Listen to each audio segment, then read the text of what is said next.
Hi, welcome back guys. This is your friend, the fanfiction guy. Back with another fanfiction. This is the first part of What If Deku and OFA Got Hit by Deaging? Now before starting, please give this video a like and subscribe to the channel if you want more videos like this. Now let's get into the fanfic. The world had spun for a stretch of time Yagi Toshinori could not quite comprehend or identify. It twisted and turned in such dizzying colors his legs had buckled, and he'd almost thrown up. His thoughts, his very sense of himself were being swallowed into the disarray, his memories almost slipping with it. The only thoughts he could comprehend were those of agonizing suffering he was undergoing. Nothing else slipped free.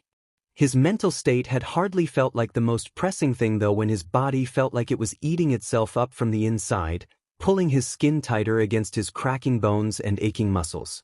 By the time he'd found some sense of awareness, his body had curled in on itself, the cold flooring like a soothing balm to the searing heat simmering along and under his skin. His brain thumped against his skull aggressively, hammering so hard he feared it would sledgehammer itself out into the open onto the concrete beneath him.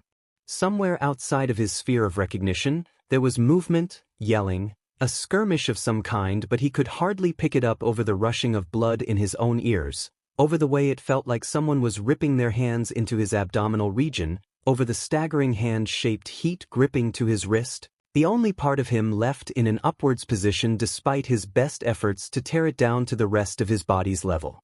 To hold himself and shield himself in a cocoon fully from whatever the F was attacking him so relentlessly. And then, like nothing had happened in the first place, it all disappeared.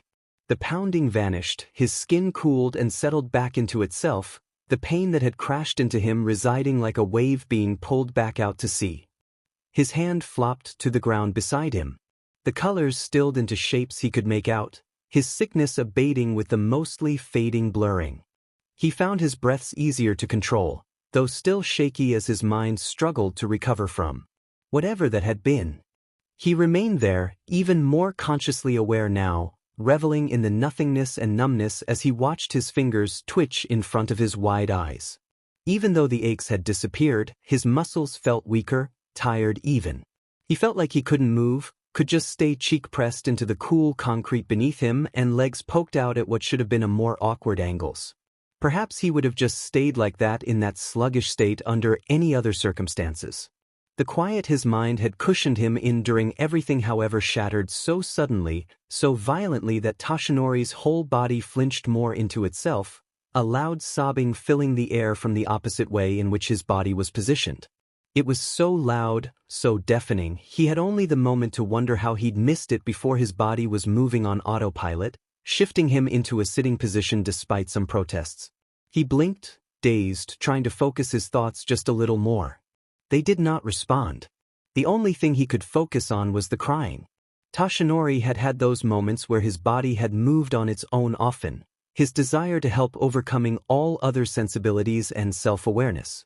It had gotten him into mostly bad situations many a time or two in the past, had left him bruised and concussed on the ground, ended him in a hospital for longer than he'd like to admit. It had brought him happiness too, teary-eyed smiles and tightly held hugs that hurt physically but eased his internal aches. It bought him his mentor, his very own quirk. So even if it was foolish, he'd nursed the feeling, allowed it to pull him onwards every time it struck him. There was something about this crying that felt familiar in an unfamiliar way though, something that dug into his chest and yanked him around in a way he'd never felt before. He wouldn't have been able to put it into words even if his head wasn't a jumbled mess however. He just knew that whoever was crying out for help meant something to him, was more important than anything else. Every muscle in his body screamed it at him, fought to clamber into some state of awareness for it. His head snapped around and arms pressed into the ground to push himself into a standing position, his vision swimming for a moment as he stood too quickly. He squinted against it, trying to find the source of the crying. He could make out two figures, one tiny and green and the other dark-haired and staggeringly tall. Outside of those basic observations, his vision remained mainly blurry, making things all the harder to determine. There wasn't much choice though, he didn't have time to hesitate long enough to hopefully blink his sight back. The crying picked and clawed at him the longer it dragged on. It almost sounded higher pitched than it had seconds before, more panicked maybe. His feet moved swiftly, one for all flickering to life under his skin. He could almost feel Nana floating behind him, watching with a quiet judgment at whether he'd be able to temper all for one this time, not cause irreparable damage with one overpowered punch. He hadn't yet had the chance to use his quirk against a real foe, but the dummies they'd been practicing with showed he most likely wasn't ready for such a thing. Also Nana's face. That was definitely another hint. With her face in mind, all for one flickered off, his fist colliding like a normal fist would into the man's cheek, sending him stumbling. His hand dropped from the boy, the small child crumpling to the ground and his crying peppering off with the movement. Toshinori couldn't turn his attention to the small green-haired boy yet though, his leg sweeping into the back of his attacker's shin and knocking the startled man down. Maybe his quirk had left him disorientated, maybe he didn't quite have the experience of fighting as he led on, maybe the red seeping from his head meant he'd been attacked by someone else before Toshinori, enough to be thrown off. Either way, the man crumpled like a Jenga tower, the blonde teen elbowing him into the ground for an extra oomph on the way down. His head slammed into the pavement, his body going slack instantaneously as the contact was made. There was no crack, for better or worse. Nana would say better. Gran Torino would say worse. The rage that consumed the boy's chest made it hard to consider who he'd side with. He didn't want a death on his hands, could only imagine his mentor's disappointment with that, but he couldn't shake the irritation and rage that the small green-haired child's cries had elicited in him. Who even was this guy? He didn't seem to be a gang member. He looked too put together with his red tie and black suit, his slicked back hair and fancy-looking watch. There hadn't been anyone else hanging around, no one else hovering and encouraging the attack on the helpless boy and maybe Toshinori himself. He didn't seem to be an actual villain either. Most of the ones Toshinori had seen wore more eccentric clothing, attacked more populated areas than the empty street they were currently in. There were no heroes too, no sign any plan to show up. Shouldn't one have appeared by now if it was a villain? He crouched down, squinting and blinking some of the fuzz out of his eyes successfully as he looked the man over. A pair of cracked glasses rested near him, close enough for his breath to fog them up. He could almost feel Nana's relief already. She'd cover his butt, had done so since before she'd even decided to give him her quirk, but there'd definitely be less to cover now. Future symbols of peace don't kill people, Toshi, he could almost hear her chiding. He knew that. There was not a lot of relief in him though, as his eyes ghosted further down. There was a phone in one of the man's pockets, a wallet in the other. Toshinori looked between the two, one hand grabbing for each. The phone flickered to life in his hand, the man's face, albeit more youthful, staring back at him, resolute, devoid of any happiness as he sat wedged between two other people. His friends looked less serious, but there was a dangerous glint to their eyes. None of their faces registered as familiar, unsurprisingly. He'd hoped they would though. An explanation would be nice. He dropped the phone, slamming his foot into it with a glower. Was it excessive? Did he care? This guy had attacked a child and maybe Toshinori himself too. Plus, this guy had money and Toshinori was not willing to have them show up if they were tracking him or something. His eyes moved to the wallet, opening it and examining the contents inside. There wasn't much to show, a bit of cash, a credit card and a few other cards of differing colors. He pulled free a small mostly white card, eyes hovering over each detail. No way, he uttered in disbelief, rubbing his eyes before staring intently once more at its contents. He hadn't been mistaken though, much to his dismay. A provisional hero license? He turned it over in his hands. Could it be fake? He didn't have one to compare it to. Nana would. He slid the card into his pocket, dropping the wallet beside the phone and standing up straight once more with a scowl. This all felt fishy. He couldn't remember how he'd gotten here for one, and now he was getting attacked by someone who was supposed to be a hero. Training with his master couldn't come sooner. Maybe she'd have a better idea than him. Excuse me, mister. Toshinori startled, whirling towards the voice, hands forming into fists at his side. They quickly relaxed back out, his eyes shooting down and connecting with another green set. The small boy he'd saved blinked up at him, gawking. His hand was nursing his wrist, rubbing it subconsciously as he continued to stare. Aside from that, he looked unharmed. He'd even stopped crying, though there was a red puffiness to the area. "Are you all right?" Toshinori asked. Even if he couldn't see anything hurt, he'd know all about the unseen injuries. His mother had used to hide hers before she died, covering them from his view and offering a bright smile in response at even the smallest cuts. He had taken after her there, even if Gran Torino had taken to slapping him across the head whenever he caught wind of it. "I'm okay thanks to you. Are you a hero?" "Of course you have to be. What's your hero name?" "It's definitely something cool. I've never seen you on TV before. Are you new? Are you a UA student? What's your quirk? Can I have your autograph?" The boy rambled giddily, practically bouncing on his heels. Toshinori blinked slowly, mouth slightly agape as he watched the kid reach around, unearthing a notebook from his backpack and extending it out to the blonde teen. "Oh, I'm not a hero yet," Toshinori brushed off, a little put off. He'd been thanked before, had been praised by those he saved, but nothing quite like this. He'd been getting better at speaking to people, had been getting more chances to talk with people who didn't care or know that he'd been quirkless a couple weeks ago. This was still a bit much.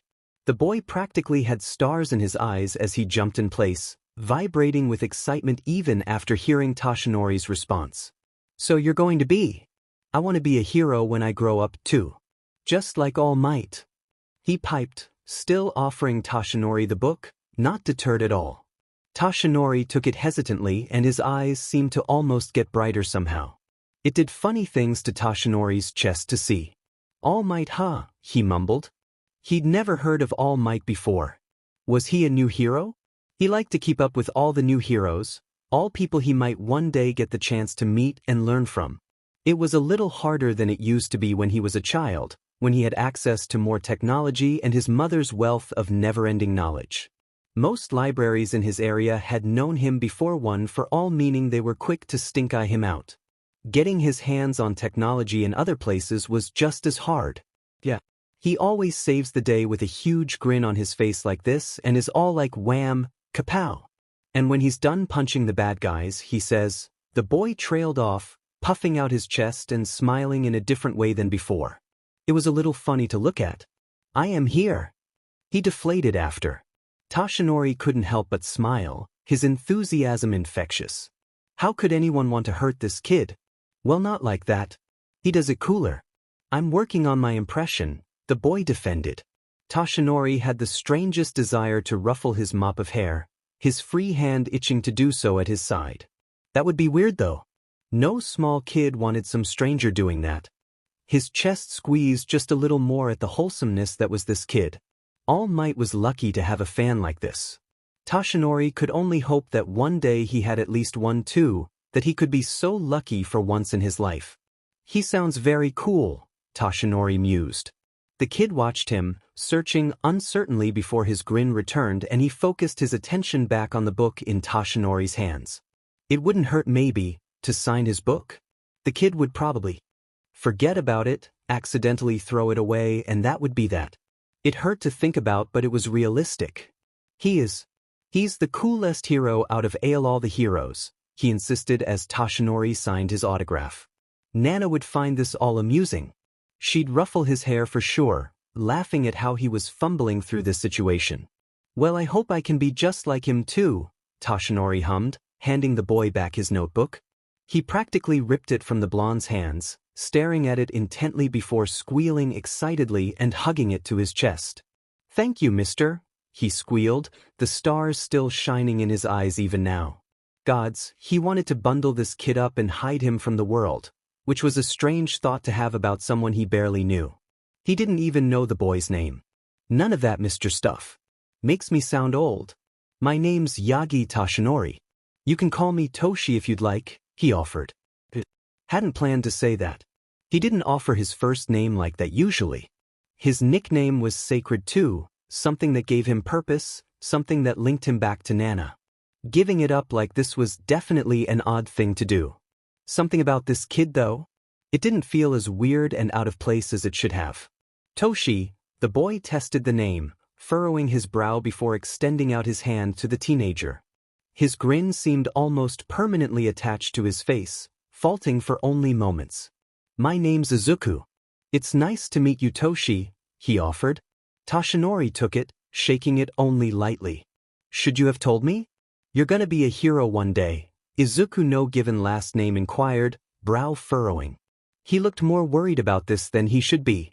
"It won't be for a while yet. I don't have a hero name yet anyways," Toshinori responded. Izuku nodded slowly, seriously, like it was of the utmost importance. "I'll keep your secret safe like you kept me safe," he venomously declared, his free hand coming to his chest, resting against his notebook. His words should have only been adorable. They were, of course. The way he puffed up again, the fierceness in his declaration, all of it warmed Toshinori's heart in a way the blonde wasn't used to but could place as being a result of the overload of adorableness. There was another feeling though, something he couldn't quite put into words. It didn't feel bad. It felt something he could be secure in. How strange. "Maybe I should be getting your autograph too, future hero," Toshinori piped, fiddling around for something for the kid to sign. It was only right. One day this kid would definitely be worth something. Toshinori wasn't sure of a lot of things at the moment, but he was sure with every fiber of his being that someday, this kid would be an amazing hero. Of course he wanted the autograph of someone like that too. "You think I can be a hero?" Izuku asked. Toshinori paused in his efforts to unearth something, looking down. The kid had sounded so sure about himself before. Where had it all gone? "You don't even know anything about my quirk," the boy mumbled. Something about the way he said it? "Well, you don't know anything about my quirk yet, and you think I can be a hero. I don't need to know either. I think you'll definitely be one too." He bent down as he spoke, finally succumbing to ruffling up Izuku's hair. The kid stared at him long and hard. It was so long Toshinori pulled his arm away. Had he hurt his feelings somehow? It hadn't sounded bad to him. He sometimes fumbled his words, a fact Gran Torino was always quick to pick at him for, though it wasn't just for his speech. Gran Torino said he fumbled a lot more than that too. Was it the hair thing? When Nana did it, Toshinori always found comfort in it. Was it? Tears welled in the boy's eyes and a sob racked his body. Toshinori's hands hovered uncertainly towards him, pulling back and forth as he struggled on what to do. "Are you all right? Did I dash?"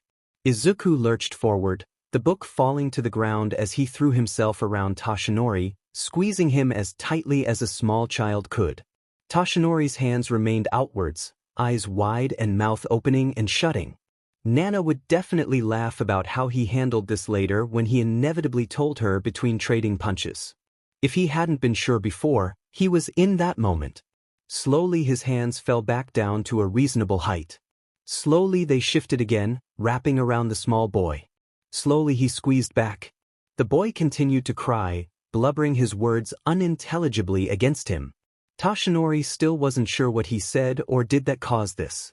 He wasn't sure if it had been bad or good. He was leaning more towards good though, otherwise why would Izuku be hugging him? He was still confused. There was something else there, something else he couldn't place again. A feeling that may or may not have brought tears to his eyes too. Of course, if anyone asked, if Gran Torino specifically asked, he would be 100% sure there hadn't been any. It would be silly to cry. He was supposed to be the older, more mature person here. "Thank you, Toshi," Izuku finally managed, pulling back and wiping snot from his nose. Toshinori wished he had a handkerchief or something to offer the kid. Anything really. His hug felt so little to offer such a child. To offer this child. A grin adorned Izuku's face even if tears continued to fall. A determined one. Toshinori returned the gesture.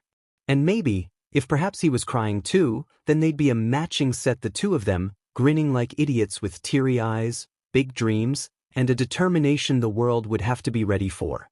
Izuku reached down for his notebook, ripping a page out of it and scribbling in it. He moved it at Toshinori, reaching upwards. Gods, he was so short, wasn't he? He was so tiny. Even if everything in him was sure this kid could be a hero, right now he just wanted the kid to be safe, healthy, well, just for a while longer. What weirdly strong thoughts to have. Maybe Toshinori needed sleep or he'd hit his head too hard or something. One day we'll fight together. We'll share our hero names and be just like All Might, he proclaimed confidently. So many things could go wrong before then. While Toshinori didn't yet know a lot about All for One, he knew how threatening he was, how he scared even his mentor greatly. How many lives had been taken by him before Toshinori? He could die to such a villain one day if he even made it into a hero school and graduated. And that was an if too. He looked long and hard at Izuku. Looking at him made Toshinori more sure than he'd been since Nana, since his mother and father. It made him feel like he could do anything. If this kid thought he could, who was he to let him down? That's a deal, Toshinori responded, taking the signature. Izuku nodded resolutely, sniffling, and turning to slide his notebook away. While he did, Toshinori looked down at the paper. Good gosh, it was scribbles mostly. He could make out a little bit, maybe the first bit of his name, but the rest was definitely just squiggles. He folded the piece of paper carefully, tucking it away, grin clinging to his face and tears falling just a little longer. This kid was going to give him a heart attack at this rate, one from an overload of positive feelings. His heart squeezed and twisted in his chest, had for a while now. The space felt warm, a warmth Toshinori allowed himself to enjoy while he could. They'd have to go their separate ways now. Hey Izuku? Toshinori began. Izuku turned back to him, humming a little. He stopped crying it seemed, the smile now gone. He was frowning though it didn't look like a negative thing. It just seemed neutral. How did he even know that? He'd only known this kid for like 10 minutes, right? This really was all getting weird. As much as he wasn't quite ready to let go of Izuku, the sooner he got the boy back to his mother or father the quicker he could go see Nana about this. The quicker he could figure this all out. What are you doing here alone? Where are your dash? Toshi, watch out. Izuku cried, yelling, shoving into him. His small push didn't even budge Toshinori, meaning the teenager went flying, slamming into the wall with a thud due to something from behind. There was no crack. Still no cracks. Toshi!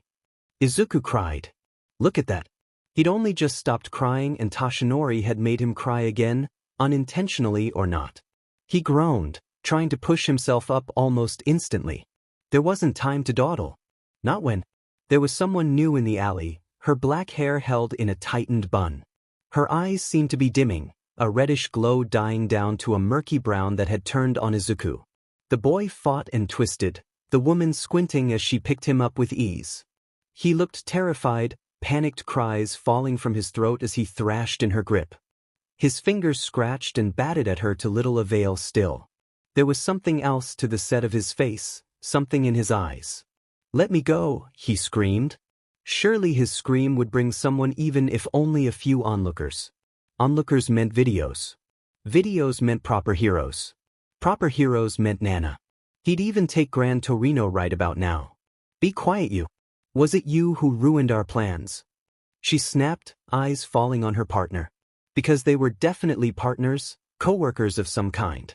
The more Toshinori looked at her, really looked, the more he was able to place her as one of the people on their previous attacker's phone. Let him go, Toshinori grumbled, rising to his feet. Both of them turned to him. The woman looked him up and down, squinting curiously before sighing deeply. Kayasuke, she lamented. Yep, definitely not random. That had been the guy's name on the license. He wasn't supposed to get involved in this, you know. I mean, we've been keeping an eye on him, but we came for you. Now look what you've both made us do, she tooted tiredly in Toshinori's direction now. It was his fault? He didn't even remember how either of them had gotten here. What had they done to even warrant this? If it was his fault though, because it couldn't be both their faults. Izuku was maybe 5-ish. How could he have done something to warrant this? Guilt pooled, swallowing away the lingering fondness with ease as he watched Izuku. They'd been watching him too, they'd said. Watching this small kid who hadn't even had the chance to do anything big enough to be worth warranting such people's shady attention, Toshinori was sure. They'd been watching him like prey, like he was someone they'd what? He had to fix this. He'd get them both out of here. One for all thrummed under his skin again. If he had to, 'cause some excess damage he would. Nana would know what to do with both of them. She'd have the answers to fix this. He just needed to, 'cause some form of distraction, something that would get him close. Like Izuku could read his mind, the distraction ultimately did not come from Toshinori. Izuku propelled his legs up with one large swing, kicking at her elbow with all his might, letting out one final loud scream, one that would definitely garner some attention, and biting the woman's arm. If her yelp was anything to go by, it must have been one hard bite and kick. He fell from her arms. Instead of scrambling away instantly, he stomped hard on her foot, throwing his bag at her and rushing towards Toshinori. The blonde wasted less time being surprised than the woman, charging forward quickly. One for all sparked like yellow lightning along his skin. Distantly, he contemplated how strange and new that was before his fist collided with the ground under the woman. He tried focusing on less, done what Nana had told him to do. 20%. That's all he'd charged into his fist. It didn't feel like 20%. It felt like a lot more than it normally did, the ground cracking and exploding under his fist, giving out under both the two of them and the surrounding area in her direction. The woman's eyes sparked, but dust cut her vision off as they both fell, as the world shook. Toshi! There was a pain, one that traveled through Toshinori's hand and up his right arm. It was not the most pain he'd ever felt. He'd gotten himself into too many fights to truly say that, trudged around with harsh wounds for weeks that had festered and become unbearable, but it did hurt a lot more than it should have. A cry passed from his lips, his eyes squeezing shut unconsciously as the pain ricocheted up his arm. He must have blacked out when he hit the ground. It made the most sense when he finally came to, when white-hot agony finally begun to register again in his mind, shooting from the arm he'd injured and apparently, unluckily landed on. There was something else that pulled him out of it somehow, one small voice that had already done it once. Feeling returned to the uninjured parts of his body, something he really hadn't noticed being absent until he felt someone push into his good arm, the voice getting just a little louder by his ear. Izuku. He managed to open his eyes, meeting the terrified Set hovering just over him. Izuku, brave crazy little bitey green-haired kid, was shaking, crying right there beside him still. He was bleeding, a small cut on his leg. He didn't even seem to notice, too focused on the blonde teen. Toshi, Izuku cried, eyes lighting just a little as he noticed him stirring from his pained fog. He seemed to sob just a little harder as Toshinori showed signs of life. Are you okay? Toshinori asked. He that looked at Toshinori, wasn't sure what had happened past the falling and crumpling and hurt, so much hurt God, but that could probably get infected. He could get more seriously hurt because Toshinori didn't grasp one for all like he thought he could. Izuku shook his head, blubbering in his sobbing. With a hand he felt he could move, Toshinori ruffled his hair, taking slow deep breaths to center himself. He couldn't say how long they stayed like that, Izuku crying by his side, Toshinori's hand buried between his green locks as he tried to focus himself past the pain. It did grow easier just a little, just enough for Toshinori to sit slowly, to unearth his arm enough to look at. He grimaced, shifting, hoping Izuku hadn't seen it. It was purple, bruised, and definitely broken. Had that happened when the ground caved under them? It had definitely felt like it happened instantly, though it didn't make sense. Punching the ground would obviously not have been great for his fist, but causing this much damage? Could it have been one for all? It had never done this before. He hadn't had the quirk long, but he'd done more damage than this. Accidentally went 100% in the beginning even and turned out fine. Nana had never mentioned any problems of breaking bones either. There was a groan from their right, Toshinori barely catching it. With Izuku's crying, the thrumming pain and soft sound of chatter filtering into his senses, it nearly slipped past him. He turned to find the source, struggling to see through the clearing dust he'd caused. Slowly it faded away, just enough to see their newer attacker, her eyes closed as she lay against the rubble miraculously, legs bleeding and cut up. Considering things, that was light compared to what Toshinori had figured the damage would be for her. Nana would be proud of that, at least, even if he could imagine her exasperated disappointment at the mess he'd made of the place. Other people could be hurt, Toshi. You don't even have a license, she'd most likely say in this situation. He grumbled at the imaginary Nana's words, turning over to Izuku. He hadn't noticed the woman. That was good. He'd been through enough today.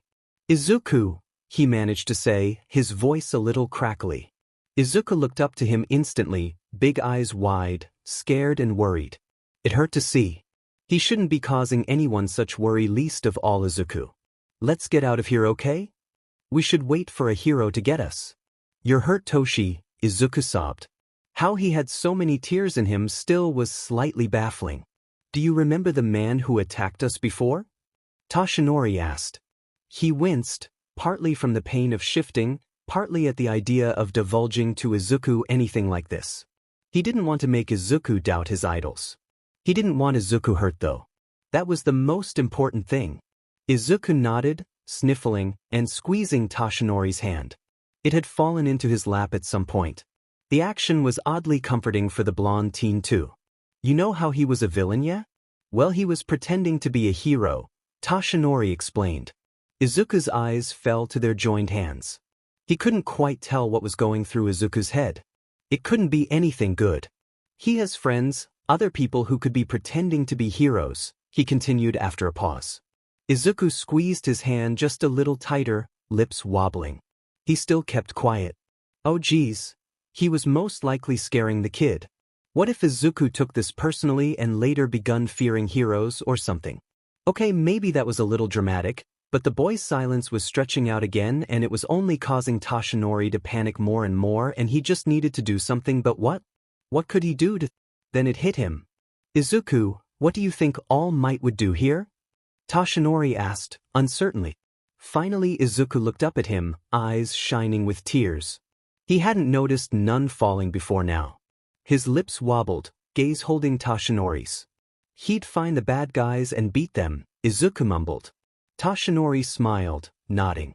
We can do that too, Toshinori assured Izuku. Like real heroes. We can. Izuku asked, brow furrowing as he looked down at his hands. We can, but to do so we need to retreat for now. It's a tactical retreat.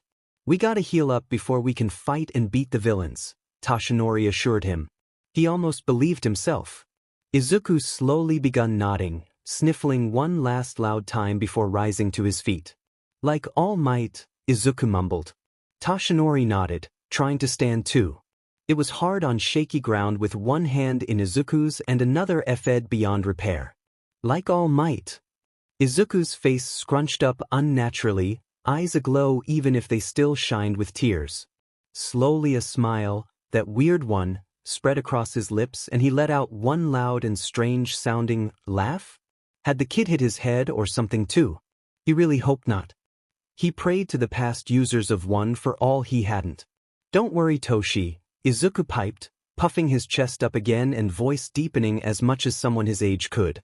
For I am here. Toshi smiled, finally managing to rise to his feet.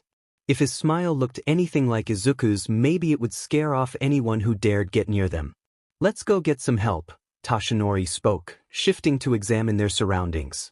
Izuku pulled Toshinori after him, seeming to have an idea at least on how they'd get out of here. Had he climbed down to find Toshinori? Maybe he'd scratched himself on the way down.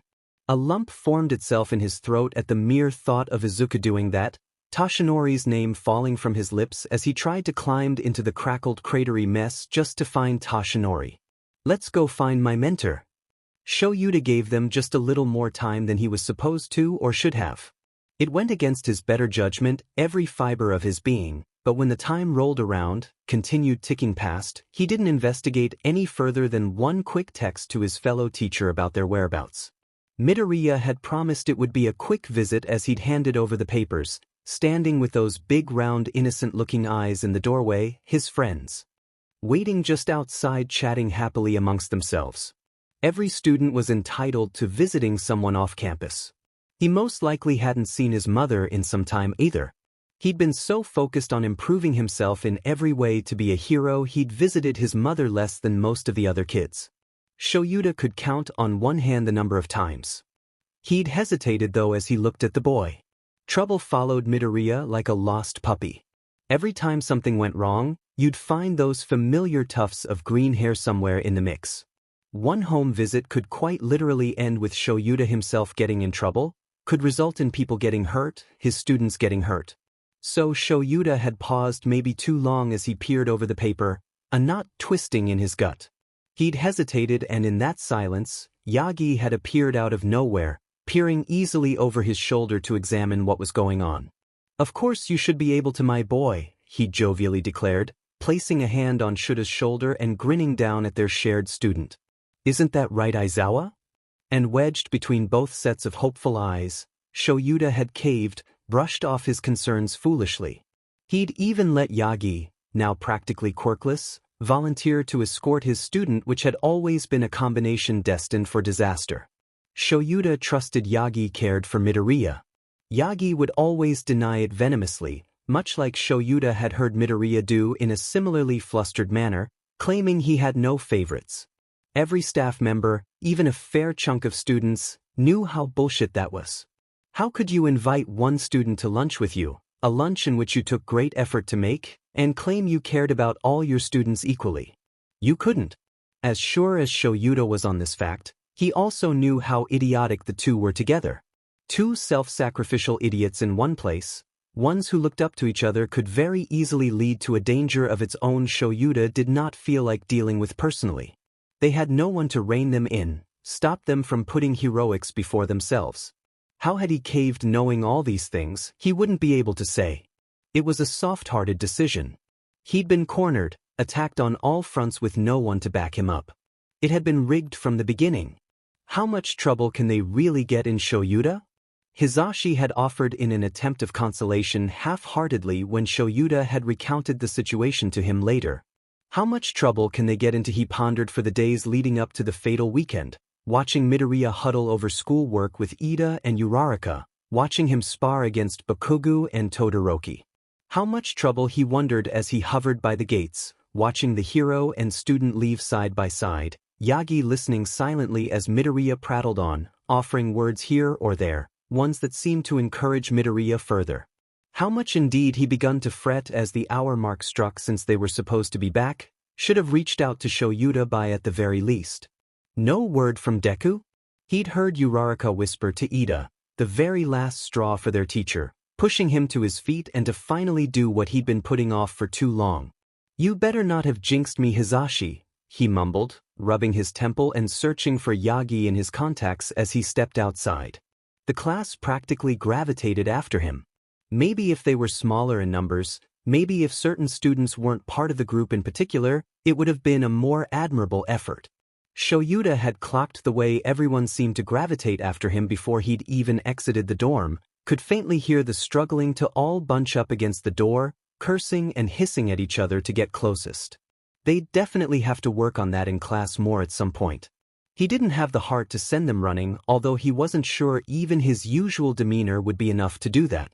They were just worried about Midoriya. He couldn't fault them for that. The phone rung once, peppering out almost instantly, Yagi's over-exaggerated peppy voice greeting him in the form of an automated message. Shoyuta furrowed his brow, taking the phone away from his ear and staring at the screen. Was Yagi's phone simply flat? He wouldn't put it past the blonde man. The only things that seemed to motivate the man to do things anymore, to live even, was the students, mainly Midoriya of course, and with said particular student at his side all day, charging his phone would hardly have been his priority even if it should have been. That reasoning felt flimsy, weak to even his own mind.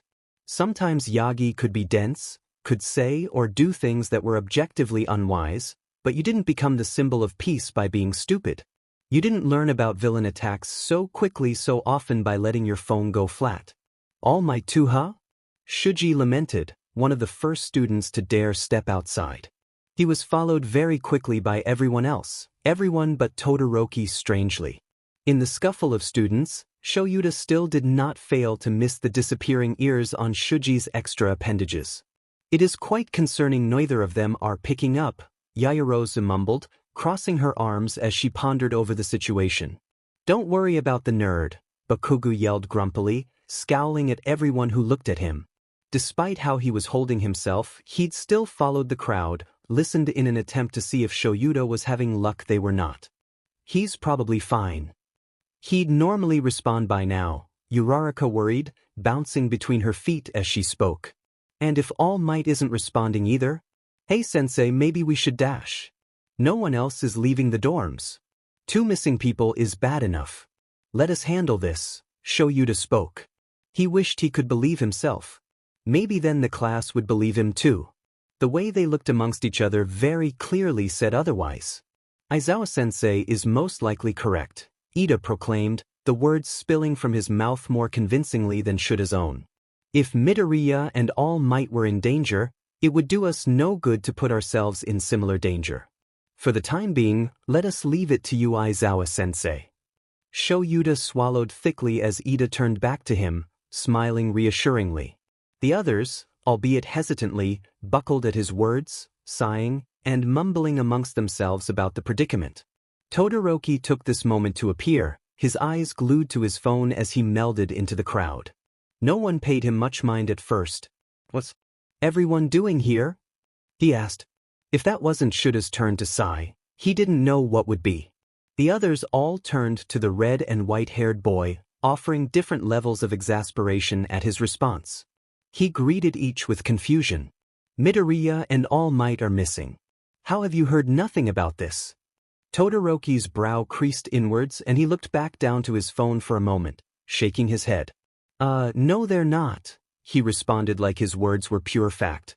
The silence that followed such a statement held for only a few beats, everyone waiting with bated breath for Todoroki to elaborate. The boy didn't continue. They're not responding to anyone's texts or calls and they should have been back already. That seems like the definition of missing, Jair pointed out, others nodding along with her. Todoroki tilted his head almost like a puppy would. They probably broke their phones in the chaos or something, Todoroki refuted calmly. He might have been the only calm one as everyone instantly turned on him, voices rising over the top of each other with the same framed questions differently worded. Quiet down. Showuta yelled over top of them, the noise dying out ever slowly. If Showuta hadn't been developing a headache before, he definitely would have one now. He could practically feel the future lack of sleep he was going to face, the madness that would follow whenever Todoroki supplied an answer. Todoroki, what do you mean by that? You guys don't know? Todoroki asked, realization dawning on his face before he turned his phone to face the group, to face Showuta. A lot of villains and heroes cause damage, but this is definitely Midoriya's quirk. I mean, at first I thought All Might, which for obvious reasons can't be the case, but the two have similar enough quirks to excuse that consideration. Coupled with the fact they're looking for this green-haired kid, which is a bit of an exaggeration because we clearly know Midoriya as a teenager, closer to adulthood, can only mean it was him. And a blonde guy who has to be All Might, Todoroki explained, still mostly calm in his tone even as he rambled on, pointing at different parts of the article, at different photos of a small wreckage. His words were thought out, ones that flew out of him with a twinge of excitement even if his face appeared otherwise neutral. That couldn't be right though. Todoroki and Midoriya were friends. Why would he be excited to talk about his friend being in a dangerous situation?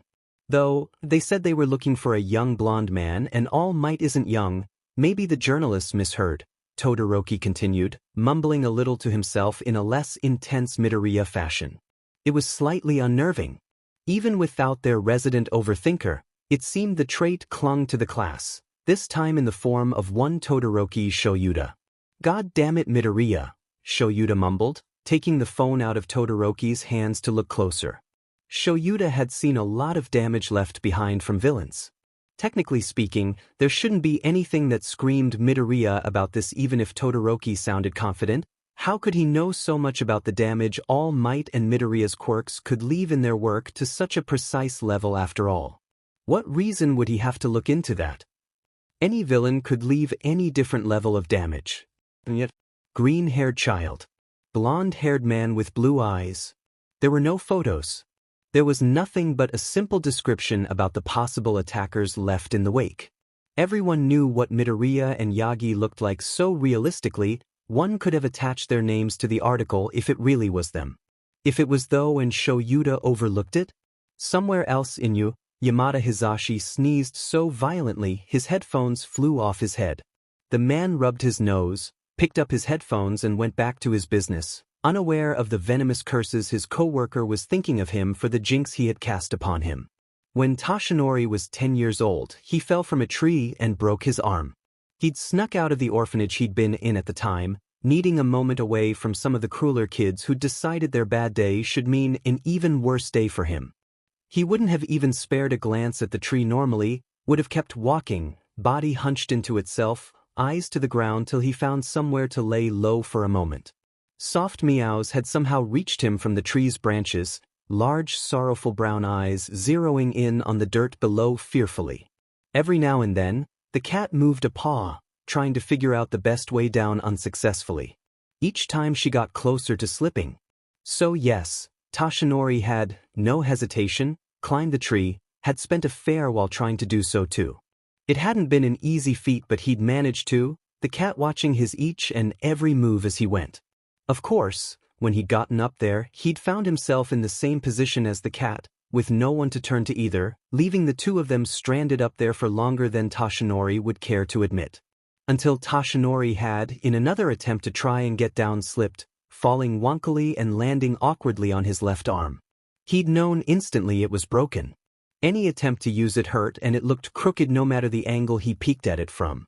He'd gone a whole week without seeing a doctor about it though. The caretakers in the orphanage didn't pay him much mind, and when they did, they had no kindness to offer a troubled child who also just happened to be quirkless. The other kids weren't any better, jabbing and trying to shove it when they could. If he hadn't happened to help the right person at the right time, broken arm and all, he might have pressed on with it, having already stomached it for as long as he had. The woman had chided him for letting it go that long, warned him about it healing wrong and infections before proceeding to berate him for getting into a fight with it. She'd still helped him, of course, pressing a kiss to his cheek which sapped the energy out of him somewhere in her lecture, but the point was, he'd lasted a week like that. The night had passed for the most part since his arm had more recently been injured. It had maybe been just over half a day, considering the sun was starting to peak, and it had definitely been out when everything had gone down. His arm was killing him in a way his last broken arm hadn't, dead weight that he had been carrying by his side the whole time. It was a deep purple in color, puffy to look at as it, every now and then, swung back and forth beside him. It felt infinitely worse than the broken arm he'd had then. He'd take it back in a heartbeat. Maybe it wasn't helping that Izuku was cuddled up against his back, small arms wrapped tightly around his neck even in sleep. Having been supported there for so long, Toshinori's good arm had gone numb. He'd planned for them to stay at the last two locations Nana might have shown up in, places fairly well hidden and out of the way of most patrolling heroes, according to Nana, or curious civilians. The first had been completely gone though, wiped off the map like it had never existed. Except it very clearly had. Toshinori had been there a couple of days ago, enjoying an ice cream with Nana as a quick break from training. Not even the small carvings he'd made once had been left in the ground. He'd pushed through his despair and confusion though, Izuku yawning and stumbling beside him at the time, filling the silence with chatter that did effectively ease Toshinori's concern over everything even if only slightly. The second place had looked different too, though not by as much as the previous. They had stayed there for a while, Izuku falling asleep against him, a deep slumber that Toshinori hadn't had the heart to interrupt. Maybe if he hadn't seen a couple heroes hanging around too close for comfort they'd have stayed there till late morning at the very least. Nana had to be getting worried. She'd have dawdled for a while by their actual planned meeting place, would be checking all these sort of locations by now. They'd intersect eventually. He only hoped she didn't show up at his house. That would be embarrassing for the both of them. Maybe more awkward than embarrassing. Telling his mentor that he was an orphan was not high on his bucket list of things he wanted to do, especially not with a broken, maybe infected, arm and a small child he realized he might have kidnapped the more he thought about it.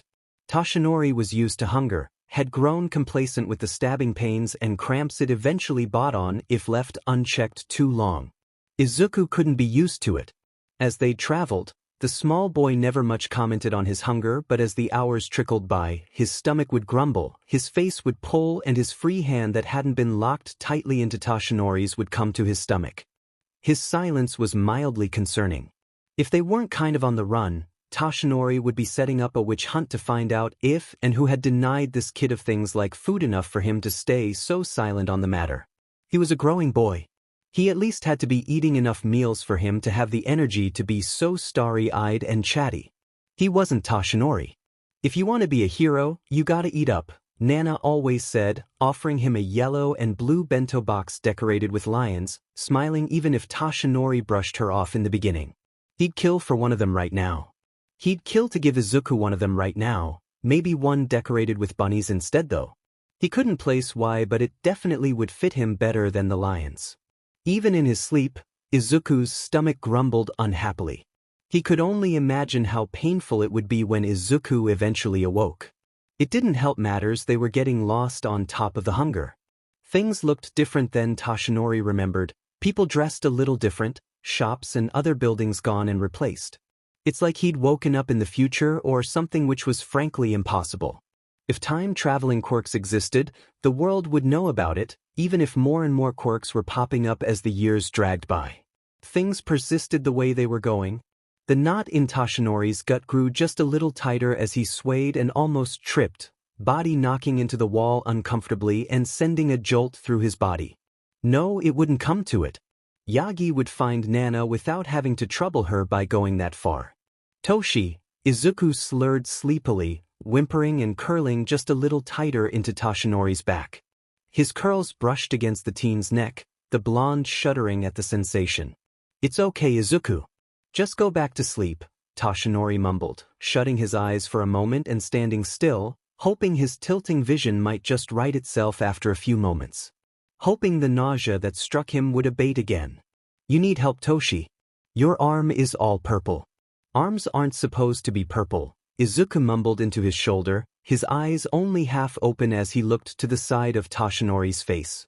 The blonde aspiring hero opened his eyes, turning his head a little more away from Izuku's to Gigi. Nothing came up. You said we were going to do a... Izuku trailed off, a yawn shaking his small body. His cheek pressed just a little more into Toshinori's shoulder blade. His vision went white for a moment, his body slumping a little more against the wall. Tactical retreat to get help. That's the plan. We just gotta find my teacher. She's probably on our trail right now, Toshinori spoke, letting his head sag against the wall. The coolness of the brick was soothing against his otherwise hot skin. If she's on our trail, should we not wait for her to catch us? Izuku asked. Toshinori grimaced. He probably looked weird doing it, face smushed against the wall still, trying to sap up every last bit of receding cold while it lasted. Too dangerous for that, Toshinori responded, taking one long deep breath before pushing himself off. His vision swam. He smiled anyways, turning to face Izuku with the expression just like Nana. Just like Izuku's idol. A sign of true strength. Don't worry about it, okay? I'll get us to her and then we can get that scratch of yours checked out, Toshinori piped. Then they'd eat and sleep, though it was probably best not to mention eating. It would only remind Izuku of it and make him hungrier. It was already making Toshinori, despite the desire to throw up, itching at his throat too.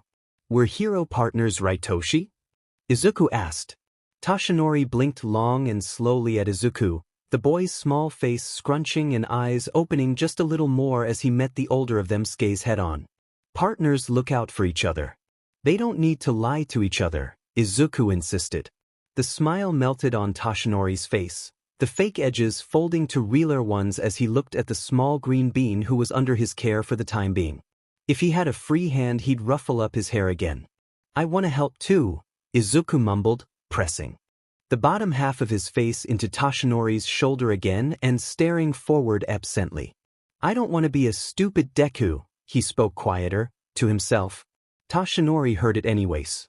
His smile vanished in an instant, brow furrowing as he tried to unpack Izuku's words in disbelief. The way the boy had said it. Who's told you that? Toshinori asked softly. One for all flickered under his skin again, an unconscious thing. It felt wilder, stronger, less tameable than it had been yesterday. His grip on it felt shaky where he had felt comfortable, chosen even in it before. It felt borrowed.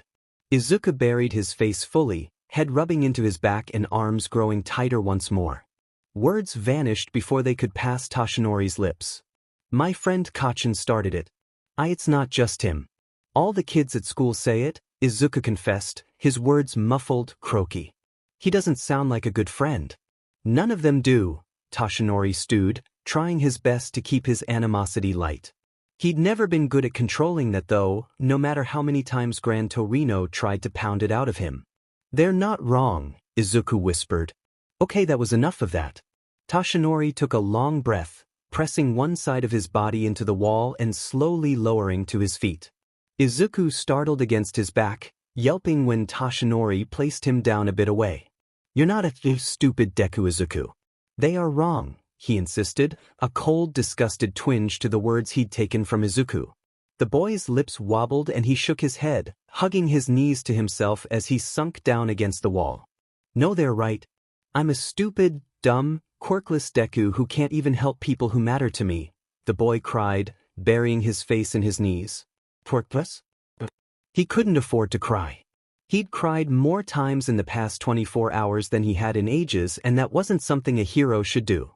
And yet as he looked down at Izuku, tears leaking from his eyes, shaking from the cold and most definitely starving, he saw himself. He saw what Nana might have seen once before she'd offered him the first bento. What the lady had seen before she'd healed him minus the injury. Slowly he shuffled himself properly beside Izuku, leaning back against the wall carefully, hesitantly. Izuku did not move away, eyes darting out from behind his knees but otherwise doing nothing. "I was quirkless up until a couple of weeks ago, you know," Toshinori confessed. Maybe Nana would scold him for it later, for dancing too close to revealing one for all. He'd deal with it.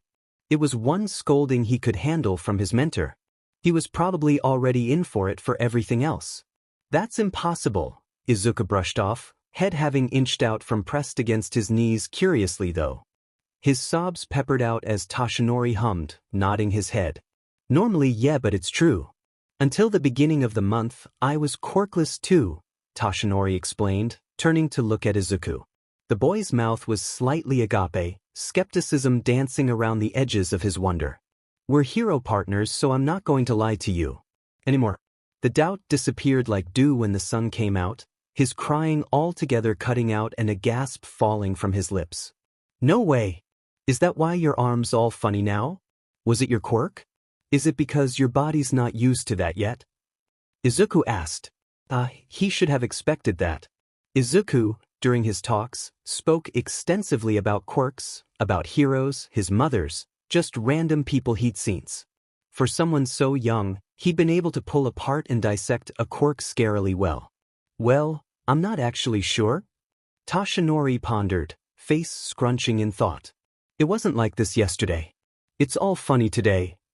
Izuku hummed thoughtfully himself, looking a little too harshly at the arm laying on Toshinori's lap. "Do you think I'd be a Deku without my quirk?"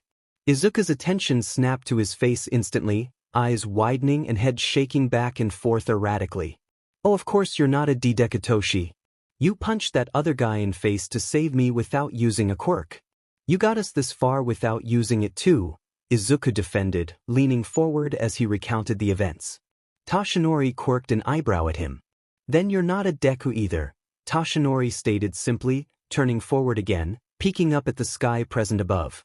The stars were harder to see than he remembered. But I haven't, you actually dash. If you didn't distract that lady, we might not have made it out of there," Toshinori pointed out. Izuku fell deathly quiet. The blonde took that as his excuse to continue. "When you thought I was in danger, you tried to push me out of the way too," he continued. "And let's not forget how you braved the destruction to find me because I was hurt.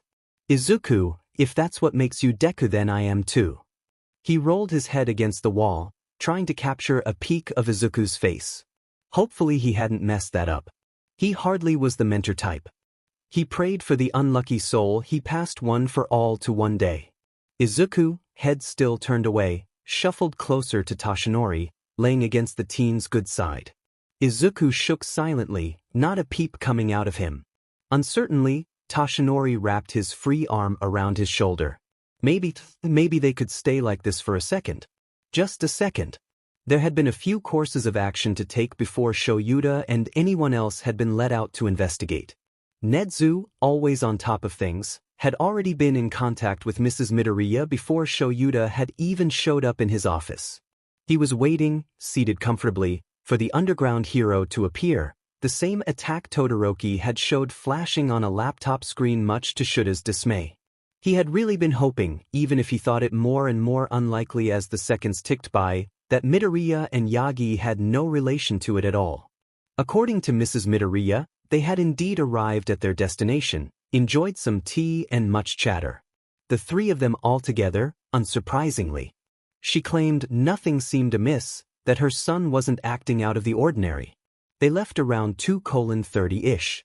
They hadn't been due back till, Mrs. Midoriya was insistent. They said even in the beginning that they had to leave before 3. Nedzu had finished his story, his little black button eyes coming back to Shouta as he finished his retelling of information. Had they been meaning to come back early from the beginning? Was there something more nefarious at play?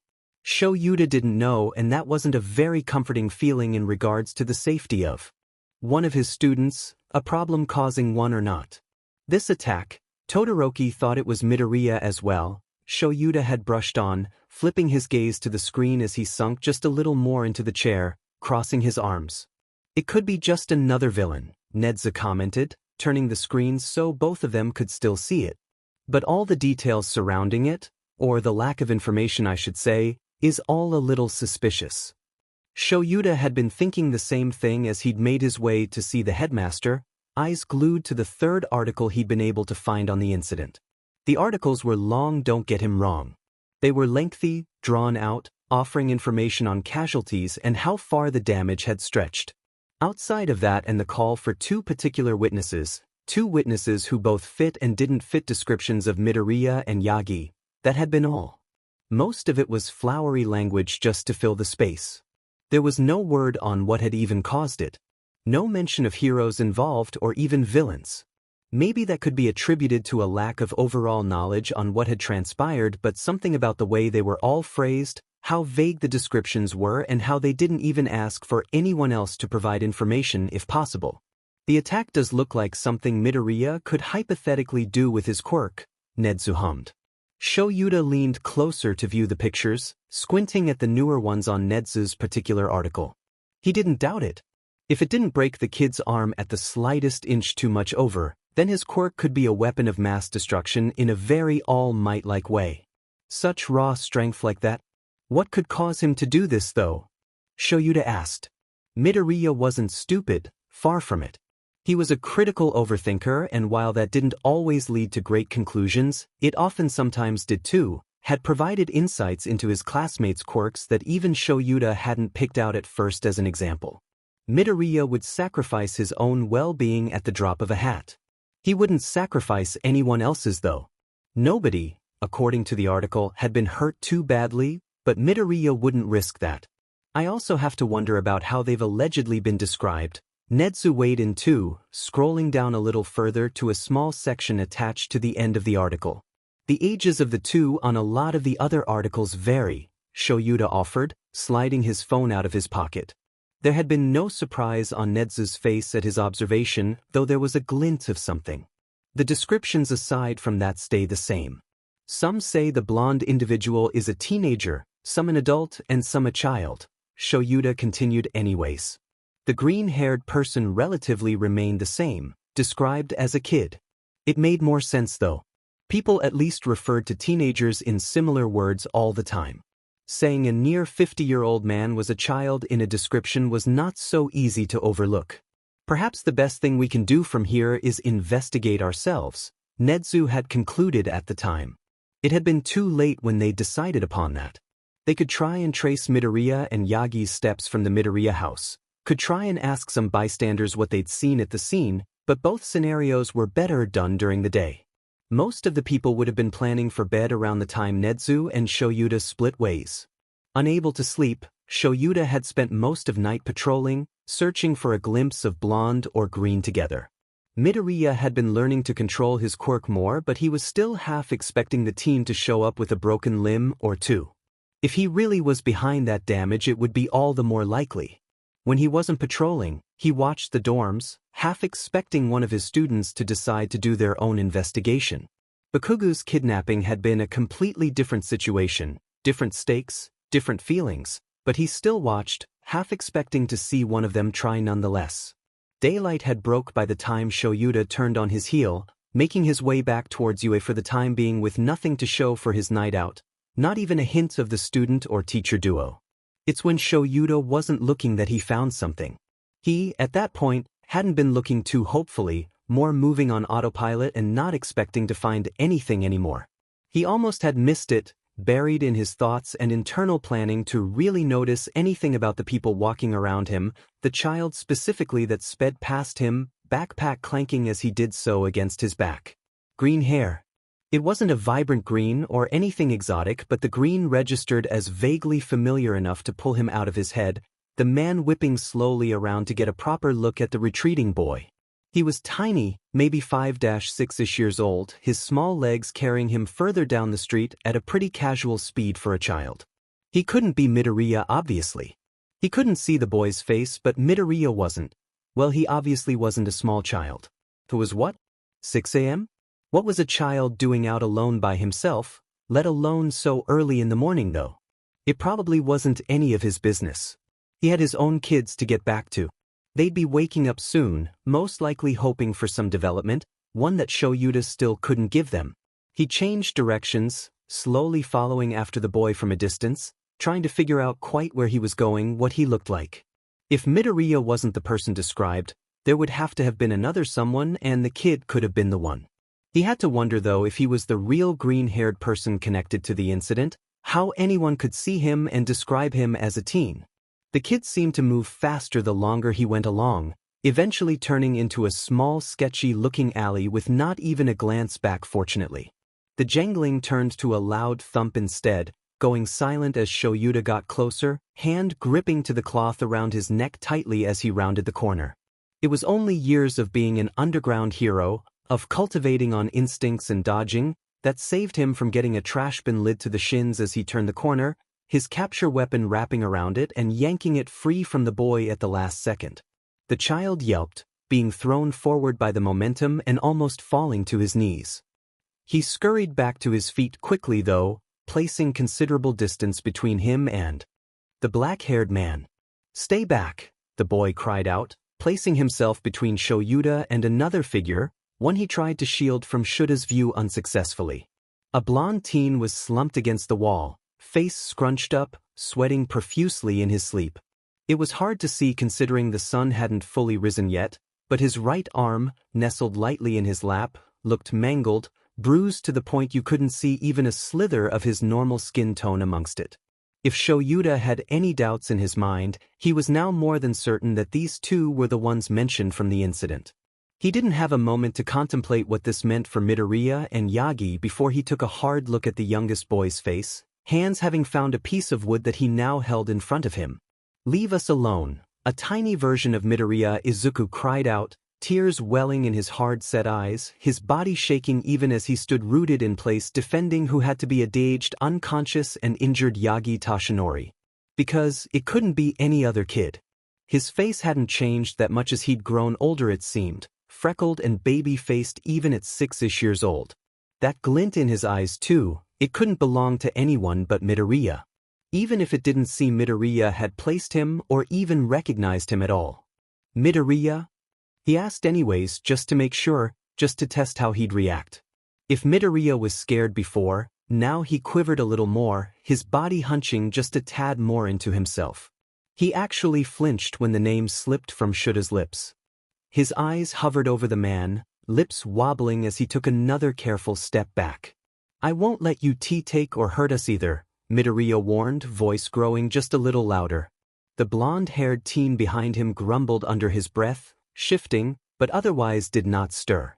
"I'm not here to hurt you," Shoyuta assured him in a softer voice. He couldn't have looked very reassuring to the boy, weighed down by tiredness and stress even more than usual, his hair knotty and his clothes in need of a wash. Midoriya didn't have much to offer in response. He didn't move any closer either, still hunched in place, guarding his older companion. Technically speaking, he could just grab Midoriya now, wrap him up in his capture weapon and call for some extra help for the person who most likely was Yagi. Midoriya's quirk was strange on a normal basis. How would it react in a child's body if he decided to even try and use it before Shoyuta could activate his quirk? "I just want to help." Your friend looks hurt, Shoyuta continued, taking a cautious step forward. Midoriya's grip tightened on his choice of weapon, eyes narrowing as tears spilled from them. We don't want your help. We're getting help. Midoriya refused, eyes briefly glancing over his shoulder at his companion, said companion shifting in his sleep again, face scrunching. He looked more on the verge of waking than he had last. Shoyuta glanced in his direction, almost like Midoriya's voice was rousing him despite everything. He had to do this quickly then. He didn't much fancy fighting Yagi, teenager now or not. He just hurt himself more, set the more volatile Midoriya off more even if his quirk could be snuffed out with a glance from Shoyuta. What sort of help? Midoriya puffed out at his words, more of the fire returning to him. Toshi's mentor. She'll be here any second now and she'll definitely beat you guys for trying to hurt us, Midoriya piped. He even looked a little excited at the prospect. Even as a child it seemed his adoration for heroes ran strong. Meeting his idol's mentor probably didn't help the enthusiasm. If Midoriya didn't know who Shoyuta was though, who's to say he knew Yagi was even All Might? He'd called him Toshi. Toshi short for Toshinori. Nobody, not even Midoriya, ever really called Yagi anything but All Might. The class had been resolute in it even if, after losing his buff form, Yagi had insisted they drop the hero name when referring to him. If 15-year-old Midoriya knew, he'd self-combust in embarrassment. He'd be horrified at the casualness he was exuding towards his idol, not that should assure Yagi would mind. Midoriya's stomach grumbled and he looked down for a moment, face pulling tightly before his attention snapped back to Shoyuta. He smacked his cracked lips together in an attempt to wet them. Shoyuta reached into his scarf, fiddling around inside, fingers searching for something. Midoriya watched the action, standing up straighter, scurrying a little further back. Here, Shoyuta offered, unearthing one of many energy bar he'd taken to carrying around. With a few of his students eating through their reserves with their quirk, it always helped to have something ready to offer if they really pushed it. Funnily enough, Midoriya had already been one of those students. Midoriya didn't reach for it, even if there was a hungry glint to his eyes as he focused his attention on it. He shook his head, swallowing thickly. I don't take food from strangers or villains pretending to be heroes, Midoriya huffed defensively. Shuta's brow raised, eyes jumping back and forth between Yagi and the small boy. Heroes pretending to be villains? What had Midoriya gotten into this time? Well, I'm not a villain so you don't have to worry about that, Shoyuta begun, pushing his capture weapon more away from his face. Maybe if he showed more of himself, Midoriya would be more open. And I don't want us to be strangers, Shoyuta pressed on, crouching down a little. His legs, worn from the long night out, already threatened to buckle at the action. Midoriya continued eyeing him warily, watching his hand extend outwards into the space between them, bar in hand. Shoyuta smiled, hoping it looked more reassuring than some of his coworkers had said it was. My hero name's Eraserhead but you can call me Aizawa if you'd like, he offered. And then he waited. Some of the fear had leached out of Midoriya's form, his grip loosening on the wood, stance shifting into something more relaxed. The tears slowly abated, sapping into nothing. A cautious curiousness lingered in the place of fright. You know who I am already, Midoriya stated. Shoyuta internally winced. Showing up with knowledge about him definitely hadn't been a good start. He couldn't fault the boy, not when he and Yagi had clearly gone through something of their own too. That's right, Shoyuta admitted, watching as Midoriya darted forward, snatched the food and darted back. He spared one final glance at Shoyuta before he tore apart. The wrapping viciously, biting into the bar rabidly. He only stopped when he finished almost half the bar, ripping off a final bit he shoved in his mouth before wrapping it back up. I have extra if you were saving it for your friend, Shoyuta offered. Midoriya's nose wrinkled up, skittishly looking back at Shoyuta. The man pulled forth some more, sliding them over to Midoriya's heel this time. The boy took this as his cue, scoffing down the rest of the energy bar and reaching for rest, hoarding them into a pile by his backpack and picking up another. I have more food you know and water too, Shoyuta risked some time into the quiet, Midoriya tensing almost instantly in place, eyes hovering over him probably trying to place where it would be. Not on me, Shoyuta brushed off. Midoriya's hackles returned before Shoyuta could even blink. He didn't reach for the wood lying by his feet exactly, didn't crouch back down or raise his fists at Shoyuta. It was the look in his eyes, the way he let the wrapper drop, small traces of food left in it. "We're fine, thank you, Eraserhead," Midoriya insisted. They so clearly weren't. Wounds and hunger aside, Yagi and Midoriya were camped here, waiting for someone who most likely would never come, who was most likely dead. In all the time Shoyuta had known the X-1 hero, he had never mentioned a mentor, had never mentioned anyone outside of his detective friend. "We could get your friend help for his arm too. If it gets left unchecked it could get worse," Shoyuta warned him. Midoriya looked over his shoulder, thoughts unreadable as he contemplated for the first time. He checked out. For his friends, Midoriya would risk anything. "We have the best medical attention, you know. Recovery girl should be able to fix him up good as new." It was a bit of an exaggeration, they'd have to wait till Yagi had his energy back of course, but it did the trick. Midoriya's eyes lit up, the boy gasping as he whirled back around. "Recovery girl? You know her?" He squealed, a grin splitting across his face. Once a fanboy, always a fanboy it seemed. Shoyuta nodded, the boy's face scrunching up again as he seemed to consider once more, this time far more openly than before. "How did you know my name?" he asked. Shoyuta swallowed thickly, looking down at his feet as he deliberated himself on the best course of action. He could lie to Midoriya. Say Yagi's mentor had sent him in her stead. If Yagi were to wake up he'd quickly be disproven. He wasn't sure if he wanted to test how much of a threat one wounded, X-symbol of peace would be, quirkless or not. If he were to tell Midoriya the truth, would his student believe him? It was a tall tale to hear from someone you didn't even remember knowing. To lie or to tell the truth? "Your mother's worried about you," Shoyuta admitted. It mightn't be the full truth but it wasn't a lie. Technically.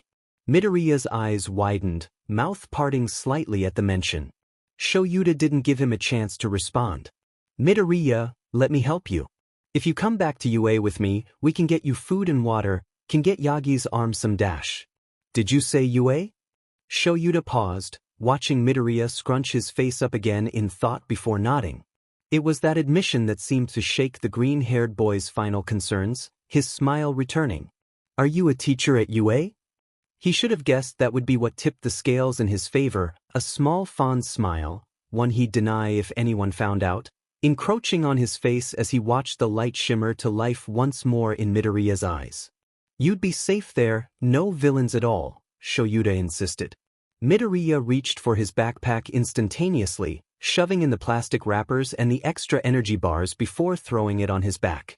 "If you promise Yagi'll be okay we'll come," Midoriya spoke, words rushed and spoken as if he was trying to hide his excitement. The boy outstretched his vibrating hand to Shoyuta, feet tapping against the ground as he waited. "I promise," Shoyuta offered, shaking the small hand. He'd make sure of it. His student had been through enough, Yagi had been through enough. "After we gotta find Yagi's mentor though. She's gonna be worried about him." Shoyuta nodded, smile dimming a little as his arm came back to his side. He turned to get a better look at the blonde, Midoriya shuffling out of the way. He hovered close by still, though whether it was from lingering caution or because of his bond with Yagi was a mystery. Maybe it was a combination of the two. "Can I help?" Midoriya asked, watching as Shoyuta stopped in front of him, assessing how best to do this. The teen, who Shoyuta had partially put aside to focus on Midoriya, took shaky breaths, head angled in Midoriya's direction even in sleep. "No, that's okay, Midoriya. I'm going to pick him up. He'll have to lean on me for support," Shoyuta explained, hesitating as he bent down. The arm had looked bad before but it looked even worse now, like even touching it, propping it in place would cause a lot more pain than good. It reminded Shoyuta of some of Midoriya's worse injuries. "Actually, you might be able to help," Shoyuta realized. Midoriya leaped closer, bouncing by Yagi's side expectantly. "This probably going to hurt him. If he wakes, you might be able to calm him down." Midoriya nodded enthusiastically, stepping away again to give Shoyuta the space he needed. Shoyuta had been right to assume it would hurt, that it would awaken him.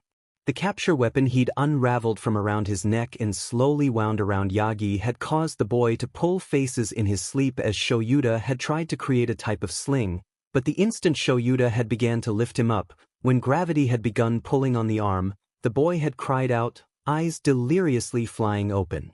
No, Yagi mumbled, voice lighter, more youthful than Shoyuta was prepared for.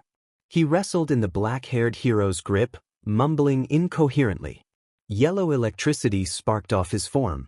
It didn't harm Shoyuta, though it definitely startled him just enough to almost drop Yagi. The teen cried out, eyes shooting around unseeingly and head whipping back and forth. His eyes found Shoyuta, lost, confused and pained. More sparks traveled along his body. Shoyuta called upon his quirk habitually. What the f was that? Toshi, Midoriya piped, squeezing his small hand into Yagi's. The blonde stilled just a little, his head lolling in Midoriya's direction. Izuku, he mumbled. It's okay now, Toshi, Midoriya assured him, squeezing a little tighter, smiling even if Shoyuta had definitely seen him. Watching with a frown before. How the tables had turned. Wverse. Nana where dash. We're gonna be okay now. I'll be the hero for the both of us for now, Midoriya spoke, stepping backwards so that Shoyuta could push them on. Yagi's mouth opened and shut, a few more incoherent words falling from his lips. Midoriya was always quick with his own responses right up until Yagi passed out again, head flopping into Shuta's shoulder. Midoriya walked a little ahead, hand remaining weaved between Yagi's even asleep. Hey Eraserhead, did you use your quirk on Toshi back there? It looked like you stopped his quirk. How does it work? Do you have to be looking at them? You've got those cool goggles on your head so it would make sense. Shoyuta sighed, the boy's ramblings continuing all the way to their destination. He couldn't find any irritation in him though. Relief though, that was an easy thing to settle into even if there were so many questions he had racing through his head. For now he allowed himself to find comfort in Midoriya and Yagi's presences. In Yagi's soft breathing against his neck and Midoriya's never-ending chatter. Toshi! He hadn't heard it at first, hadn't even been aware of anything, not even himself. It had brushed past his sense of awareness, blown with the wind because he was on a beach apparently, a beach that registered as both familiar and not to him. Toshi! The waves crashed softly, liking at the sandy shores before retreating back out to sea. Back and forth and back. Tuss! It was mesmerizing, addicting to watch as they inched closer and closer, yellow electricity sparking brighter under its surface as it dared draw in more and more each time. He reached out to it, warmth seeping into him from where his sense of self connected. Hello! It drew back, slipping from his grip, pulling further away, yellow flashing turning to green. He tried to follow it, to grab hold of it.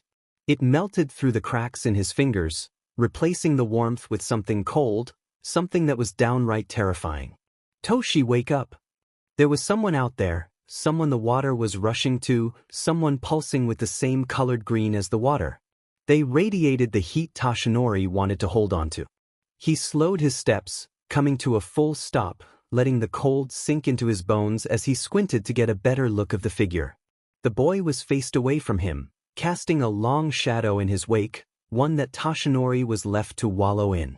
He found he didn't mind as much as he did before. If anyone else deserved that warmth, it was the boy. He more than even Toshinori himself. Something pressed into his shoulder. He dared look away from the light, looking to his side. Nana smiled at him, eyes crinkled and head tilted. There was something about her gaze, something that caused a lump to form in the blonde's throat and tears to well in his eyes. It's time to wake up, Toshi, Nana spoke, reaching to ruffle his hair. There were others lined up beside her, 6 to be precise, all facing him too. He couldn't quite make them all out though, didn't really want to focus on anyone but Nana. Toshi, wake up, a voice called from the light. He turned out of habit, coming face to face with the boy who'd been so far away before, one who offered out his hand to Toshinori, smiling so brightly, so kindly. The simple action thawed some of the building cold in his chest. He reached out, their hands weaving together, green electricity darting from where their hands connected, turning yellow and melding over him. The world exploded in green and yellow. Toshinori woke up. He lurched from his bed, one for all pulsing in his chest, flickering along his skin as he threw himself up. From beside him, Izuku squeaked in surprise, almost falling right off the chair he was seated on. He righted himself quickly, shooting to his feet and leaning into Toshinori's space. Leaning over a bed that Toshinori was supposedly on and not the alley floor like he'd been expecting. Where? Izuku's smile grew impossibly wider, the boy bouncing in place in his excitement. If he was this happy, it couldn't mean they were in danger. He allowed himself to be cautiously optimistic. "We're safe," Izuku practically yelled, grabbing Toshinori's arm. His left arm, which looked perfectly fine. He flexed his fingers, a jolt of pain rushing through it. It was definitely more manageable though than he last remembered. Had it being so broken been one extremely painful fever dream? Oh yeah, Recovery Girl healed it mostly up. She fixed my scratch too, just like you told her to. Oh, she told me to give you these when you woke up, Izuku explained chirpily, scurrying over to a counter and racing back with some gummies in hand, ones he offered enthusiastically to Toshinori. "Recovery Girl?" Izuku's smile faltered, his head tilting and eyes dimming just a little. "Do you not remember? She said you might not because it took a lot out of you," Izuku explained, crawling onto his bed and personally tucking a gummy in Toshinori's hand. He took it, chewing it thoughtfully. He wasn't as hungry as he remembered being. "Where are we, Izuku?" Toshinori inquired, looking more closely around the room. There were curtains around his bed, shielding off the rest of the room from sight. There were still medical things in sight, a couple bottles of pills to be precise, and a plastic cup with what he assumed was water in it beside his bed. It had to be a hospital. He'd passed out and now they were in a hospital, a public space in which their pursuers could have snatched up either one of them before Toshinori even knew or had the chance to fight back. At least the alley hadn't been a popular space. "Where are you?" Izuku squealed, bobbing up and down on the bed giddily, chucking one of the gummies left for Toshinori in his mouth. "You the..." Izuku nodded, giggling to himself, shaking the blonde. There was a dull pain in his arm from the action, one he proceeded to ignore. "This hero, Eraserhead, showed up and brought us here," Izuku chirped, pausing and frowning instantly after. "I didn't just let him take us instantly, Toshi. I know you said not to trust any heroes, so I stood my ground and dash." Toshinori sighed shakily. Even imaging Izuku having to be in that position made him queasy. He was going to be the hero sooner. It should have been him keeping Izuku safe. His hand found its way into Izuku's hair once more, his words trailing off as Toshinori ruffled his hair. "You did good, partner," Toshinori comforted. Izuku looked up at him from between tufts of messed up hair, smiling once more. He should be letting Toshinori be the one to stress over the disaster this situation could turn into. They were being pursed by villains who could all potentially have provisional hero licenses and were now in a den of heroes and future heroes, a place practically impossible to enter or escape without permission. This had the potential to be either the smartest or stupidest situation Toshinori had found himself in yet. He couldn't fault Midoriya though. The kid had done the best with the situation. He'd been stuck with Toshinori was more than certain of it. "So, who exactly is Recovery Girl?" Toshinori asked, breaking up their little moment. Izuku tensed under him, still under Toshinori's hand for a couple of beats before he whirled on him, the blonde's hand being knocked aside as Izuku encroached even more into his space. "Huh? You don't know who Recovery Girl is?" Izuku yelped. Toshinori shook his head slowly, carefully, smiling sheepishly at the green-haired child. "Have you been living under a rock? I guess it's less strange not to know, not as popular as, but even then, shouldn't be possible not to," Izuku cut in and out, most words beginning to escape Toshinori's hearing as he mumbled to himself. "Must you both be so loud?" a voice drawled from Toshinori's left. At first glance there didn't appear to be anyone save for him and Izuku around. He followed the young boy's gaze and movement, Izuku crawling to the side, throwing his legs over the edge of the bed and peering down at something on the ground below. He grinned as he did so. Toshinori leaned around too, almost startling back to find a man encased in a large yellow sleeping bag. Bunches of black hair fell free, encasing the man's glowering face. "Eraserhead, you're awake too," Izuku piped, shifting into a sitting position, legs dangling over the side of the bed, content to remain. Eraserhead. Toshinori repeated. The man sighed, slowly unfurling himself from the sleeping bag and standing casually before the two. He looked between them wearily. Toshinori shrunk under his gaze while Izuku only beamed more. Welp, it seemed we're all awake now, Eraserhead yawned, drawling his words, eyes only half open.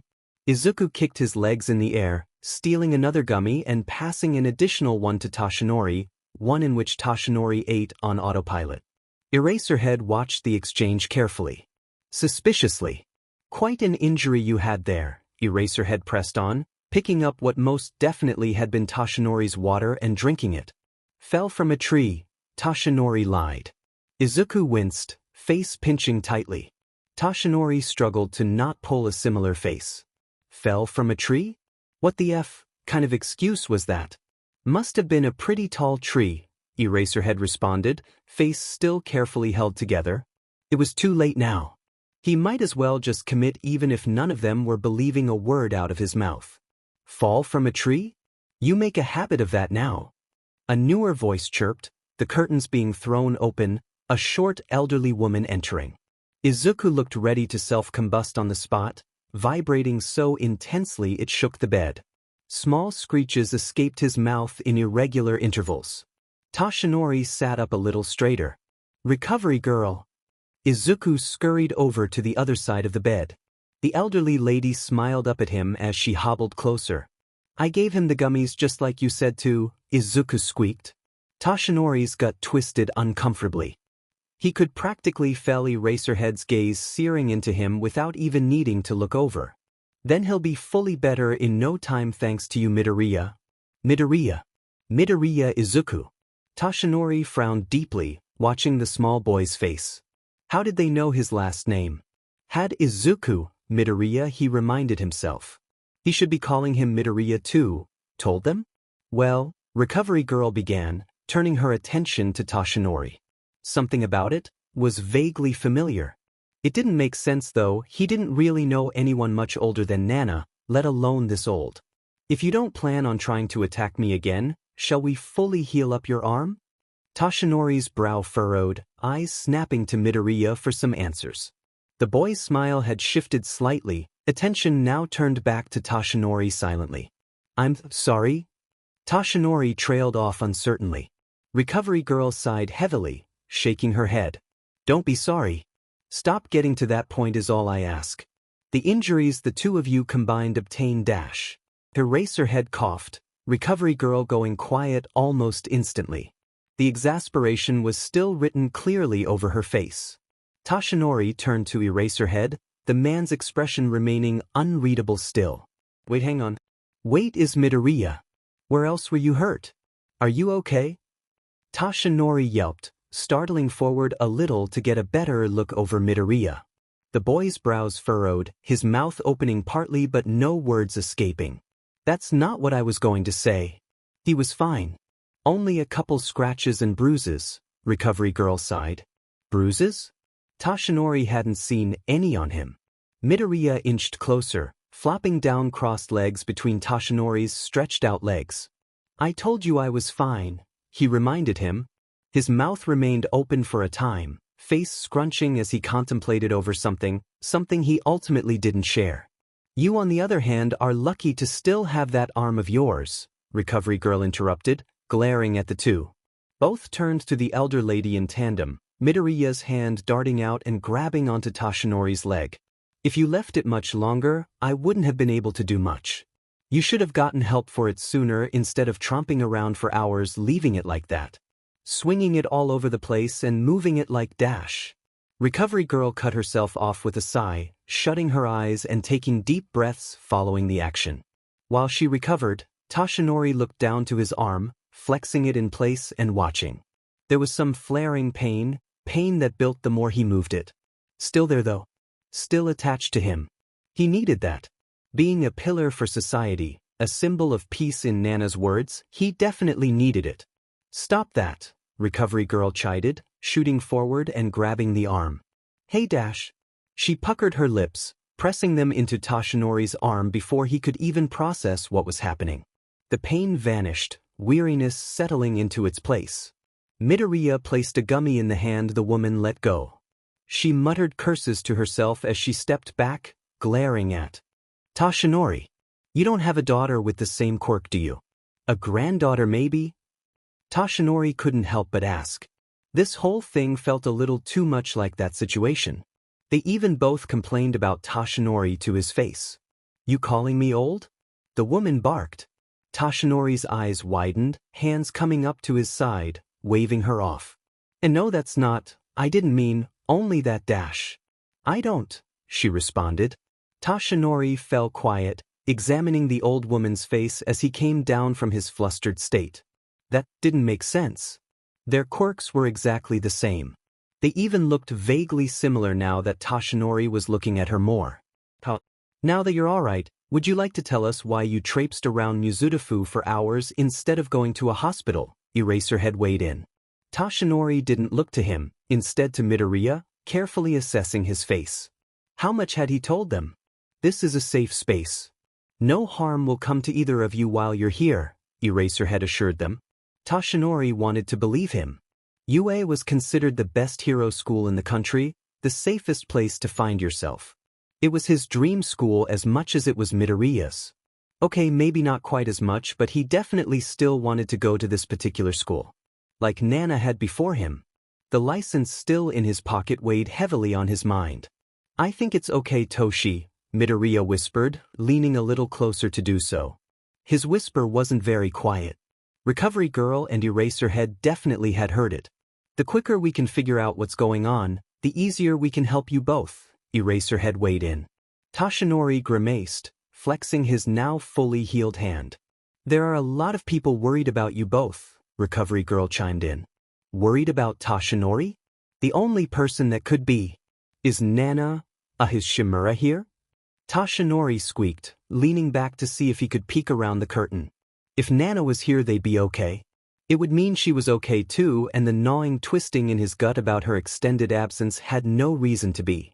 Surprise decorated Recovery Girl's face at the mention. Not, as of now, no, Eraserhead offered. Toshinori did not miss the way Recovery Girl's face tightened into a grimace, nor the hesitation in Eraserhead's tone, the flicker of a wince he attempted to mask. The knot twisted tighter, Toshinori's heart squeezing in his chest. Okay, it didn't matter if he was safe at UA or not. He had to find Nana. Something was clearly wrong, and until he actually talked with her, he wouldn't be able to rest comfortably. What if those people were targeting her too? Midoriya couldn't go. His body almost physically lurched at the idea of leaving the boy alone anywhere, especially after everything he'd already put him through, but it would be dangerous. If Nana was somehow hurt, Toshinori couldn't put Midoriya's safety into only his own hands alone. He'd failed once already. If he could find out for sure if UA was safe though. Here, Toshinori mumbled, unearthing the license from his pocket and offering it to Eraserhead.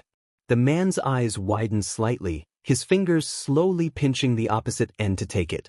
Is this? This is one of the people who attacked us. Toshinori spoke steadily. Midoriya looked intently at his lap, poking at the place the scratch had been. There was a lady too. I don't know if she had a hero license, but I wasn't risking our safety anymore enough to investigate. She'd be in hospital right now. Her legs were all cut up, Toshinori offered. Her quirk made her eyes glow, and she made this floating red board with her mind that hit Toshi, Midoriya explained. It was good one of them caught it. Toshinori hadn't gotten the chance to see her use her quirk at all. He'd only felt the receiving end of it. Explains your arm. A mental projection type quirk then. Eraserhead mumbled to himself. Toshinori winced, shrinking into himself a little.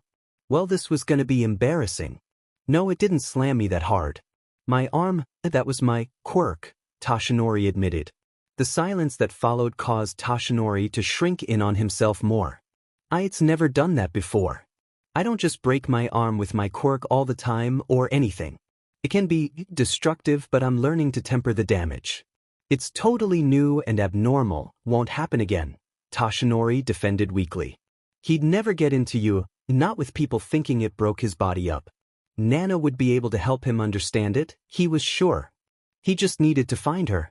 Maybe that guy had done something to his quirk. Who broke your arm after using your strength quirk? It was your quirk that caused the damage, not Midoriya's, Eraserhead recounted. Midoriya shrunk in on himself this time, tensing as he stared into the bed sheets. Damage? Had they connected Midoriya and Toshinori to it already? Yeah, it was mine. Midoriya? He's quirkless. Considering they knew Midoriya's name, it was surprising they hadn't already known that. He straightened up in his place, watching carefully to see how the two adults would react. If they so much as gave Midoriya a dirty look. What? No, he's not. He dashed. Okay, that's enough questioning for the time being, Recovery Girl jumped in. Toshinori glowered between the two, gripping the sheets in his hands tightly. Recovery Girl didn't look ready to rip into Midoriya like he'd seen his fair share of people do in matters involving quirklessness, more of a panicked shift to her than anything. Eraserhead looked confused, no hatred in its place. His eyes jumped back and forth between Toshinori and Midoriya, like he was trying to puzzle them out, reconnect his existing thoughts in his head. It made more sense, Toshinori guessed, for a child's quirk to cause the damage they'd most likely been connected to rather than someone who'd, in Eraserhead's eyes, had his quirk longer. You've got enough information for the time being. Yagi and Midoriya are probably tired considering the circumstances and you have an investigation to carry out, students to ease, Recovery Girl laid out, shuffling towards Eraserhead and herding him towards the exit. She threw the curtains open, more light streaming in. Daylight. Hango dash. Call Mrs. Midoriya at some point, yes? She deserves to know about her son's health and reappearance. Eraserhead didn't resist too much, walking a little with her even. Wait. The two adults and one intrigued Midoriya all turned back to Toshinori. He looked Eraserhead up and down once more, worrying his bottom lip between his teeth. Promise me. You'll prioritize Midoriya's safety over everything. That he will be safe here. Promise you're not working with those people, Toshinori asked, watching Eraserhead closely.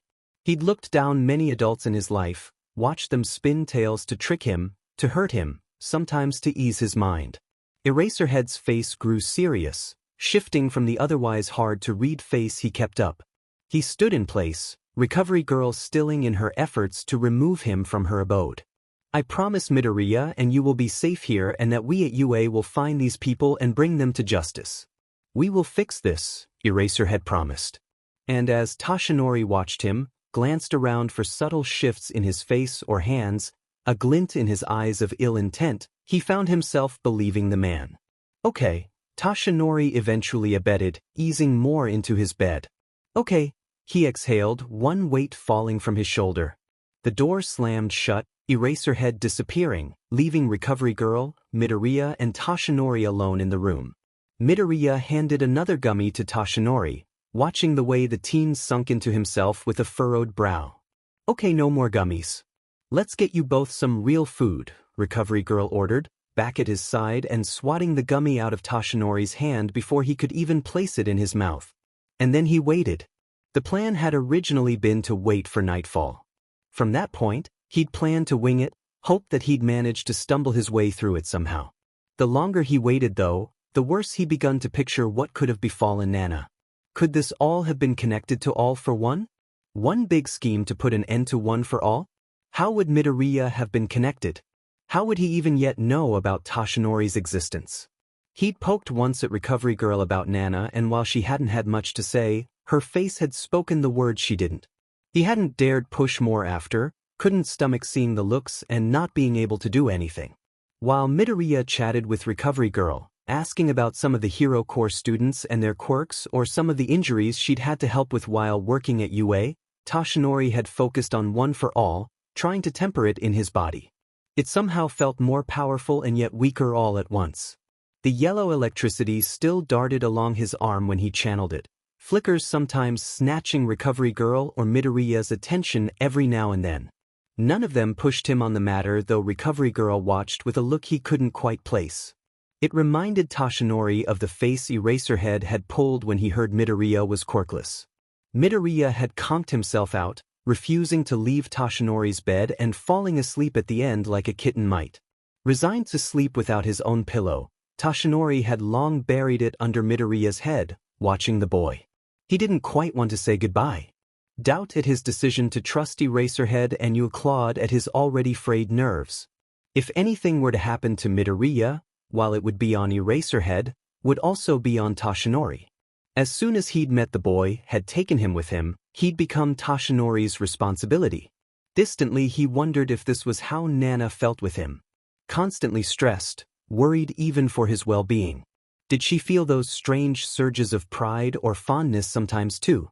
Gods, even thinking about it made him sound old. He was only 14, too young to be thinking about someone in that sort of way. Do you have Midoriya's file? Toshinori asked, finally pulling his attention from the sleeping green-haired boy to the short woman typing away on a computer not too far away. Recovery Girl didn't even pause in her typing.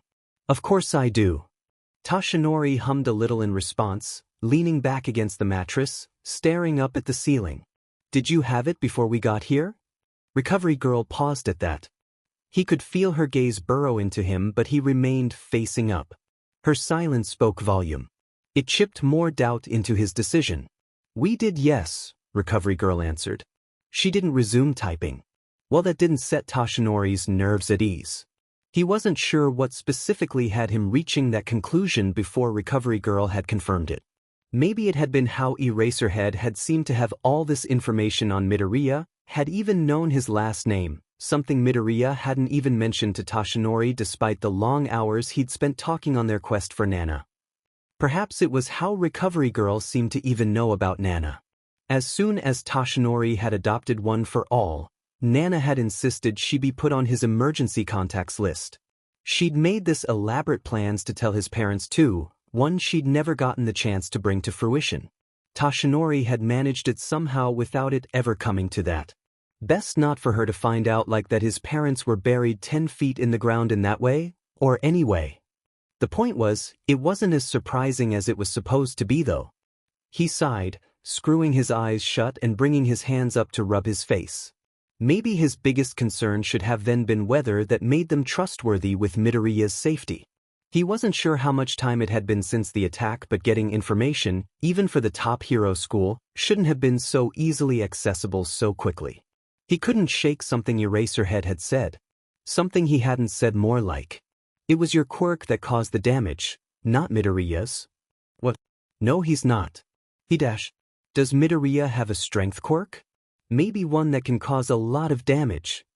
Toshinori inquired. He didn't want to doubt the boy. Why wouldn't he have used it when he was being held by the woman?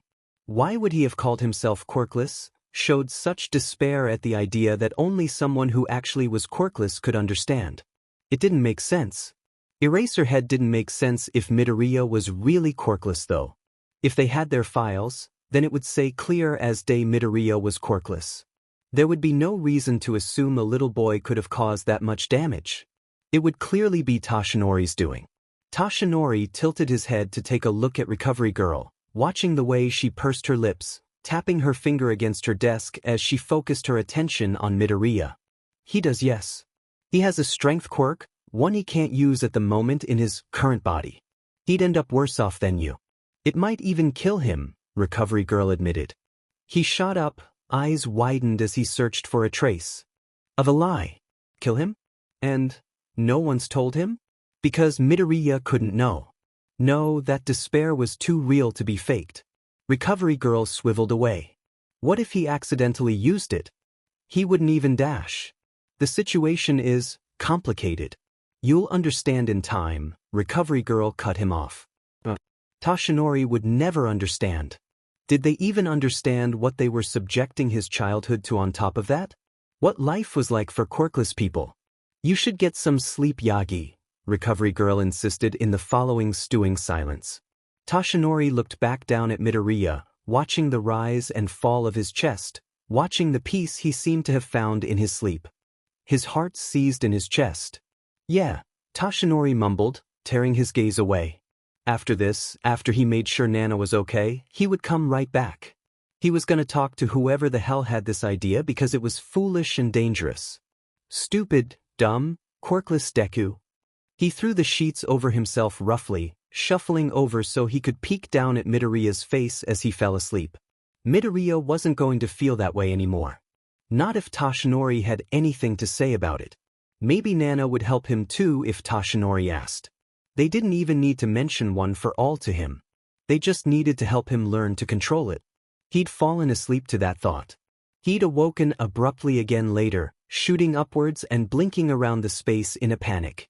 There was a deep ache in his chest, one that he couldn't find a reason for. Tears threatened to fall from his eyes, hands clawing into his chest. Nana. He needed to find Nana. It was still daylight, the sun on the verge of setting based on the lighting sneaking in through the window. He couldn't wait any longer though, needed to reunite with his mentor soon. Something was wrong. He'd thought so before, but now it felt of more urgency. He leapt out of bed, looking around wildly. Recovery Girl was nowhere to be seen. No typing, no soft chatter. Nothing. Conveniently nothing. He took it, moving briskly towards the door, unable to see anything outside of it, tunnel-visioned. He reached out for the door. Toshi! Midoriya yawned, opening up his vision and awareness, easing some of the dire need out of him. He looked to the side of the doorway. Midoriya was camped by the door, rubbing his eyes, backpack on his back and hair sticking at awkward angles. The blonde blinked at him slowly, brain trying to catch up with what he was seeing. Midoriya? What are you doing up? He looked back to the bed, obviously not finding him sleeping there. The pillow had puffed up a bit back to its original shape. How long had Midoriya been camping there? Why are you calling me Midoriya now? Toshinori startled back to him, gawking under the hurt reflected in Midoriya's gaze. The boy looked down to his feet, wiggling his right against the ground. It's your name Dash. But we're friends, right? Midoriya looked back up, frowning deeply. Oh good gods, the kid was making him feel bad for being respectful. He wasn't crying, tears strangely absent. He was dealing equal damage though. Of course we are, Toshinori mumbled, being the one to look away from those piercing green eyes this time, else he'd be the one to start crying like an idiot. Well then call me Izuku, the boy insisted. Toshinori sighed, daring to look back at him. He was smiling, gripping the straps of his backpack as he turned his gaze on Toshinori. How the hell was he supposed to say no to that? Izuku. His face seemed to get brighter at Toshinori's response, the boy hiking up his backpack on his back and looking to the door. What are you doing up anyways? Well, I didn't know when we were leaving, so I wanted to be prepared, Izuku mumbled, twisting the backpack around and rummaging inside. I've got food and water this time. Toshinori watched, the boy pulling forth a water bottle and raising it up, puffing up his chest proudly. Maybe if Toshinori had planned for him to come, he'd be proud of him too. Izuku, don't you want to stay at UA? The smile fell, his eyebrows wrinkling in on themselves and hands slowly stowing away his supplies again. Your mum'll probably be here soon and UA's your dream come true, Toshinori elaborated. Never mind if it was the start of his dream too. Nana was more important than that. Later Toshinori problems. But you're leaving, right? To find your mentor? Izuku responded, as if that was enough reason for him to keep tagging along. Toshinori's mouth opened and shut, words failing to produce themselves from his mouth despite his best efforts. Yes, but it'll be dangerous. UA's safe, Toshinori reminded him, Izuku turning to stare intently down at his shoes again. The blonde's hand snuck onto his shoulder. You'll be safe here, he assured them both, squeezing the place under his hand in what he hoped was a comforting manner. That doesn't matter, Izuku interjected, shaking Toshinori's hand off his shoulder and grabbing it in his. What if they hurt you? What if they went after your mentor too?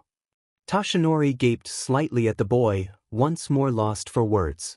Had Izuku noticed how the others, how Recovery Girl specifically, acted when prompted about Nana too? That's what you're worried about too, yeah? We're partners in this, so I'm coming with you, Izuku declared, squeezing his hand and smiling. I got your back too. Izuku had already done so much. He'd done too much for someone so young. It would be dangerous. UA would be looking into this, looking for them. They'd be running from two groups, if their attackers were big enough to be considered a group. It was wrong of Toshinori to let him come. How could he put that into words Izuku could understand? Izuku, Toshinori trailed off uncertainly. The longer this went on, the higher the chance they'd be caught. Recovery girl could be back any second. I'm coming. I want to meet your mentor too. If she's your mentor, she's gotta be a super cool hero. A small smile pinched at the worried downturn that had rested on Toshinori's face. Nana would love Izuku. He wasn't sure what exactly brought that thought on, but as he looked down at the green-haired child, grinning kindly up at Toshinori like he wasn't about to put his life at risk again, Toshinori was sure of it. Smiling in the face of danger. Yes, she'd love him to bits. You'd follow me even if I said no, wouldn't you? He sighed deeply, Izuku squealing excitedly and reaching for the door handle. Let's go, Toshi. We gotta be super sneaky. Not like All Might at all, but that's okay. Izuku whispered loudly, crouching in on himself giddily like they weren't trying to escape one of the most secure places in the country. He shuddered at the stories he'd heard about Principal Nedzu. What's your teacher's quirk? Does she have a cool, super strong quirk like you? Is she popular? Would I know of her? Izuku continued as they moved through the building, yanking Toshinori after him. The halls were eerily empty. Toshinori was waiting for someone to pop up, expected it even. She is really strong, but that's not her quirk, Toshinori offered despite himself. They were both gonna get them caught. Izuku sounded so excited though, an excitement that infected Toshinori. If Nana was okay and he was seeing things that weren't there, then he was hyped for the two to meet. Even if Gran Torino, ever present wherever Nana was, would probably beat him up for kidnapping a child. Twice. Oops. It's called float. So she can fly? That's so cool. You could use it to evade enemies and attack from a safer places. Can she make others float too, or just herself? How high can she go? Can she travel fast? Izuku rambled, voice getting louder as they pressed on, finding a staircase and eventually an exit. Toshinori peeked outside, stomach flipping when he found no one. The quiet was not as comforting as it should have been. Had they been this confident, Toshinori and Izuku would stay in place? Was there something else going on? If there was no one here, how would Eraserhead be ensuring Izuku was safe? Maybe it was better Toshinori had let the boy come with him. This way, Izuku chirped, pulling Toshinori after him. The blonde let him, fiddling with his bangs anxiously as they moved. Sure enough, the exit was just in sight. I saw it out the window earlier. We should be careful. I saw some students hanging around too, he explained, skipping casually onwards even despite his words. Toshinori hunched down, glancing around for the both of them. This is too easy, Toshinori muttered. Izuku stopped in place, Toshinori accidentally shoving into the child, unaware he'd stopped. Izuku dash. There was the sound of running, multiple people all heading in Izuku and Toshinori's direction. Izuku squeezed his hand tighter, whipping around. There was something else, something that grew closer to the two of them at an alarming rate. Izuku turned to face whatever it was. Toshinori wrapped his arms around the boy, shoving them both to the side. One for all spiked but did not activate under his skin. The two tumbled into the ground, ice filling the space they'd occupied seconds before. Izuku shrieked fearfully. Todoroki, someone chided from behind them, a guy if he was hearing correctly, one closer than he had expected. He shot to his feet, dragging Izuku up with him and shoving him behind his body. Welp, he was probably gonna break another bone now. Wasn't that lovely? For people who had to be somewhere around Toshinori's own age, skidded to a stop some distance away, watching in confusion. Hop up, Toshinori mumbled, bending down. Izuku listened, jumping onto his back and shuffling around until he was comfortable. Toshinori knew next to nothing about any of them, only that one of them had to have an ice-related quirk. Best they retreat. He wasn't risking Izuku with this or hurting some hero students, just trying to stop two, admittedly, suspicious people. He'd never broken a leg before, but there was a first time for everything, he supposed. He just hoped he could keep running through the pain. The boy looks like Scotchin, Izuku mumbled. Which one he was talking about was besides Toshinori? Whoever it was, Toshinori found irritation forming in his chest towards. He'd been the kid to start calling Izuku Deku, right? Hey, you the people after Midoriya and All Might? You did something to them, right? The red-haired boy yelled. All Might? Izuku mumbled. What did the kid's hero have to do with this? This was all getting fishier and fishier by the second. The kid looks a little like Midoriya, doesn't he? Another one of the hero students, this one wearing funky glasses with a black streak in his blonde hair, piped up. That is Midoriya, you dumbass. A different blonde guy, one who possessed red eyes and spiker hair, yelled in his classmate's face. The others looked over to him, though red-eyed Blondie's attention was held firmly on Toshinori and Midoriya. No way. Midoriya's like definitely taller than that, the black streak blonde one defended. Also not like 5? 6. His all-red companion added on. Do you have siblings? Toshinori asked Midoriya, taking slow steps backwards while the group argued amongst themselves. Maybe they could make it out of this without fighting or breaking anything. No, Izuku mumbled in confusion. That was weird. Oh well, one problem at a time. With some distance and the perfect opportunity laid out, he turned on his heel, bolting. Izuku gripped him tighter, looking back to see if they'd noticed. If they were following, Izuku didn't say anything at first. No you don't, a voice called out, Toshinori dodging to his right as someone landed, a long tail slamming into the place they'd once been. The added weight on Toshinori's back almost sent him toppling, but he managed to right himself, shifting Izuku and turning to face his new opponents. 2 girls moved beside him, one jumping in a frog-like fashion towards them, tongue extending out in Toshinori's direction. He dodged that too.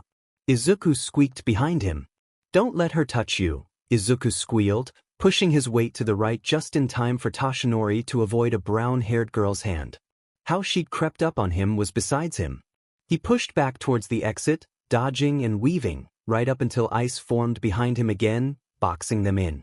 The 2 groups converged together, spiky blonde with anger issues from before landing closer than Toshinori would have liked, explosions stuttering from his hands. His quirks like Kachin's too, Izuku observed. Toshinori glowered at him. So he was the one like Kachin. Stop running already, idiots, he snarled at them. Izuku shrunk a little more into Toshinori's shoulder, grip tightening. He was gonna have to cause some damage again. Maybe he could do what he'd done before, perhaps tone it down a bit. Maybe that would work out better and his arm wouldn't break on impact. They wouldn't need to get hurt, and in the chaos, if he aimed it right, he could flee with Izuku. As if reading his mind, Izuku shifted in his hold, gripping to both his arms instead of his shoulders. Don't use it. You'll get hurt again, Izuku pleaded. Toshinori winced. He couldn't just let them be taken back, not with Nana's whereabouts up in the air. I saw most of them using their quirks earlier. I can tell you and dash. There wasn't time for that. The group seemed to be too busy arguing amongst themselves now, but that wouldn't last long enough for Toshinori to get all the information and form a battle plan to escape unscathed. He'd have to go where he hadn't wanted to find Nana. If he hurt himself, a possibility growing more likely by the second, he wouldn't have time to fuss around. If she really was hurt or taken, all the more reason to find her sooner, and the best place to find her would be there. He'd been planning to go there, had come to a begrudging understanding somewhere between his talk with Recovery Girl and Eraserhead and waking up with the panic coursing through his body. It still made him uncomfortable though. It'll be okay, Izuku. What does your hero say again? Because I am here, Toshinori assured him, grinning a little over his shoulder. Hey, what are you 2 planning? Don't do anything stupid, Kachin called, breaking from the arguing. Toshinori turned back to them, taking a deep breath, dredging on one for all. It felt especially charged under his skin, more than it had before. It crackled, traveling along his whole body. 20% had been a bust. Maybe he needed to go smaller. 5%? That didn't feel enough, but 20% had definitely been stronger than it had been a few days ago. No Toshi, Izuku cried out. Whoa, cool. He's like me. Since when is his quirk like mine? And sort of Midoriya's? The black streak dude cried out. The red-haired boy's skin hardened as he shifted into a defensive position. It looked rocky. It probably was. Toshinori pulled his right arm free, Izuku yelping at the loss. He reached for it unsuccessfully. One for all brimmed to life in his arm. 5%. 5%. He just had to focus on that and pray it didn't leave him out for the count. It's okay, Deku, we're only trying to help, the brown-haired girl who had tried to touch him called. Toshinori stilled, one for all going silent in his veins. He tensed. Izuku tensed. Both turned to look at her. What did you just call him? Toshinori growled. Okay, change of plans. He was going to kick this girl's butt. The hell did she mean by she was helping when she insulted Izuku in the same sentence? She stammered, brow furrowing. Confused like she didn't think she'd said anything wrong. Were these the sort of heroes UA was fostering? No one else seemed to find anything wrong with what she'd said either. They looked at Toshinori like he was the one with the unreasonable problem. Not just the girl then, he was gonna kick all their buttes. What's your damage? Everyone's called him Deku. He doesn't mind, the red teen defended. Outrage did not even begin to describe the anger that coursed through Toshinori at those words. Were they blind? Stupid? How could you look at Izuku and see a boy who was okay with being called that? How could anyone be okay with being called that? Hey Izuku? Toshinori mumbled. The boy managed a soft squeak in response. What are their quirks? Izuku looked up to the side of his face. The blonde couldn't make out his expression though, couldn't look away from the innocent expressions Japan's future heroes wore on their faces. Now I don't want to tell you. It's okay Toshi. I'm used to dash. Izuku dash. Hey, do you guys know who we are? One of the more silent of the group, a boy with a burn mark on one side of his face, inquired. Toshinori turned his glare on him next. What, was he gonna use their status as UA students to justify how that was all okay? They weren't that popular.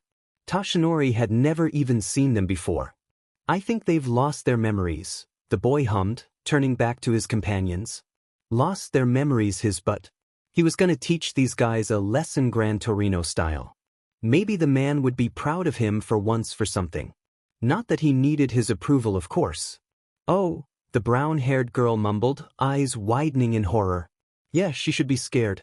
When Toshinori was done with them, one for all had returned, excitedly lighting him up. Izuku didn't flinch, didn't seem to feel any static or anything off it. He was watching, face pulled indiscernibly as he examined his surroundings, as he watched the yellow buzz around. Use 5%, Izuku instructed him. What? Toshinori asked, hand lurching down to shift Izuku on his back. Izuku grabbed his hands, locking them into place. His grip was strangely stronger than before. 5% won't break your arm. Use it in your legs and we could get out of here. The boy with the engines on his legs isn't here. That snagged Toshinori's attention. The anger abated slightly, surprise at the small boy's words. What was that supposed to mean? Could he know about one for all? No, that was impossible. There were only a few people who could and Izuku couldn't be part of that number. Please Toshi. Let's just go, Izuku whispered. Toshinori squinted at the green-haired kid, searching his gaze for something. Someone who knew about one for all wouldn't need to ask questions about it like he had before. Izuku frowned back, eyes blown impossibly wide pleadingly. Okay. Nana. He had to find Nana. He'd given these assholes enough of his time already. When this all blew over, he'd do something about this. He wasn't sure what he could do exactly, but he'd do something. Maybe Eraserhead would be able to do something about this bullshit. But what dash?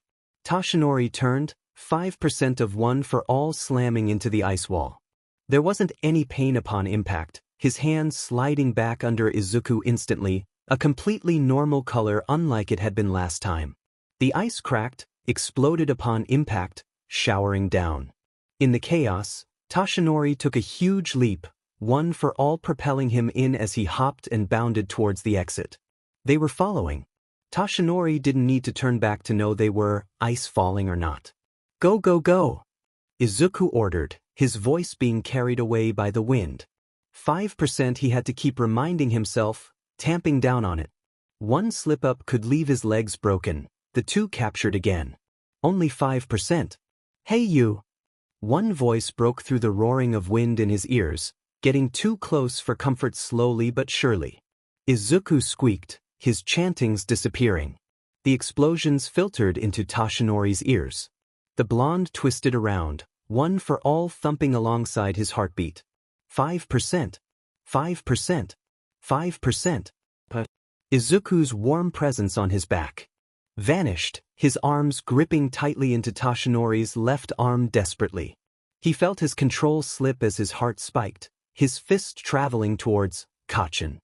The pure panic and fear, the anger culminated, aimed right for his face. Izuku cried out his name, reaching for him, the boy's eyes widening, anger evaporating to what had to be fear.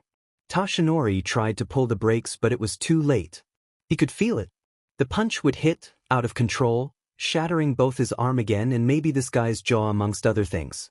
Kacchin tried to backpedal, a useless last-ditch effort. Izuku's hand brushed against his arm before he could make contact with Kacchin. The small boy's eyes widened in surprise for just a moment.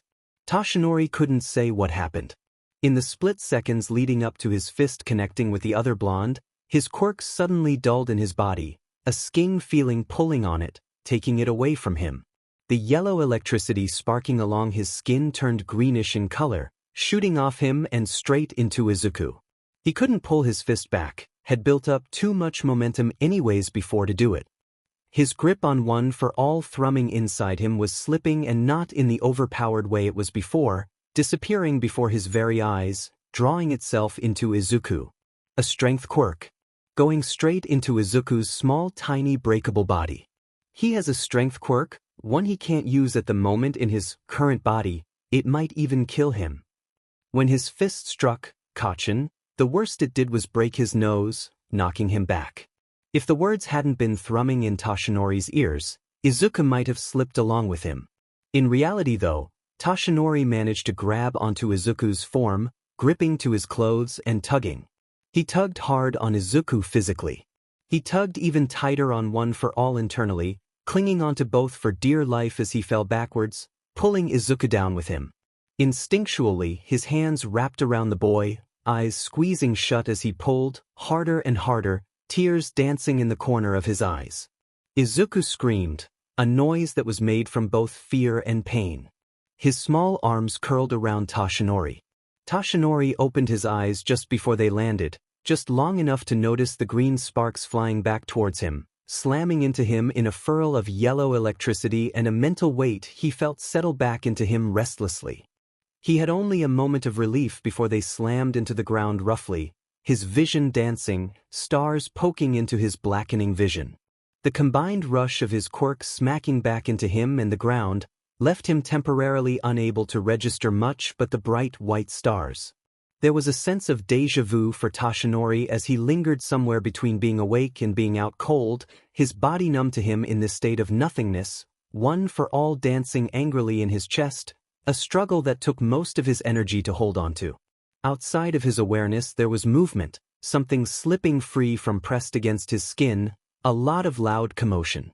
Something shaking him. As like once before, it was crying that pulled him out of the state he was left in. As like every time before, it was Izuku. Poor sweet Izuku, who he'd really made cry too many times. What sort of hero was he trying to be causing that? He was only half brought into awareness, half there as Izuku crowded in his face, calling his name. One for All had settled too, settled like it had never tried to flee into Izuku's small body and most likely destroy him. Kacchin hobbled into sight behind Izuku, nose definitely crooked and leaking blood. He looks at perfect. Toshinori could fight him. When he gained the ability to speak or move his muscles again. The blonde tried to speak, tried to move, only partially successful. Izuku squeezed Toshinori's hand back, an excited teary laugh falling from his throat. It was the most encouraging and heartwarming sound Toshinori had heard in his life. Kacchin's words were a buzzing sound, one that itched at Toshinori's mind irritably. Izuku's laugh, his smile shifted, face scrunching but not in the confused little way Toshinori had gotten used to seeing. No, this time his nose flared too, his little hands forming fists in his Toshinori's shirt. This time he trembled, not in fear but anger. The spiky-haired boy reached for Izuku. Blackish neon green whips enveloped Toshinori's sight, startling the life back into his aching bones, God that made him sound old. They sprung from Izuku, the boy startling back in an explosion of orange. Izuku vanished into the mix, his comforting warm presence leaving Toshinori cold and alone, waking his body up fully. What the F dash? Toshinori heard "Kachin" yell from somewhere. Get back! A newer voice cried out. Izuku, Toshinori struggled to say, tightly clamping his eyes shut as he struggled to push himself into an upright position. He managed just as the tendrils began receding, pulling further away. Somewhere in the mix, Izuku was crying, this time more panicked. The students, more of them present now, pulled back, battling against the tendrils with surprised cries. Toshinori found no such fate meeting him. For the most part, they swerved around him, pushed any threat away from him.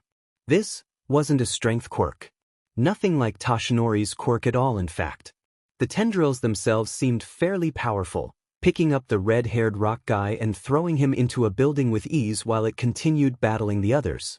But All Might? All Might? But Toshinori looked around, searching for Izuku's favorite hero. There was no one old enough on the scene. What's wrong with Deku's quirk? The same annoying voice growled as the blonde, bloody-nosed teen battled right towards Toshinori. Explosions splurged from his palm, sputtering into the tendrils. Stop. That could hurt him, Toshinori snarled, turning on the boy. Whatever was going on with Izuku, whatever this could mean, they'd deal with it after they'd helped the kid. The boy slowed in his attacks and Toshinori couldn't help the rush of amusement he felt when the whips hounded on him for that. Serves him right for calling Izuku Deku. The nerd. Stop that. With him distracted, Toshinori found the amusement washing away, his attention snapping back to the source of the tendrils, his legs moving before he could help himself. Maybe it made him a fool. So far, his luck had prevailed on not earning their ire. Walking towards the source seemed like one surefire way to change those odds. Himself quicker, one for all oddly receptive to his efforts working with him. Maybe it was a ploy to get to Izuku though. Toshinori couldn't shake that from his mind, the cold that had settled into its place, familiar and lonely. A few of the students had managed to get closer, dodging as they worked and pressed back to back, batting away when they could. Midoriya, please cease this at once, a boy with engines on his legs called out, squawking as the brown-haired girl who first uttered Deku yanked them both into the air with her quirk to avoid a strike. I'm sorry, Midoriya. We just want to help you, she cried out, the two dropping to the ground beside a boy with tape stretched out from his arm. You won't need help, Izuku called out, his eyes scrunched up as he held to his wrist. The quirk didn't appear to be killing him, another hint that this wasn't quite what Recovery Girl had been talking about in her office in a time that felt like so long ago. It's gonna be okay, Izuku. Just hold on, Toshinori called, grimacing as he contemplated his next course of action. The whips were holding Izuku in the air, keeping him away from his attackers in another way, like he'd said Nana could do if she wanted to. He could try jumping, but what good would it do if he plummeted back to the ground? It left Toshinori with one horrifying, degrading idea. Hey!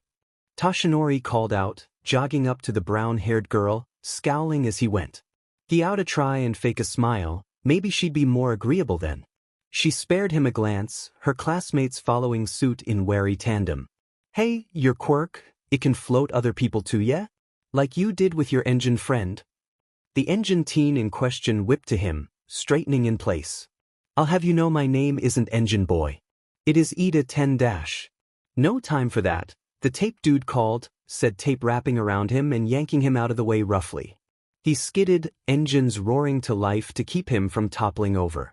Yeah, she answered, heaving deep breaths as she struggled to keep up dodging. She had taken to using some of the shattered icicles to her advantage, making them float and dropping them back down. Coupled with how she kept using her quirk on herself and those around her too, it seemed to slowly be wearing on her. Good, okay. I need you to use it on me so I can get up there, Toshinori piped, pointing to where Izuku struggled. It was pretty self-explanatory what he wanted to do, but he pointed it out anyways. Just in case. She didn't seem the brightest, not if she was going around casually insulting a child. Are you crazy? The tape hero student squawked, getting swatted like a fly when he turned his attention to Toshinori. Toshinori darted forward, buzzing yellow, catching him and easing him down. The others watched, gazes hard to read. Most likely, but this might be the only way. Toshinori reassured, smiling awkwardly, attention snapping to the tendrils hovering nearby like they were waiting for the black-haired student to step away from Toshinori. He's not attacking you. Toshinori nodded, inching closer and closer to the stilled whips. They slithered away from his touch. He doesn't see me as a threat. He's not angry at me. The others, while faced away, looked troubled by his admission. We didn't mean to hurt anyone. The girl sounded sorry, looked at two from where Toshinori could see, but he couldn't help but hesitate. He'd been burned personally before by this. Trusting Eraserhead was one thing, someone who'd never technically done anything serious that hurt Izuku or Toshinori. The girl had called Izuku Deku though. Had called him useless. Well, help me help him, Toshinori pleaded, skidding away from the tape-themed student towards the floaty one. She worried her bottom lip between her upper teeth, slowly easing her way back to him. Hey, Siro Ida dash. Don't worry, we have your back, the two promised, easing in closer too. The tendrils hung back, twitching and slithering through the air aggressively. We could still wait for Aizawa-sensei. He might be able to cancel whatever's going on here. Tape boy, whom he was inclined to believe was Siro based on the snippet the other guy had gotten out before, laughed shakily. What could he do here? He needs to see the person whose quirk it is. Seeing Midoriya would be pointless, Ida retorted. Toshinori furrowed his brow, looking between the two curiously. This is definitely his quirk. I'm sure of it. And Toshinori was. He couldn't place why he was so certain. It just had to be. They hadn't come into contact with anyone else who could cause something like this. That doesn't make sense. Midoriya's quirk is strange, but this is like a completely different quirk, Ida refuted. What do you dash? Guys, let's theorize later, yeah? Midoriya needs our help, the brown-haired girl called out. The tendrils swatted the air around them, encircling like a pack of hungry piranhas. He would not like to be down here when they eventually attacked. She extended her arm out to Toshinori, waiting patiently, resolutely. Toshinori examined her for a moment, watching for some sign that she might just drop him and be done. He found none. Good luck, Toshinori offered, extending his own hand. She shook it, nodding wearily before he was off, gravity becoming nothing as he shot off towards Izuku. The tendrils didn't attack, parting and making way for him to meld into the space beside Izuku. He stopped right where he needed to. Izuku didn't notice, his eyes squeezed shut still as he gripped to his arm. Izuku, Toshinori called. The boy's eyes startled open, his teeth gnashing tighter together. Toshi? He nodded. Getting here was one thing. How did you help a kid calm down a quirk you yourself don't know anything about? I'm hurting them, the boy admitted in dismay. Good lord, he could not be worrying about everyone else when he was struggling too, could he? I can't make it stop. What even why dash? Breathe, Izuku, Toshinori instructed, reaching out a hand to rest on Izuku's shoulder. His fingers sparked, yellow and green dancing between the two. One for all didn't feel like it was leaving like it had before. It still felt warm beneath his skin. I can't stop it, he sobbed, fingers sinking into his wrist. His nails weren't sharp enough to draw blood, but it couldn't not be hurting, not considering how long Toshinori had seen him gripping the area. I see can't dash. Hey, focus on me, okay? Toshinori mumbled, pressing his other hand into Izuku's other shoulder, turning his body fully to face him. The boy's mouth opened and shut like a pufferfish, his attention slowly easing onto Toshinori. That's really good. Everyone down there is holding up pretty well. You're kicking their behinds, but they aren't Hero Corps students at UA for nothing. Izuku didn't say anything.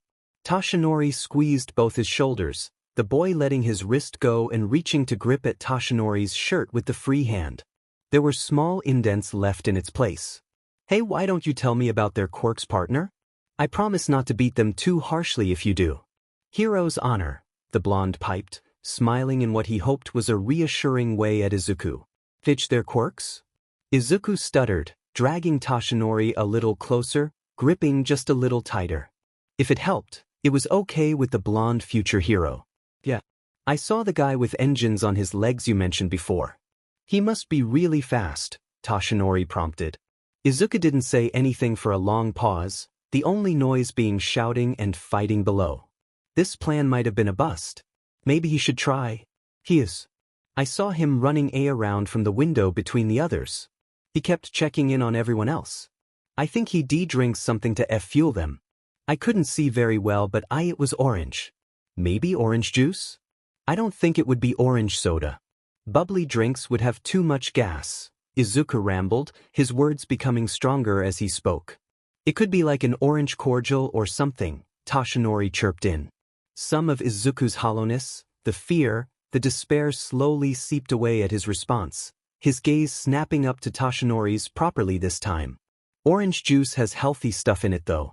You start the day with orange juice because it's good for you. It makes the most sense, Izuku debated. Toshinori couldn't help the softer, realer edges that began to peek across the smile that had already been present on his face. Sugar also gives you energy. Coupled with all the good healthy stuff in water, it could give him what his engines need. And so they went back and forth, conversation transitioning from Ida to some of the other students to other quirks Izuku had seen or heard about. Slowly, the tendrils withdrew, Izuku's energy began to deplete and he seemed to struggle less. They spluttered out, receding beneath Izuku's skin, the boy sagging against Toshinori. He held tight. If he let go, Izuku would go splat against the ground. It totally had nothing to do with the overpowering fear that had gripped him at seeing Izuku like that, coupled with the relief that he was okay, blinking blearily against him. Nothing at all. You're okay, right, Toshi? Izuku whispered sleepily, peering up at him. Toshinori smiled, nodding and brushing some of his bangs out of his face. I'm all right. Good. Izuku buried his face back into his shirt, yawning into him. Good. Against him, as his feet reconnected with the ground, Izuku seemed to fall asleep, clinging onto Toshinori tightly too.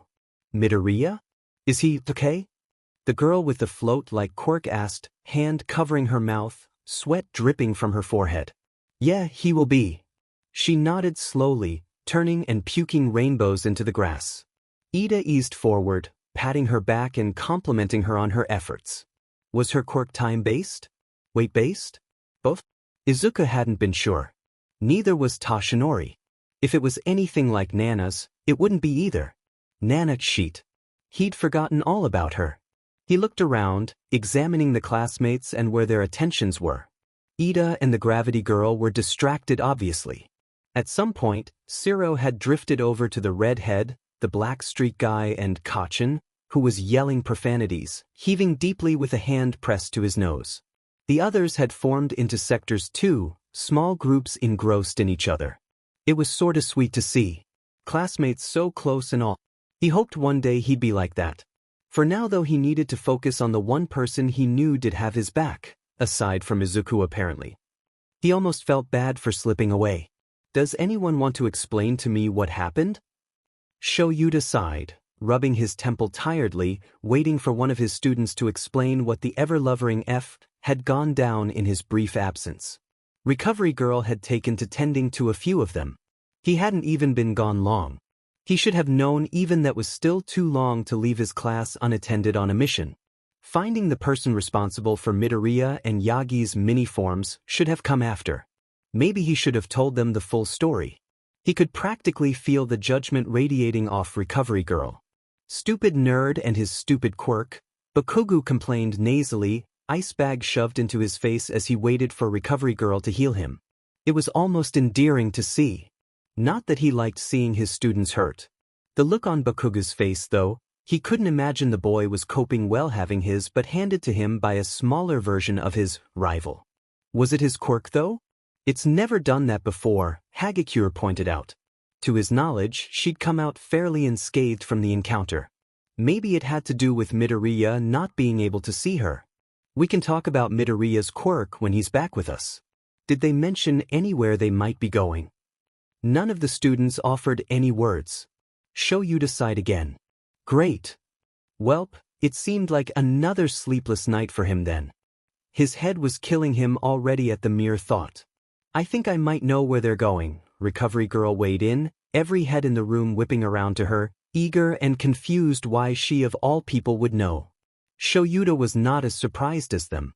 He couldn't shake the way she jumped in when he and Yagi had been talking about Midoriya's quirk or, in Yagi's eyes, lack of a quirk. Not me. I didn't know her that well. How hadn't he thought of that before? He's going to his old mentors, isn't he? Recovery Girl hesitated, stepping away from a now sleepy Kirishima. The class muttered amongst themselves, jumping between concern for their missing classmate and teacher and awing at the idea of All Might's mentor. At least it seemed exciting for some of them. It wouldn't be exciting for Yagi soon enough. I have a friend who'll know where to find them. Maybe I should have called him earlier, Recovery Girl exhaled, face pressing together worriedly. Who? The class inquired curiously, waiting with bated breath. Shoyuta followed suit. You might know him as Gran Torino, Recovery Girl confessed. The class silently looked amongst themselves. The guy who scouted Midoriya after the sports festival? Recovery Girl's face pinched and she turned away from the students. That was a problem for another day, another connection that was growing more suspicious than a simple favoritism. He was close friends with Toshinori's mentor. If he's going where I think he is, then Sorahiko will know where to look. He might just also be the best person to tell him everything. There was only one logical conclusion: Toshinori could reach about everything after an hour of silent contemplation following their escape from Yude. Izuku nestled against his chest, his grip refusing to budge even in sleep. The conclusion was not an easy one to swallow, was something that made him sick to consider, let alone come to a begrudging certainty of. He'd spent a day or so, how had it only been that long, with Izuku, and yet in those days he had both saved and been saved by this child. They'd taken on heroes and villains alike together. So the very idea the man who'd been after his master would soon be after him, had had a child that Toshinori had been racing around with all this time sat bitterly in his stomach, slowed his steps to get to Nana. Because what other conclusion could explain everything that had happened? Toshinori had tried, he'd tried for so long, staring down at the soft look on Izuku's face for a lot of it when he could, to find another visible end. Izuku had claimed he was quirkless. He'd acted like someone who'd experienced the woes of quirklessness even despite being so young. That in itself had been believable, something Toshinori would know intimately. Then Recovery Girl had claimed he had a strength quirk, that Eraserhead had hinted at, that even the Hero Corps students seemed to know about. Recovery Girl's explanation, as cruel as it was still, had made sense as to why he had suffered under the guise of quirklessness. Everything after that though, everything that had happened since only led Toshinori down that path, the one that left him helplessly tugging at his bangs with one hand as he tried to connect the dots between a literal immortal terrorist and this warm ball of energy that rambled excitedly about heroes. He couldn't shake the tendrils from his mind, ruthless and dangerous as they sunk from Izuku's hand, spreading and attacking anyone who hadn't been Toshinori. He had to wonder why though. If Izuku was all for one's son, why wouldn't he attack Toshinori the most? He'd known about One for All too. He'd known about the percentages, about managing the output. Maybe it had been a strangely accurate guess. Izuku was fairly good at reading people's quirks, scarily so, but he couldn't shake how Izuku had known about how much Toshinori had first put out, what he needed to do instead. He definitely couldn't shake the sapping, the sparks of green and yellow as One for All tried to seep out of him, was Sekidi towards small Izuku like he was a vacuum. Like he had all for one. The coldness, the emptiness that Toshinori had almost forgotten even after only a few weeks of having One for All, had sank back into his bones like an old friend. Izuku had to be all for one's son. There were still doubts, confusion, but he was almost certain of it. When Izuku finally awoke, reaching to rub his eyes, Toshinori had begun contemplating on where there was to go from that point. So buried in his head he didn't even notice at first, not until Izuku was tugging lightly on his shirt, pulling his attention down to the small form. He half expected the sking sensation to hit him then. Thinking that felt like a betrayal, one that sunk in the longer Izuku remained awake and nothing happened. Not that he should have been guilty. The kid was all for one's child, he was right to fear that happening again. What happened? Izuku mumbled, face crinkling, his small head darting around to try and place their surroundings. Slowly realization dawned on his face, his eyes widening. He unburied himself from Toshinori's chest, scuttling back with a squeak. Toshinori was left to blink slowly after him. Izuku. The boy watched him with panicked eyes. In the chaos, he'd lost his backpack.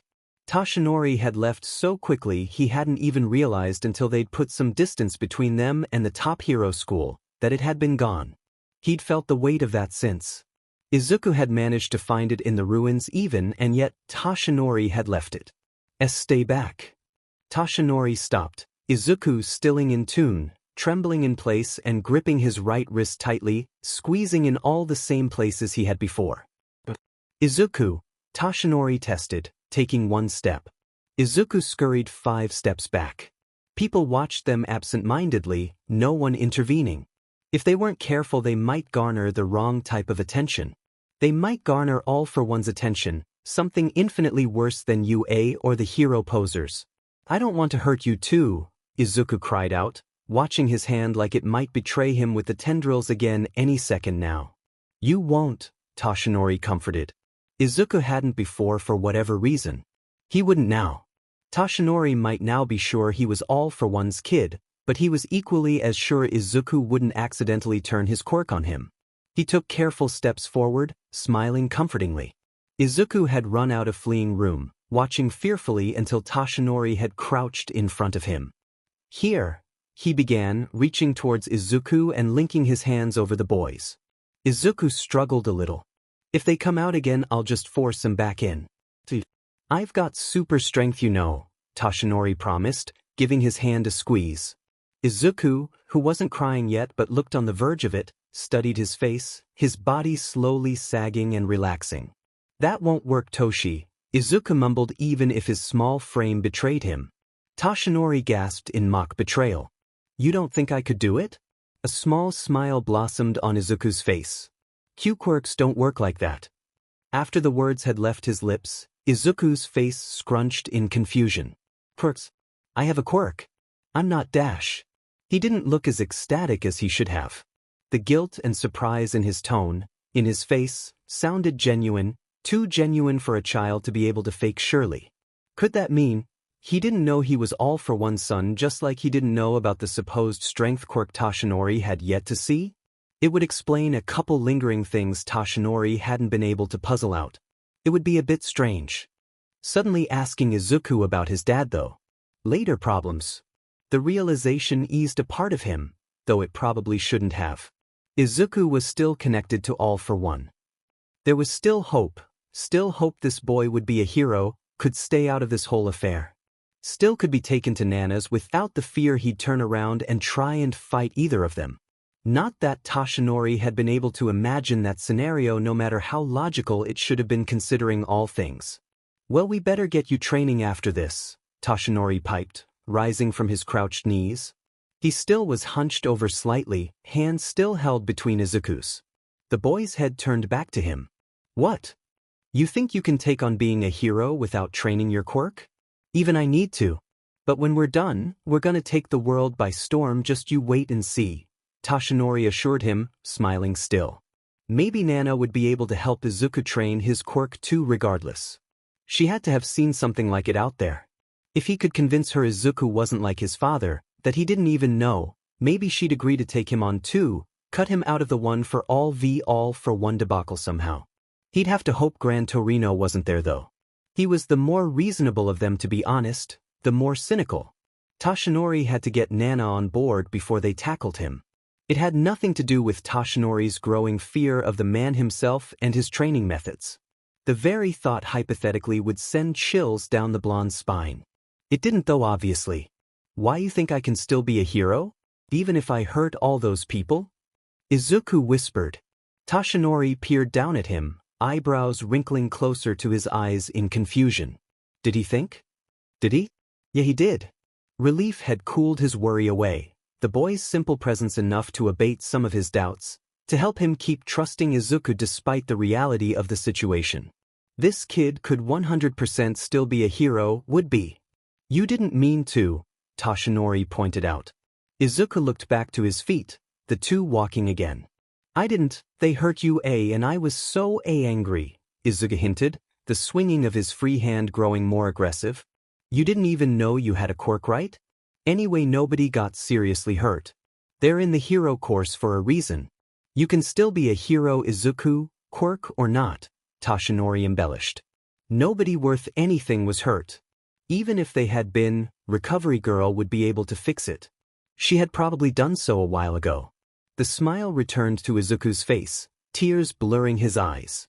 He squeezed Toshinori's hand tightly, swinging it between them as they pressed on. They'd be at Nana's house soon. The very thought had Toshinori buzzing with anxious energy. He'd never been before. He'd memorized the address, had looked at the slip of paper every night until it had gotten destroyed in a particular fight Toshinori had been dragged into. It had been for emergencies. He'd reminded himself every night, repeating the address in his head even still. Emergencies. This was an emergency. Even still, this felt like another step, another level of trust being crossed into for both Nana and himself. Training all the time was one thing, actually showing up at her house was another. Can you tell me more about your mentor? Izuku asked as they got closer, dredging Toshinori from his internal worries. He snapped his head towards Izuku. His hand had to almost be crushing Izuku's, but the boy didn't say anything about it. You want to know about Nana now? Izuku nodded enthusiastically. I know her quirk, but I don't know much about her. What's she like? How did you meet? Will she give me an autograph too? Do you think she'd know All Might or other heroes? And off the boy went, calming the anxiety twisting in Toshinori's gut. With Izuku by his side, maybe it wouldn't be so bad. Telling Izuku any more about Nana was the final threshold, the final straw. It would mean he was trusting the green-haired boy despite everything.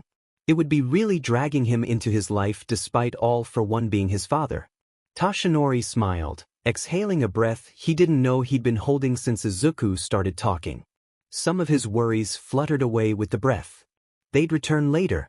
For now, Shimura Nana is, well, she's my hero, Toshinori began. Izuku turned his full attention to Toshinori. And so he told Izuku about Nana, everything. Izuku listened in rapture.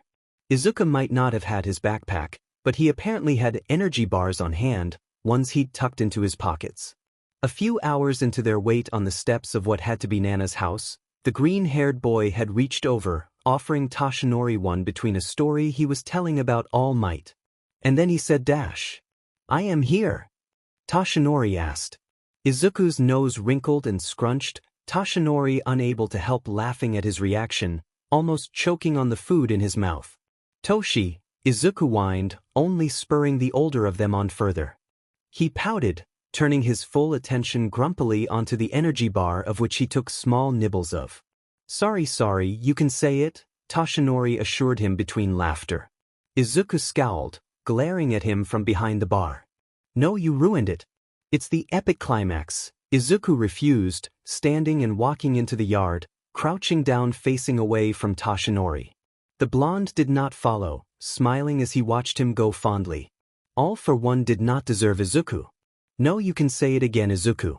I won't interrupt this time, promise, Toshinori chirped, leaning his head against the pole and looking absently to the gate.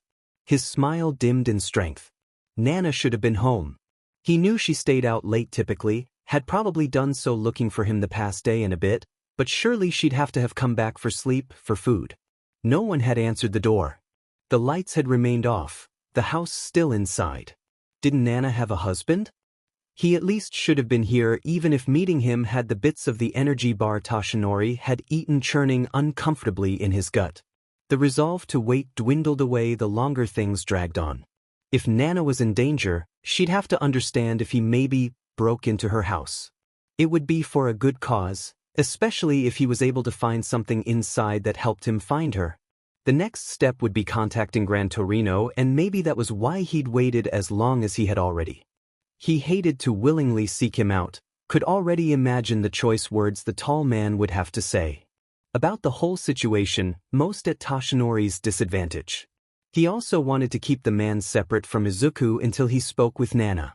He didn't even want the man looking in his direction, let alone discovering Izuku's heritage. Not yet. Hey Izuku, how do you feel about some light breaking and dash? He turned back to Izuku, The boy, having scurried a little further away, crouched down with an extended hand. He couldn't make out much, not in the darkness. Izuku! The boy scooped something up, something large and square. He hobbled back a little, holding the sign up to get a better peek at whatever was on it. Did your mentor just buy her house? Izuku inquired, rushing back to Toshinori and extending it out to him. It took the teen a hot second to actually make out what was on it past the red and white color scheme. For sale. The sign looked old, worn with dirt smudged into it and bugs scurrying along it. Izuku didn't seem to have an issue with them, watching Toshinori's face with a furrowed brow. No, he muttered, snatching the sign and scrubbing at the dirt, scrubbing back and forth. Nothing changed. Of course, nothing changed. That wasn't how for sale signs worked. Toshinori dropped the sign, whirling around, one for all jittering to life as he shoved the door open, the electricity lighting up the space before vanishing, bathing the room in darkness. That wouldn't do. He needed to see, desperately so. He called on his quirk, moving even if it hurt a little bit. He wasn't focusing on controlling it, was moving forth with none of it in mind. Only Nana. Nana. Nana. Nana. Nana. Nana. Nana. There was nothing, the house barren, stripped of everything of any life at all. No chairs, no tables, no belongs at all whatsoever. It was like no one lived there, had lived there for a long time. Dust arose off the surfaces as Toshinori ventured in, throwing each and every door open. There was no logical explanation, nothing that could make this make sense. Nana wouldn't give him a fake address. She wouldn't have given him anything at all if she didn't trust him with it. She wouldn't do that, not to him. She wasn't like everyone else. She'd believed in him and his ideas, had given him her quirk for crying out loud. She wouldn't abandon him, not like this, not after everything. She just wouldn't. There had to be something in the house, some hint that Nana had left for him maybe. Yeah, something that would lead to her real home. Nothing turned up, not even a speck, nothing at all she could have left him. Could this be their attacker's work? Could they have the power to have orchestrated something like this? All for one be involved? Eek! Toshinori whirled towards the Yelp, moving swiftly down the stairs and dropping what he'd been looking into. Nana wasn't there. He wouldn't let Izuku be gone too. Izuku was crouched, hiding behind a counter, an extremely short man stepping towards him. Toshinori rushed forward, ready to attack before the man could even get a step closer. Except, in the blink of an eye, he was gone, and in another blink, someone had slammed into his back, knocking him onto the ground beside Izuku. The kid cried out, rushing to Toshinori's side. This time, Toshinori had no problem getting up, pushing up instantly and turning to face the stout guy. The very old stout guy dressed in a yellow and white costume that was reminiscent of Gran Torino's. DMN kids. That was sloppy of you. I'd have kicked your butt and gotten to Midoriya if I was an enemy, the grouchy man complained in a very Gran Torino-like way too. If he didn't know Gran Torino so intimately as one could know another by getting his butt handed to him by said other so often anyways, then he'd have sworn this was the man himself. Save for his age and extremely short stature, they were almost the exact same. Even if this wasn't Gran Torino, he found a jolt of fear rush down his spine at the sight, places where the man had bruised him in the past tingling like they were still there and fresh. He pushed Izuku back, crowding them closer to the door. Who are you? The old man scoffed at his words, shaking a cane he didn't look to even need at Toshinori in an offended manner. Who am I? Are you blind as well as obtuse? I saw you too recently for you to be saying that, the old-looking Gran Torino snapped. Toshinori flinched instinctively. Are you related to Gran Torino? His grandfather or something? Toshinori asked. His grand-dash. The man glowered, his outrage seeming to increase exponentially as he stomped a little more furiously. The nerve of you calling me old. You have brain damage too now. Izuku tried to peek out to get a better look at the old man, Toshinori promptly pushing his head further back into hiding behind him as the fear turned into one harsh jolt. The action seemed to almost abate some of the lookalike's anger. I'm not here to hurt either of you, the short man insisted, the anger fading away to something else, something that had Toshinori's gut twisting uncomfortably, something that was a clear sign this wasn't Gran Torino. It looked too pitying. Chio sent me. Recovery girl, you might know her as, right now. Izuku tried once more to peek around. Toshinori proceeded to push him back once more. The blonde had never seen All For One, didn't know what he looked like, but this man, if he was related to Gran Torino, might know. What if Izuku looked like him? Stop pushing the boy back. I already know he's there, remember? I just said I wasn't here to hurt him or you, the man complained. That was true.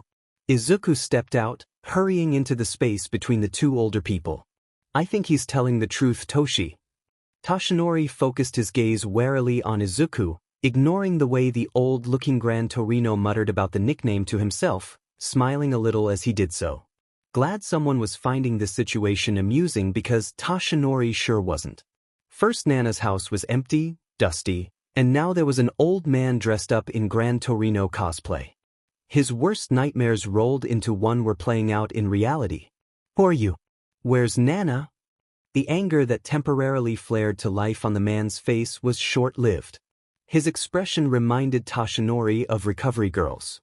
This time, he was going to force the answers out of him, no matter what he had to do.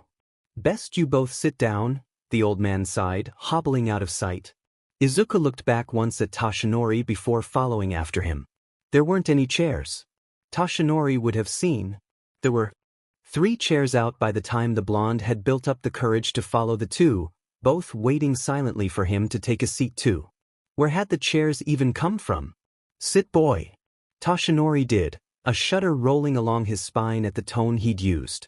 This guy had to be related to Gran Torino. Not even a cosplayer could replicate his tone so well. It had Toshinori rushing to sit beside Izuku.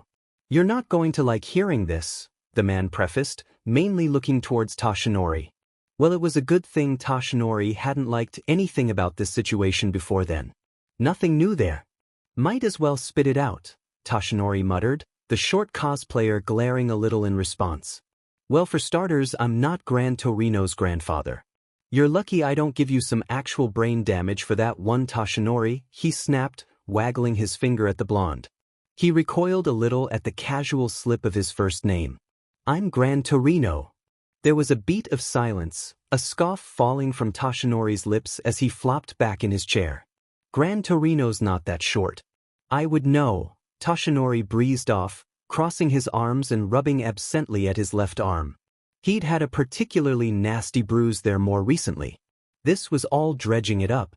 I am Gran Torino and you, Toshinori, are actually almost in your 50s, Gran Torino snapped. And Toshinori had thought the previous comment had been the most outlandish thing that would pass the man's lips. I'm not nearly in my 50s, Toshinori pointed out, sitting up straight and leaning forward. Maybe the old man was blind. You look very good for being almost in your 50s, Izuku piped up. While a nice thing to say, it was not helping the situation. Very young looking. I'm not almost in my 50s. I'm 14, Toshinori insisted, horrified to see the way Izuku was looking at him now, like he was re-evaluating his perception of Toshinori. I'm not. Not at the moment, no, old Gran Torino agreed. What did that even mean? Was he really agreeing with him? It felt backhanded, which, well, that did fit Gran Torino, but he couldn't make out how it did so. I don't know the full details, but you and your boy got mixed up with some de-aging quirk business, the man continued. That was unbelievable. There were quirks for everything but de-aging ones? His memories were too fresh. They couldn't be old memories. If he was almost 50, he wouldn't have been able to recall things so easily if reverted back. That's not how brains worked. Cool. Izuku squealed, eyes sparkling acceptingly as he looked Toshinori up and down. It explains why you don't know who All Might is. Everyone knows about and likes All Might. Even Kacchan likes him. Hold the phone. Not knowing one hero did not mean anything.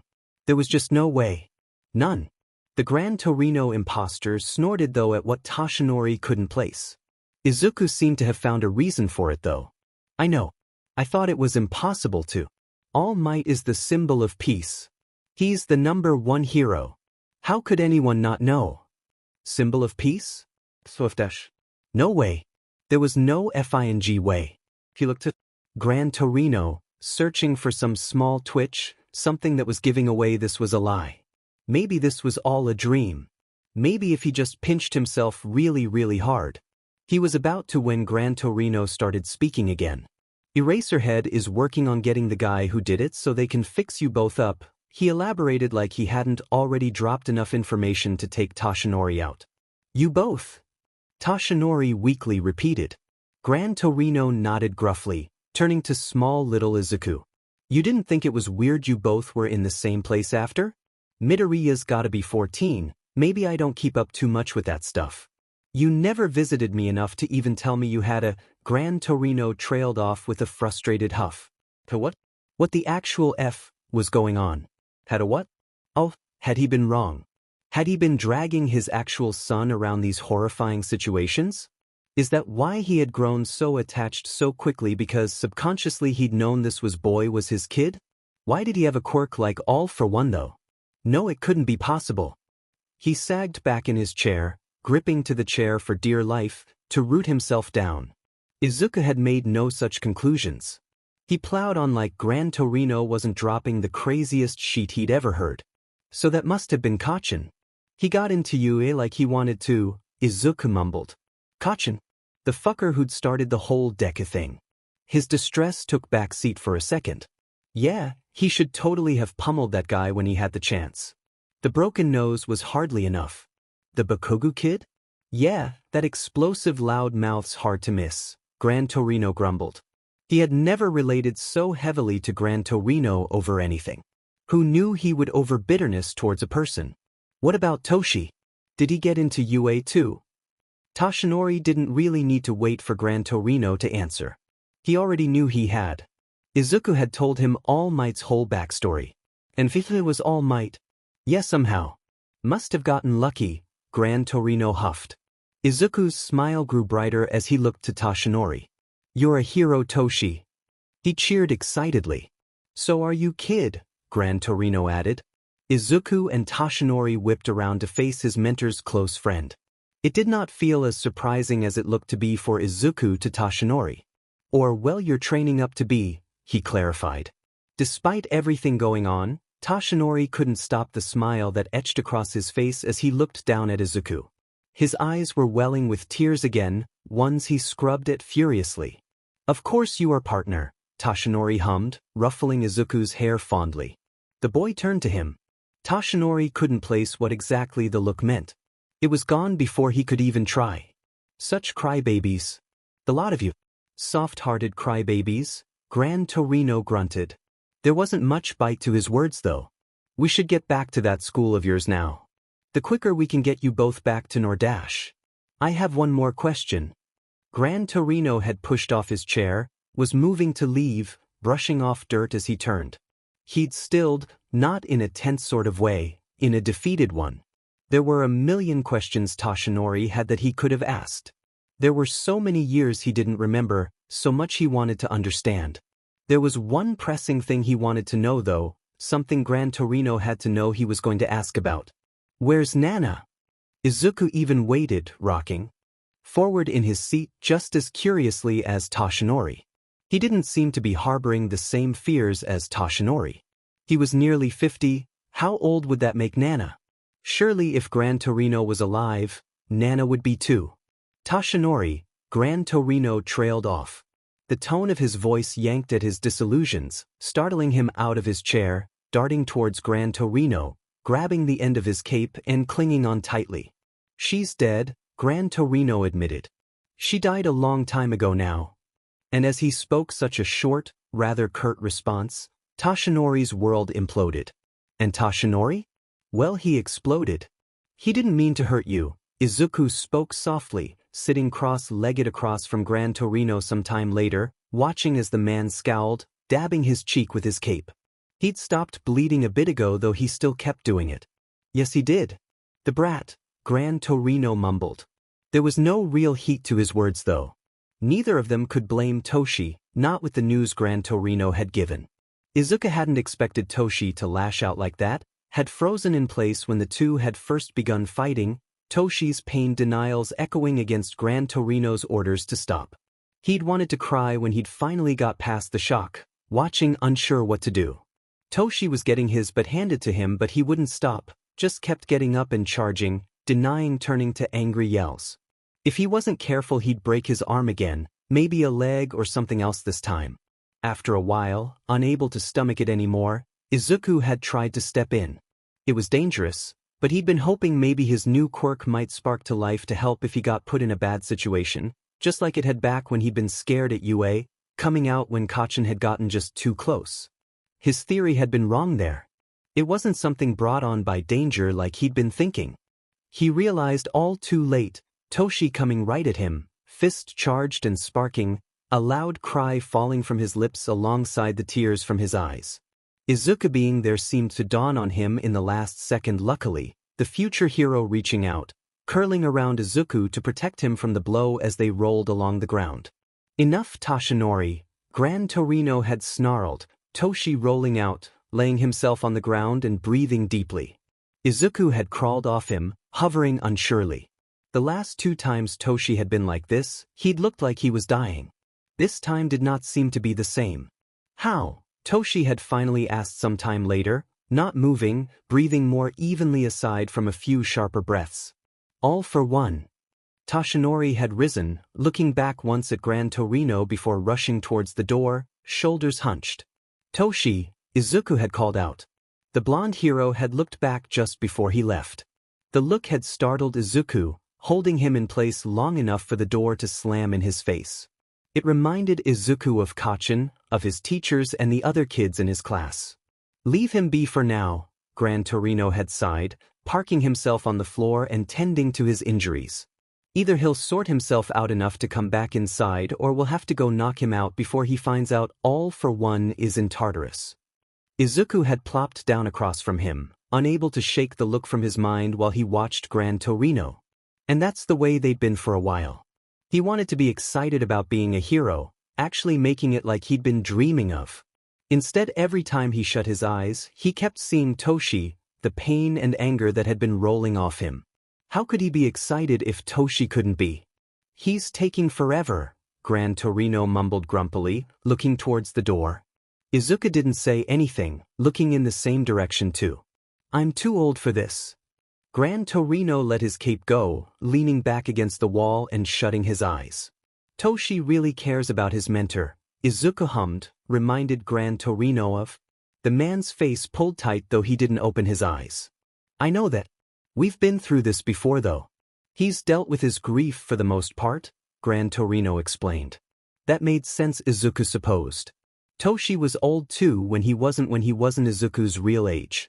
He couldn't be angry forever even if, at the moment, Izuku feared he would be. How long did it take him? Izuku asked. Gran Torino sighed deeply, rubbing his still shut eyes. A long time, kid. He was bitter for a while. He loves Nana a lot, anyone with eyes can see that. That was true. Toshi's goal had been to find Nana the whole time he'd known him. Did Nana love him back like that?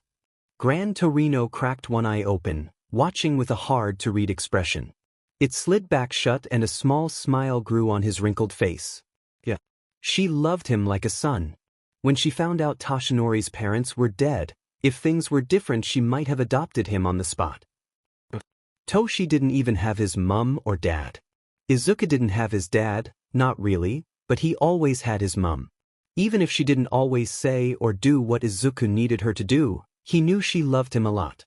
Toshi had no parents and the only other person Izuku had been sure he loved was also dead. While Izuku hadn't liked Toshi's response, he couldn't fault him for it. If Izuku lost his mum, I think Toshi would have liked that, Izuku replied. There was something in his chest. It didn't feel entirely like him, not fully. It had started after his quirk had shown up, right after Toshi had talked him down. It flared up when Toshi was acting different, when he did something very Toshi-like. Does Toshi meet many people when he grows up? Gran Torino breathed slowly through his nose, lips pursing. I didn't talk with him for a long time. He probably did have some when he was younger after Nana. He puts on a friendly enough front. All smiles like her. People who love him. Yeah, he has them now for sure, Gran Torino responded, shifting into a straighter position against the wall instead of sagging. I hope I remember all this when we change back, Izuku mumbled, picking at his socks. They were all yucky. They definitely would be stinky like the rest of him. His mum always upped him if he wore the same socks too often for that reason. He missed his mum at times like this. He hadn't been so far from her for this long before. He wouldn't take back his choice, was still ready to stick with Toshi even if he thought of him like everyone else.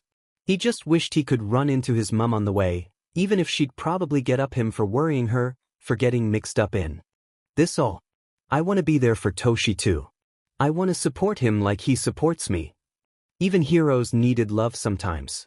Izuku wanted to give Toshi that. Gran Torino laughed, a breathy sound that snapped Izuku's wandering attention back. I'm sure it'll work out, kid, Gran Torino assured him, opening his eyes and looking to the door again. There was no sound outside. There had been some for a while, the sound of stuff breaking. It had been silent for a bit now though. I'm gonna go check on him, Izuku decided, rising to his feet daringly. If Izuku was gonna be a hero, he'd need to be braver. This was good practice. If you want to. Don't say I didn't warn you, Gran Torino grumbled, shutting his eyes again and easing back. Izuku ignored the grumpy man, reaching for the doorknob and pushing it open. The door creaked as it opened and shut. He found Toshi easily, the hero seated on the stairs looking outwards. Not too long ago he and Izuku had been there, waiting with smiles and excitement for his mentor to show up. Izuku wished they could go back to that. Toshi hadn't looked at him like he had then. He'd looked happy to have him there. He slid into the space beside Toshi quietly, sitting anxiously and waiting. Should he speak first? Should he wait to see if Toshi would? Maybe he should apologize, even if he didn't know what he'd done. I'm sorry I almost hit you, Toshi spoke first thankfully. Izuku craned his head up, trying to catch a glimpse of Toshi's face. He looked tired, hollow even, the anger having seeped from his face. Tears still fell, his mouth parted as he tried to exhale in air his nose couldn't get. It's okay, Izuku responded. He hadn't been aiming for Izuku. He'd just gotten in his way. It still wasn't great, but Izuku didn't need an apology for that. I'm sorry you had to see that, Toshi apologized. Izuku's brow scrunched in on itself. He didn't need to be sorry for that either. Why was he apologizing for stupid things? You love your mentor, I get it, Izuku brushed off. Toshi's lip wobbled, a slow shaky breath falling from his lips as he tried to steady himself. Izuku waited. It's stupid, Toshi mumbled, reaching up to scrub away the tears. Some of the life seeped back into him. That was nice. He didn't like to see Toshi like that. It felt wrong. He should be full of life, full of laughter and comforting head pats. He still wasn't there, but this was closer than before. Izuku pressed closer to him and like that was encouraging, Toshi seemed to stutter to continue. She's been dead for years. We'll go back to normal and this'll be old news, Toshi mumbled. Izuku couldn't think of anything to say, anything that would comfort his hero, so instead he said nothing. I'm sorry, Izuku. I shouldn't dash. We're gonna be hero partners, remember, Izuku reminded him. Toshi's mouth opened and shut, eyes falling to him for the first time since. None of that hate remained. There was hurt, so much it made Izuku want to cry too, but nothing aimed at Izuku. You can tell me to shut up, Toshi warned. Izuku rose an eyebrow at him and he looked away again. She was the first person to believe in me, the only one to take me seriously in so long. She chose me, quirkless big dreaming me, and she gave me so much. She cared so much and she just dash. He seemed to struggle after to form words, a sob falling from him in the place of words. He tried, Izuku was sure of that, had experienced that feeling before, but no words managed to slip free. Izuku stood up, Toshi's teary eyes shooting to him, startled. Izuku watched him, waiting for something. He couldn't say why he did it, but he reached out, ruffling Toshi's hair like Toshi did to him. It always comforted Izuku, he hoped it would comfort Toshi too. Distantly, he only felt half in control. It was almost like someone else had control of him too. He'd chosen to do it, he was sure, but something else felt like it urged him to as well. It reminded him of the weird feelings that weren't quite his he kept feeling. He chose to ignore it. It's okay, Toshi. You don't need to speak, Izuku offered, smiling in a way he hoped was comforting. Just like All Might. Toshi's eyes widened, his lips full on wobbling now, eyes focused on Izuku before he leaned his head towards him, face turning to the ground and disappearing from Izuku's line of sight. He could still hear Toshi crying though. Until Toshi was okay, he'd do this, be there for him like this. And he did, time stretching on. Slowly the shaking subsided, the two shifting, Izuku sitting and the two leaning against each other. They sat in silence. Izuku had grown used to the drawn-out quiet that sometimes filled the space between them, found comfort in it. There are people who believe in you, Izuku chimed in after a bit. Toshi didn't react, not as far as Izuku could see. Gran Torino said you find people, others who love you too. Toshi hummed, a weak and shaky sound. That wouldn't do. And I do too, Izuku admitted, even if doing so terrified him. Aside from his mum, most people he had cared about had turned away from him, Kachin being the most notable. His own father being another even if his mum didn't like him saying that. You're my hero Toshi, Izuku pressed on. The silence had changed now. It wasn't as nice anymore. Izuku's skin crawled the longer it drew it, the longer Toshi said nothing at all. Isn't All Might your hero? Toshi inquired. The panic stuttered out, confusion taking its place as he turned his head to get a better look of Toshi. He was looking down at him, face hard to read. He is, but so are you, Izuku piped. Toshi's eyes widened, a small breathy sound falling from his lips. His hand ended up in Izuku's hair, messing it up as he seemed to like doing as much as Izuku liked receiving it. You're my hero too, Izuku, Toshi responded. What? But I haven't done anything, Izuku gawked. Toshi's smile clung onwards, growing a little. You've done so much. You're gonna be one of the greatest heroes, Izuku, mark my words. Izuku looked away, unable to stomach the look Toshi was giving him. It reminded him of how his mum looked at him. Like he cared about Izuku. Nobody's said that to me before, Izuku admitted. Surely your parents have?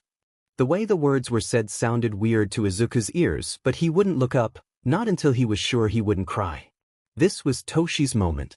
My mum loves me, Izuku assured Toshi. She did.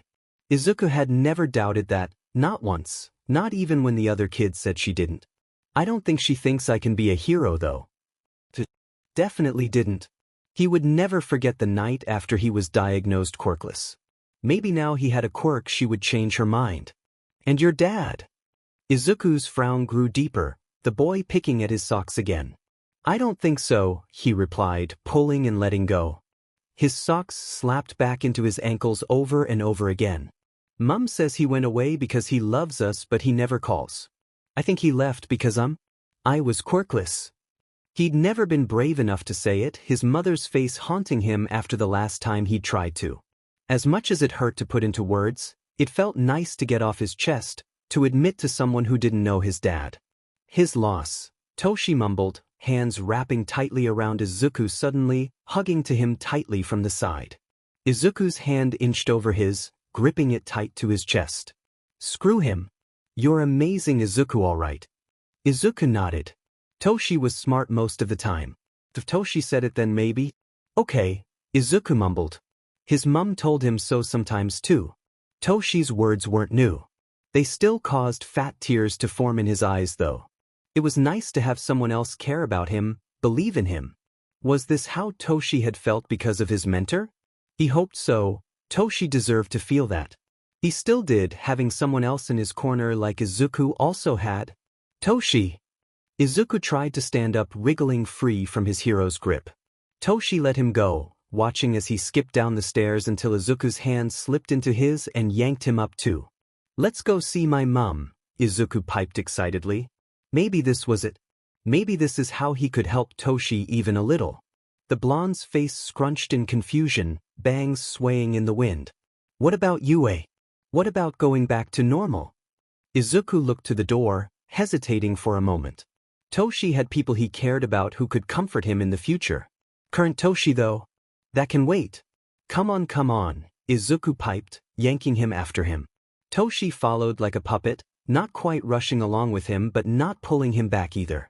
Gran Torino's gonna kick my butt, Toshi whispered scaredly. Izuku laughed, dragging the bruised blonde faster. It'll totally be worth it, I swear. Toshi listened, followed where Izuku led. Okay kids, Gran Torino yawned loudly some time later, pushing his aching bones off the floor. They rebelled against the action. He ignored them. Stupid all joints. Stupid kids. Toshinori was lucky Nana had stuck her neck out for him, asked him to look after the blonde twerp. Otherwise he'd make the boy sorry. Maybe when he was his normal self, he still would. The thought brought him some comfort as he reached for his prop cane, shuffling towards the door and kicking it open dramatically. Hopefully that'd break up whatever father-son in teen and kid form bonding moment the two were most likely having. That was too wholesome for him. He wanted to stay partly angry at Toshinori after all. Of course his efforts were for naught. Of course neither of them were there. Of course the yard was deserted, the only trace of Toshinori being the smashed-up for sale sign. God damn it, Toshinori, Gran Torino mumbled as it hit him. Once again, Midoriya and Toshinori were missing. The only difference was this time, he had no idea where they'd go. Surely he wouldn't? He'd told Midoriya where All for One was. He'd out and said it, and if the boy had told Toshinori to what if he went after All for One? He reached for his phone. He really was getting too old for this. Since her son had gotten into Inko had found herself in newer situations, ones she never would have imagined for herself a couple of years prior. She found herself at hospitals more often than not when in the same room as her son, her boy's body strapped up and laid out before her, only half the time already mostly healed. He'd always be unconscious for a good portion of the time before he'd disappear right back out there and get hurt all over again. She'd even found All Might humbling himself before her, begging her to let her son come back to the top hero school, declaring how he'd raise Izuku up, give his life for her son. That one had been particularly strange to see. Seeing Izuku worship the ground All Might walked on was one thing, one easily more realistic thing. To see All Might do the same with Izuku was baffling. Having tea with All Might, Yagi, call me Yagi at the very least, had been a little strange too, something that a younger Inko would never have believed for herself. Yet it had been him and Izuku that had shown up on Saturday, both eager to offer her a hand before they sat down to catch up. If she'd had doubts about the skeleton of a man, they had eased over that shared tea by simply watching, listening to them. It was in the way he watched Izuku's mumblings fondly with an encouraging and supportive pat of the head. It was in the way Yagi spoke about her son's progress, all the things they were working on meticulously thought out. Even now quirkless, she trusted Yagi cared deeply for her son's well-being, that he too was as concerned as her and would fight tooth and nail for him. It made her even more confident in their little sort of co-parenting routine. After the tea, while Izuku packed up before they could head off, Yagi had pulled her aside, fiddling with his hands before reaching into his pocket and outstretching his phone, peeking around to see if Izuku would appear. And that had been an even stranger situation, All Might wanting to have her contact information. For young Midoriya, Yagi had insisted. I can keep you updated on things at UA and perhaps, you might give me some advice on how best to, look out for him. He'd looked so nerve-wracked, his bangs looking particularly droopy in that moment. He'd looked ready for rejection.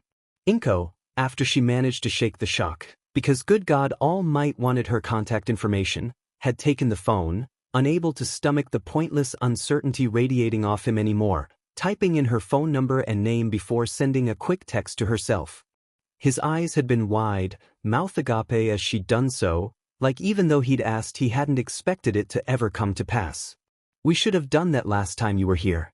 Can't be co-parenting without some communication, Inko informed him, smiling and reaching for her own phone. Blood had unearthed itself from Yagi's mouth following the statement, horror and fear that she'd somehow killed the X symbol of peace driving her out of her chair to his side as he recovered. I'm fine. Why you dash? Izuku had showed back up before Yagi could fully articulate his thought process, offering a new stream of concerns that had drowned out their original conversation somewhere between shoving a handkerchief in his teacher's direction, when had he started keeping them on hand, and trying to soothe Inko's own fears. They'd left not too long after that.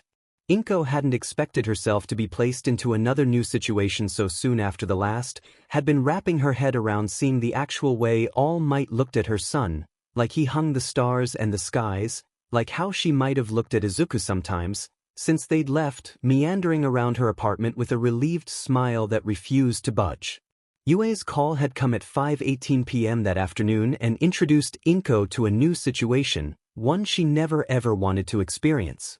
Izuku was missing, hadn't turned back up at 5 p.m. like he was supposed to have apparently. 5 p.m. Not 3 p.m. like Inko had been led to believe at 2:30 when the two departed side by side. Any glee had been sapped away, tears in her gaze as she told the principal all she could, hoping and praying desperately it would be enough. It was safe to say she hadn't slept since her son and his idol had gone missing. Sleep had been gnawed away, eyes constantly glued to her phone for some information, a call to say they'd been found and were perfectly fine. And then the call had finally came almost 24 hours since she'd heard he was missing, Izuku's form teacher claiming the two had been located and that Izuku, not Yagi. He didn't say anything about Yagi's health, only had a small scratch to show for it. He'd asked her to wait a bit for them to sort some things out. Inko had listened for a total of 5 agonizing minutes before she'd grabbed her car keys and set off to, probably breaking a handful of laws in her mad dash to get to her destination. She'd hopped out, ready to do or even see just about anything to get inside, to discern her son's state for herself. Cracked ice and scorched grass marks had greeted her in the entryway, a red and white-haired boy with a bandaged arm thawing a particularly chunky piece of ice. In another corner, a boy chatted with a different array of animals, said animals helping to move some more ice. Students, Izuku's classmates, milled around, mostly silent as they worked, the mood somber, not an excitement Inko had thought would greet her from them with Izuku present again. He's not here, a familiar grumble had informed Inko, Katsuki coming into view. He looked by far the worst out of everyone, nearly every body part on display being taped or wrapped in bandages. There was a bruise on his cheek. His nose looked broken, dried blood splattering his upper lip. We totally could have caught them, he added on, eyes whipping to the taller boy, Ida, if Izuku's description of his friends were to be believed, who appeared suddenly before them. We don't have enough information clearly. It's best we wait for Aizawa-sensei to get back, Ida had replied. Gone. Fin. Izuku had been spirited away, disappeared once more before Inko could even see him this time, a clear destruction left in his wake. You must be Mrs. Midoriya, Ida had clarified to her, offering her his hand to shake. I wish we could have been meeting under better circumstances. And then he'd whisked her away, sat her down in their dorms to wait for Aizawa to get back from wherever he was with some tea to calm her frayed nerves. We'll find them again, Aizawa had promised sometime later when he did show up, bags weighing down his eyes, a coffee cup in his hands as he regarded her. It had to have been some time after he'd talked with the students, Katsuki amongst others offering greetings and goodbyes, no longer injured. We have a promising lead. Don't worry, Midori'll be back before you know it. I'll do whatever it takes to make sure of it. Even if I have to give my life to do so. Yagi's promise, his desperation danced in the corner of her mind as she watched the worn teacher at that moment.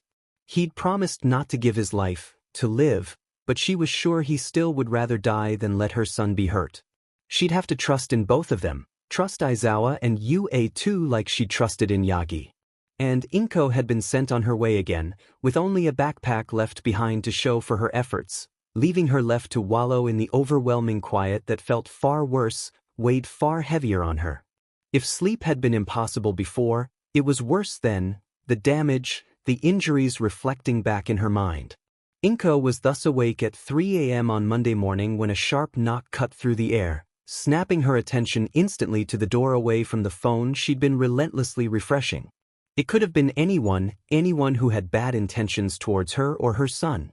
It was 3 a.m., lots of shady people hung around at that time. It would be unwise to open the door. She did anyways, dropping the phone and scrambling to answer before the person could even knock again. Anyone could mean Aizawa, could mean Izuku. She wasn't going to let anything stop her, tearing the door open desperately and coming face to face with Blonde. A boy around Izuku's own age stood in the doorway, eyes puffy and red, said boy gawking at her with teary blue eyes. Something about him looked familiar, tugged at Inko's mind aggressively. She had known where she could have met him at though. Izuku didn't have any friends from school who would fit this kid's description. And yet the feeling inside her persisted unshakably so. "Mom," a small voice cried out, small hands wrapping into Inko's lower body, finally pulling her attention away from the gaping blonde. Green hair greeted her, tufts of green hair she could never forget. The blonde's existence faded from her mind instantly, tears blooming in her eyes as she reached down to hug her son close, squeezing him tightly, completely ignoring the fact last time she'd seen him he'd definitely been very much taller, wider, his voice less high-pitched. Later problems. His eyes peeked out at her, just as teary, clearly Izuku's. They cried together in the doorway of her apartment for who knows how long, Inko unable to tear herself away even if she wanted to, Izuku's grip unwavering against her. Eventually she did remember the blonde, his bright red shoes creeping into her awareness, his face reappearing back in her mind. She tilted her head up, wary now as she examined him. There were still tears in his eyes, an aching, longing flashing in them as he watched. Attention glued on them until he noticed her looking. He turned away then, glancing at something outside of the apartment building. He pulled on his bangs, fiddling with them as he waited patiently. His bangs. "Yagi!" His head snapped back to her then. Izuku pulled back too, eyes darting over her face in equal surprise. "You know Toshi, Mum?" "Toshi?" Izuku called him Toshi. Not All Might Toshi. What the hell was going on here? She pulled back, looking between the two, trying to piece together some coherent narrative. Izuku scrambled back a bit, grin huge as he looked up at Yagi with stars in his eyes. "She knows who you are, Toshi. You already know my mum." Izuku squealed, bounding in place. He looked around 6 years old, maybe even a year younger or older.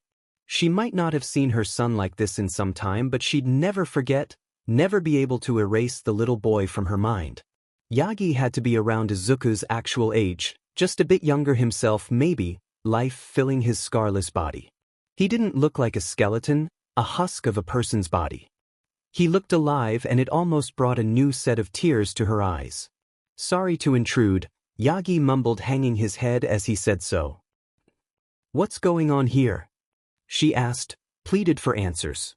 No one had said anything about either of them being de-aged or something. That seemed like a pretty big thing to gloss over. "Well, Gran Torino said we got hit with a quirk that makes us little," Izuku explained, reaching out to pull Yagi inside, the door shutting softly behind him. "Gran Torino? The hero you went to mentor under?" Inko mumbled, furrowing her brow. She hadn't heard that name in a while. He had seemed such a random pick for Izuku to go to at the time, someone Izuku had buzzed excitedly about. "Izuku went to Gran Torino?" Yagi yelped, the pure horror on his face a little concerning. Izuku and Toshi. The casual uses of the names felt strange to hear. Yagi, in the few interactions they'd had only ever called him Midoriya. "Young Midoriya. My boy." To hear him so casually using her son's first name too. Izuku's grin widened, unaware to his companion's fear, eyes seeming to brighten more excitedly at his mother's words. "Wow. He's so cool. I wonder what sort of stuff he teaches me." Izuku squealed giddily, a forced shaky smile growing across Yagi's face when Izuku looked back to him.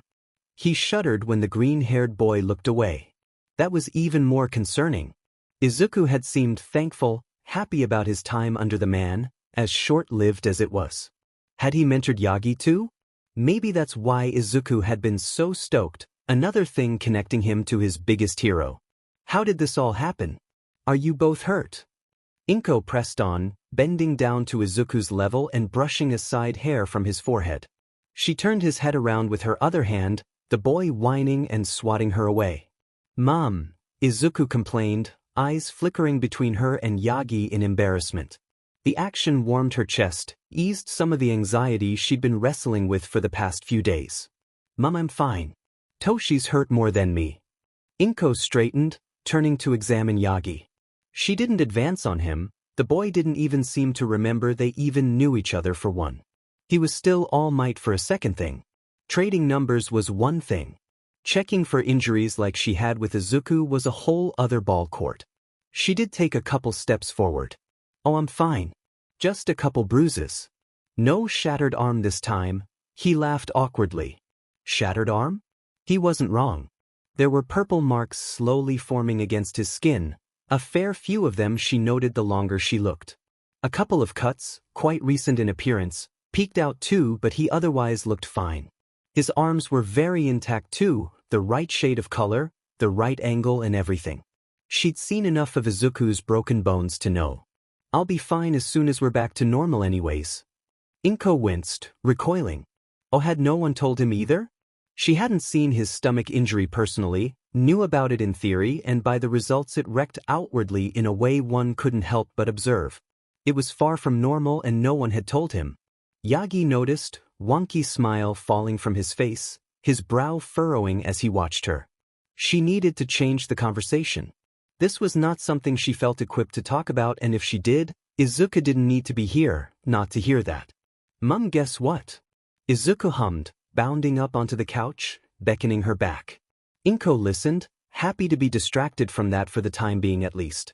Izuku waited till she'd sat, wriggling as he turned to face her. "I have a quirk, Mum." Izuku piped. That didn't make sense. If the quirk had truly shrunk them down, de-aged them, then technically speaking, Izuku should have been quirkless. If anyone should have had a quirk, it should only have been Yagi. Fear took root past the confusion. Izuku's quirk was dangerous, had hurt him too many times to count. He had a better grasp now, but that understanding had been hard-earned, something little Izuku wouldn't have. "You haven't used it, have you, Izuku?" Inko yelped, searching him with renewed vigor, pushing back his sleeve to check for the telltale purple bruising. "Mum, what do you mean?" Izuku yelped, pushing her back with his tiny, unscarred arms. Yagi shifted, standing closer to Izuku with a pinched face. "It could hurt you, baby," Inko fretted. Izuku's face scrunched up, hands falling to his right arm. Had he already broken it in the few days he'd been away? Aizawa had said he wasn't hurt, but maybe that had been after Recovery Girl stepped in. Maybe she'd heard what she'd wanted to somewhere instead of the truth. Had her baby been forced to get by for a full day with a shattered limb? "It didn't hurt me," Izuku mumbled, guilt pooling onto his face, hands squeezing into fists at his side. "It wasn't your fault, Izuku," Yagi assured him. Looking down at Izuku seemed to be the only time the tension disappeared from his form. Some of the guilt did abate when he spoke too, like Izuku genuinely believed the things that came from his teacher's mouth. "What happened?" Inko asked. The two of them turned to her, both faces pinched in a very similar way. That was unnerving to be on the opposite end of. It seemed, even having forgotten they knew each other, that they could still influence each other. Could still be scarily alike at times. "Toshi was hurt and it just happened. I didn't mean to, Mum, but I just got so angry and they just came out and started attacking everyone," Izuku defended, shrinking into himself more as each word passed his lips. "Came out of him? What do you mean came out of you?" Yagi, whose eyes had been fixed on Izuku, a level of guilt flashing in his own, turned to her, gaze questioning, cautious. "They were like tentacles, but not. They were all black and green and came out of my hand and just started hurting everyone. I couldn't control them," Izuku lamented, tears biting at his eyes as he looked down at his right hand. Tentacles? That was not Izuku's quirk. She couldn't say she knew everything about it, considering it had shown up out of nowhere, a miracle that should have been impossible. Izuku hadn't much to offer on the subject either. His quirk did not involve tentacles. It was like All Might's, so strong in that sort of way that it sometimes tore Izuku's unprepared body apart in a flashy show of green and a little red at times. "If I'm at UA, maybe someone's teaching me how to use them right? I can help people instead of hurting people with them now, right?" Inko couldn't say. It hadn't come up at all when they met up. There was no mention of anything out of the ordinary. This had to be new. But where had it come from? "Of course you can, Izuku," Yagi interrupted, ruffling up his hair and smiling down at him. "Think of all the cool things you could be doing with them." Izuku's desperation faded, the boy slowly nodding, a way that grew more enthusiastic as the seconds dragged by. God, the way Izuku lightened up at his words, Even if he didn't remember his promise to Inko, Yagi was still upholding it seemed. Yeah. One of my classmates had something sort of like it but with tape. He did all those cool moves. Maybe we help each other, Izuku recalled, bouncing in place again. His body stilled suddenly, attention snagged on something off to the side, the boy gasping and pushing himself off the chair. My backpack. Izuku raced forward, tearing into it and fiddling to unearth its contents. Food and water littered the floor in his rampage. Izuku, Inko called, watching the mess grow. It's still here. He pulled out a notebook, one that looked less worn than the last time Inko had seen it. It was one of the first notebooks, the beginning of his hobby. She looked to Yagi, wondering his thoughts on this. While the normal him seemed to find it fascinating, endearing too if the looks were anything to go by, Inko was curious to see what a younger him might think. The face he pulled was the exact same, maybe even just a tad more odd as he watched Izuku flip around, rushing back to Inko's side. Look mum. Toshi signed it after he saved me the first time, Izuku squealed, pointing down at an autograph, one smaller than she'd been expecting, not much like the one Izuku had somewhere in his room. That one was all Might while the one in Izuku's notebook was more Yagi. It melted her heart, eyes snapping over to him. He even asked for my autograph. He told me I can be a hero, mum. We're gonna fight together someday, Izuku gushed, eyes purely for the blonde hovering beside them. Inko found her fingers tracing out the signature, a smile spreading across her face as she did so. I think he's gonna be one of the greatest heroes this world has ever seen, Yagi insisted honestly. I believe he should be the person who becomes the next symbol of peace.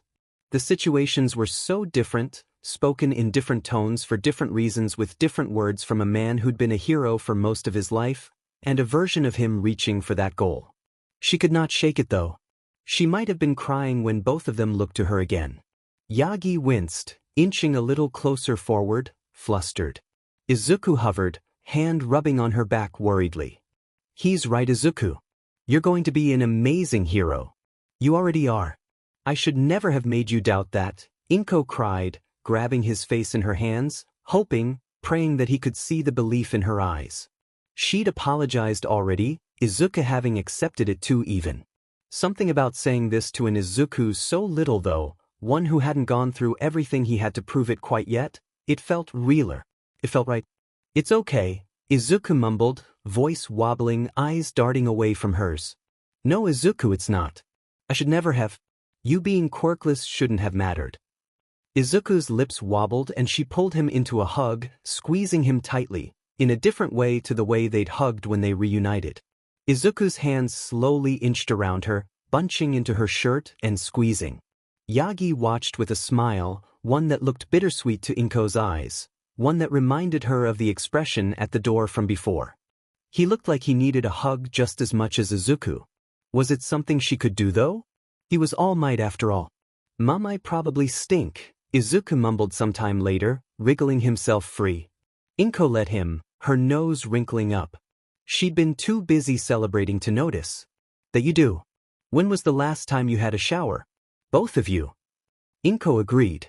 Yagi's eyes widened before he winced, rubbing his neck in embarrassment. Izuku laughed, a sound that pattered out. Yagi, why don't you have a shower? I'm sure I could find some clothes you could fit into instead of those, Inko offered. Are you sure, Izuku dash? Go Toshi. You stink too. I wasn't gonna say anything but Mum's right, Izuku complained. Yagi's mouth opened, words absent and failing him. He nodded slowly instead.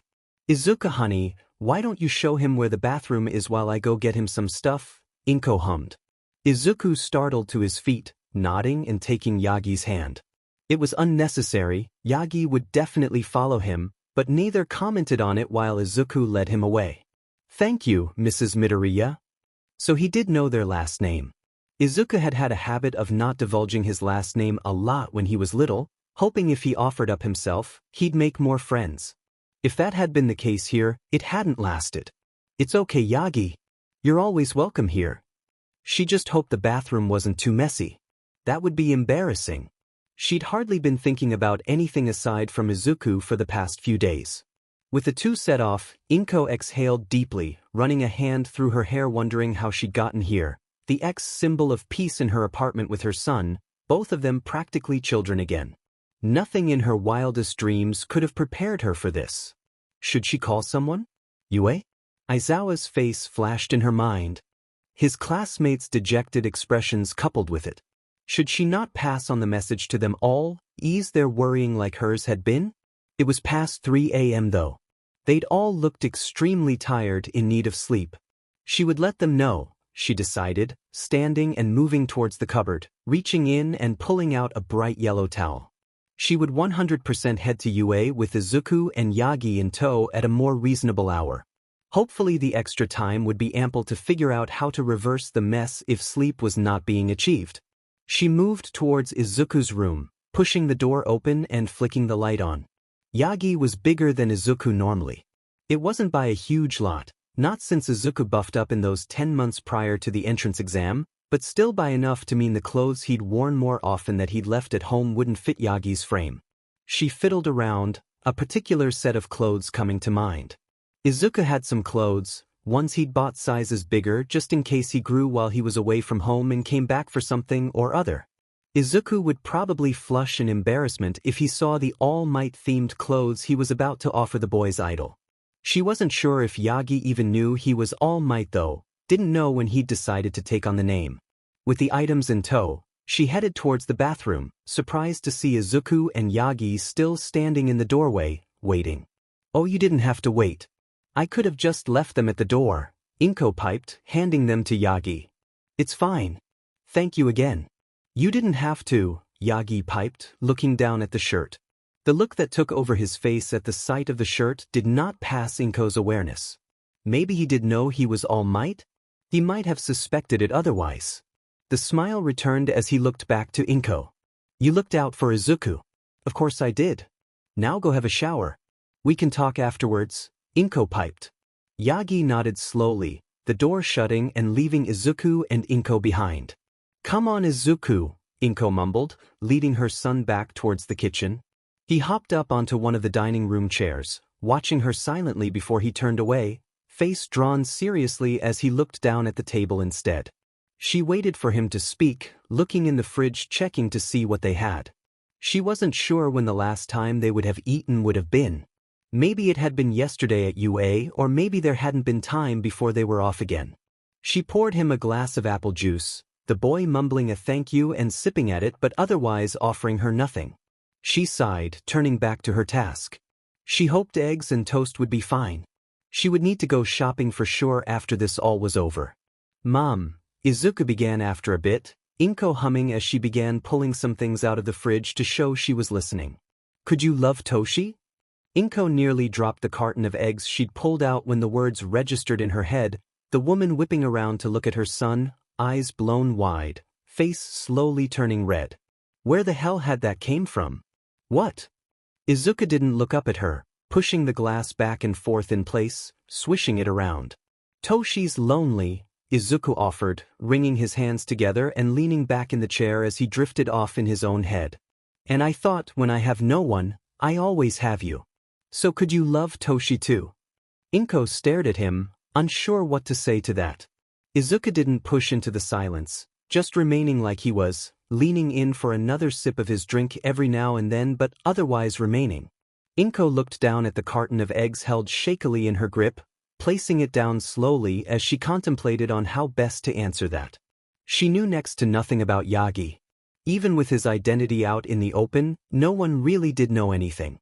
It was easy to conclude he didn't have too many people in his life, not when he had dedicated so much of his life to heroism for so long. But family, he had to have that though. What about his mom? Izuku's face pulled tightly.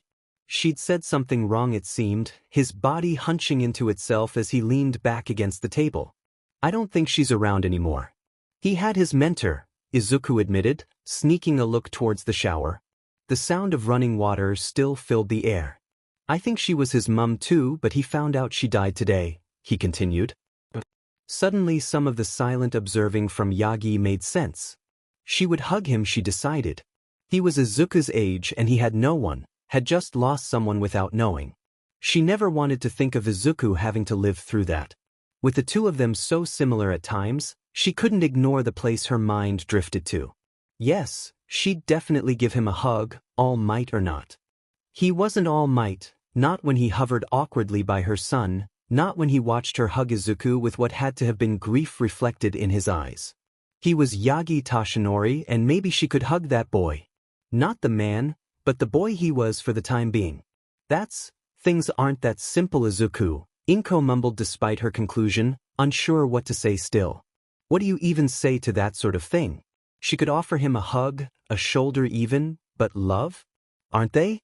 I love Toshi, why can't you? Izuku insisted, a frustrated lilt to his voice. Dear God, it hadn't even been 3 full days. How did this man bury himself so resolutely in her son's heart so easily, and how did Izuku do it so effortlessly back? You know him when he's older, Izuku pressed on, sitting up straighter, speaking quicker now. You called him Yagi, so you know him. They were literally co-parenting Izuku. Of course she knew him a little. Not enough though. Hardly enough. She was just Midoriya Inko and he was Yagi Toshinori, All Might. That was a hard bridge to cross even for Izuku sometimes. He still called him All Might for God's sake. I don't know him well, Izuku. You can know people and not know them still, Inko defended. Maybe things would be changing soon though. Discussing your sort of shared child seemed the way to start a friendship. That's not. Why can't you be in his corner too like you're in mine? Izuku complained. Sometimes her boy could be so smart even when he was this young. It was hard to forget he didn't know everything. I'm your mum. I'm not his, Inko reminded Izuku, taking the pan out of the cupboard and shifting back to her task after she'd spoken. She turned the oven on, finally mustering the courage to look back at him. His face broke her heart to see, sent her walking towards him. She bent down by his chair, brushing hair out of his face. He glared at her. His mentor wasn't his mum, Izuku grumbled. She rose an eyebrow at him, sighing deeply as she watched his face. You said she was like his mum. Izuku huffed, brushing her hand off him and stewing into the cup of juice. Izuku, I can try to be there for him, but it's never gonna be like it is between us. That's not the way Yagi and I are. Yagi's not actually little, you know, and he has a life and his own people, she tried to explain. Izuku looked back to her, not quite outright glaring anymore. He didn't look particularly happy either. You can be there for him now, right? Before he's old again. Inko had already decided she was giving the kid a hug. She would definitely do something, but after this, there was no guarantee they'd be close outside of Izuku. Izuku was the reason they even knew each other. Of course it was him trying to give Yagi friends too. I can try, Inko responded. Izuku nodded, pouting and glaring at the table anyways again. He has people who love him, Izuku, trust me. They'll be there for him, I'm sure of it. They already were. Poor Izuku just didn't know. That's what Gran Torino thought, Izuku mumbled, head whipping around as the shower filtered off. Of course he had. Anyone with eyes could see it. Well, he's right. The silence filled the space again, Inko shifting back to her other task again, sliding 2 pieces of bread into the toaster. I love you, Izuku. I love you too, Mum, Izuku responded before the door opened, Toshinori stepping out. He was fiddling with his hair, trying to push it down, combing out the knots with his fingers. His bangs were even floppier after the shower. The clothes fit well enough, riding up a bit when he reached up. They'd have to do for now. He'd be back in his baggy clothes in a couple hours hopefully. Come take a seat, Toshi, Izuku piped, jumping off his chair like Yagi needed hurting. The blonde looked between Izuku and Inko, following and sliding into the chair beside Izuku. With his companion sitting down, Izuku sat back down too, grinning now like nothing had ever been wrong. Not you, mister, Inko interrupted, crossing her arms. Go have a shower. Only people who are clean get to eat. The food's not done yet anyways. Izuku scowled, looking back and forth between the two. You heard your mum, Izuku, Toshi mused, ruffling his hair. He'd been here not even an hour and he'd done that twice. Inko had caught the normal Yagi and Izuku doing it, but it happened spaciously in comparison. Toshi, Izuku whined, groaning as he wobbled over to the bathroom, grabbing a towel on his way in. The toast popped out in the time it took, crisp and ready to be consumed. I'll bring you clothes in a sec, Inko called after him. The All Might onesie. I want the All Might onesie please, Izuku replied. The door slammed shut a second after, a soft chuckle from Inko filling the space. She watched Yagi's face out of the corner of her eyes, his hovering on his own clothing. Izuku really likes this All Might guy, huh? He mumbled. He loves him, yeah, Inko replied, cracking 3 eggs and watching them splat on the pan. Satisfied, she moved over to the cupboard. She hadn't ever gotten rid of Izuku's clothes, slowly piled them away over the years as he grew out of them. Call her sentimental, but she liked to look back sometimes, see how much Izuku had grown. Following the dorms being instated, she'd grown more prone to pulling them out. The All Might onesie had somehow survived all the years. Izuku had worn it often for a while, refusing to give it up even after he'd grown too much. It had weathered the time and made it, a little like Izuku himself. She might have had to sew it back together a couple of times, but it hardly had mattered, not when it made Izuku happy. It was an easy thing to find. So distracted, she hardly noticed Yagi having followed her. He hovered a bit back, wringing his hands like Izuku had been doing moments before. Are you okay? Can I help? Inko had almost dropped the box on her head. If Yagi hadn't darted forward with jarring speed, yellow flickering along his skin, it would have done so. It wouldn't have been that critical an injury, though it would have hurt a little. Yellow electricity reminiscent of Izuku's crackled along his skin as he stilled, dying down all at once as he offered Inko the box. Are you all right? That was actually scarily like her son's quirk. Good. She took the box, offering him a smile, placing it on the small table beside the cupboard and sliding it shut. I'm okay. Interesting quirk you have there. Yagi tensed, crossing his arms and staring intently at the box. That was an interesting reaction. Could she be blamed though? To her knowledge, All Might had never experienced that yellow fanfare before, especially not so similar to her son. Is All for One Izuku's father? Yagi blurted out of nowhere. For the second time in the past couple of minutes, Inko was left choking on her words, absolutely baffled at the ones that had fallen from someone else's mouth. All for One? The guy who'd put an end to All Might's career and was now in Tartarus? What? Where would you get that idea? That was sort of insulting. Yagi must have realized it too, his hands coming up defensively in front of himself, stumbling backwards. It's just he told me he was quirkless and everyone was saying he had this really dangerous strength quirk that could kill him if he used it right before he used these whip-like tendrils, and he mentioned his dad being really anti-quirkless and out of the picture, which totally seems like something All for One would be based on things I do know. I didn't mean it like you would know obviously, he rambled, a much louder affair to when Izuku mumbled things. He didn't even look at her as he spoke, eyes squeezed shut like he was waiting for her to hit him or something. It's okay, Yagi. Inko trailed off, smile thin though. She couldn't find the anger and insult in herself, not seeing how thrown off he was. It'd just be if he was, then we could help you know. Get away from him. Izuku's a good kid, an amazing kid, and Nana dash. Yagi went deathly still the instant the name left his mouth, the bright mannerisms and loud speech instantly replaced in the blink of an eye. I wouldn't let him hurt Izuku. Or you, Yagi corrected. Nana, she must have been the mentor Izuku mentioned. His face scrunched, body turning away from her before she could even properly realize. Thank you, Yagi, Inko spoke. He didn't respond. Gods, Izuku was often a disastrous mess of emotions. At least she'd known him his whole life, could relatively predict him even if he did throw her off sometimes. She knew how to comfort her son. She did not know how to comfort his idol. Izuku's father is many things, but All for One is not one of them, she added, tucking the onesie she'd finally found in the box under her arm and walking hesitantly up to his side, placing a hand on his shoulder. I'm sorry about your mentor, she mumbled. Under her touch, Yagi's shoulders shook. He still didn't look back at her. If she was half of what you are, then she must have been something special. Yagi nodded, reaching to brush away the tears, to rub his eyes. She was more, Yagi confessed. She hadn't expected him to. He seemed fairly private. He had kept his identity a secret after all for so long. Not all heroes did that, could do it. It would fit his mojo not to be open. "Oh Yagi," Inko mumbled, squeezing his shoulder. "I don't even know what I'm going to do now," Yagi admitted, burying his face in his hands. Inko swallowed thickly, taking a deep breath.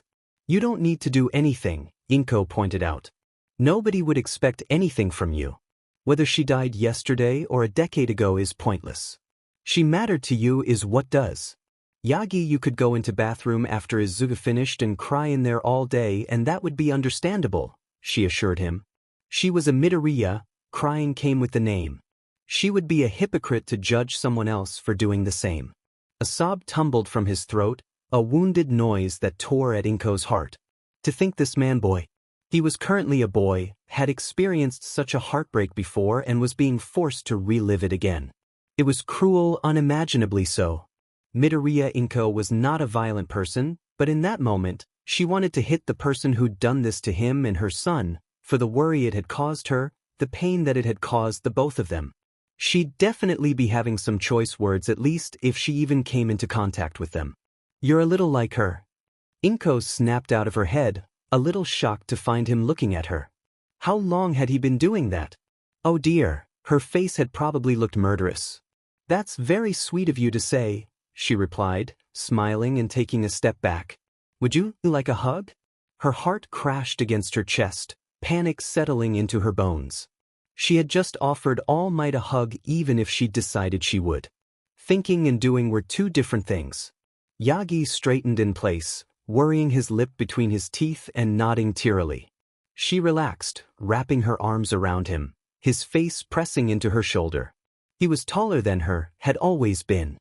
He leaned down to bury his face away, one of Inko's hands slinking into his hair and remaining there comfortingly weaved around him.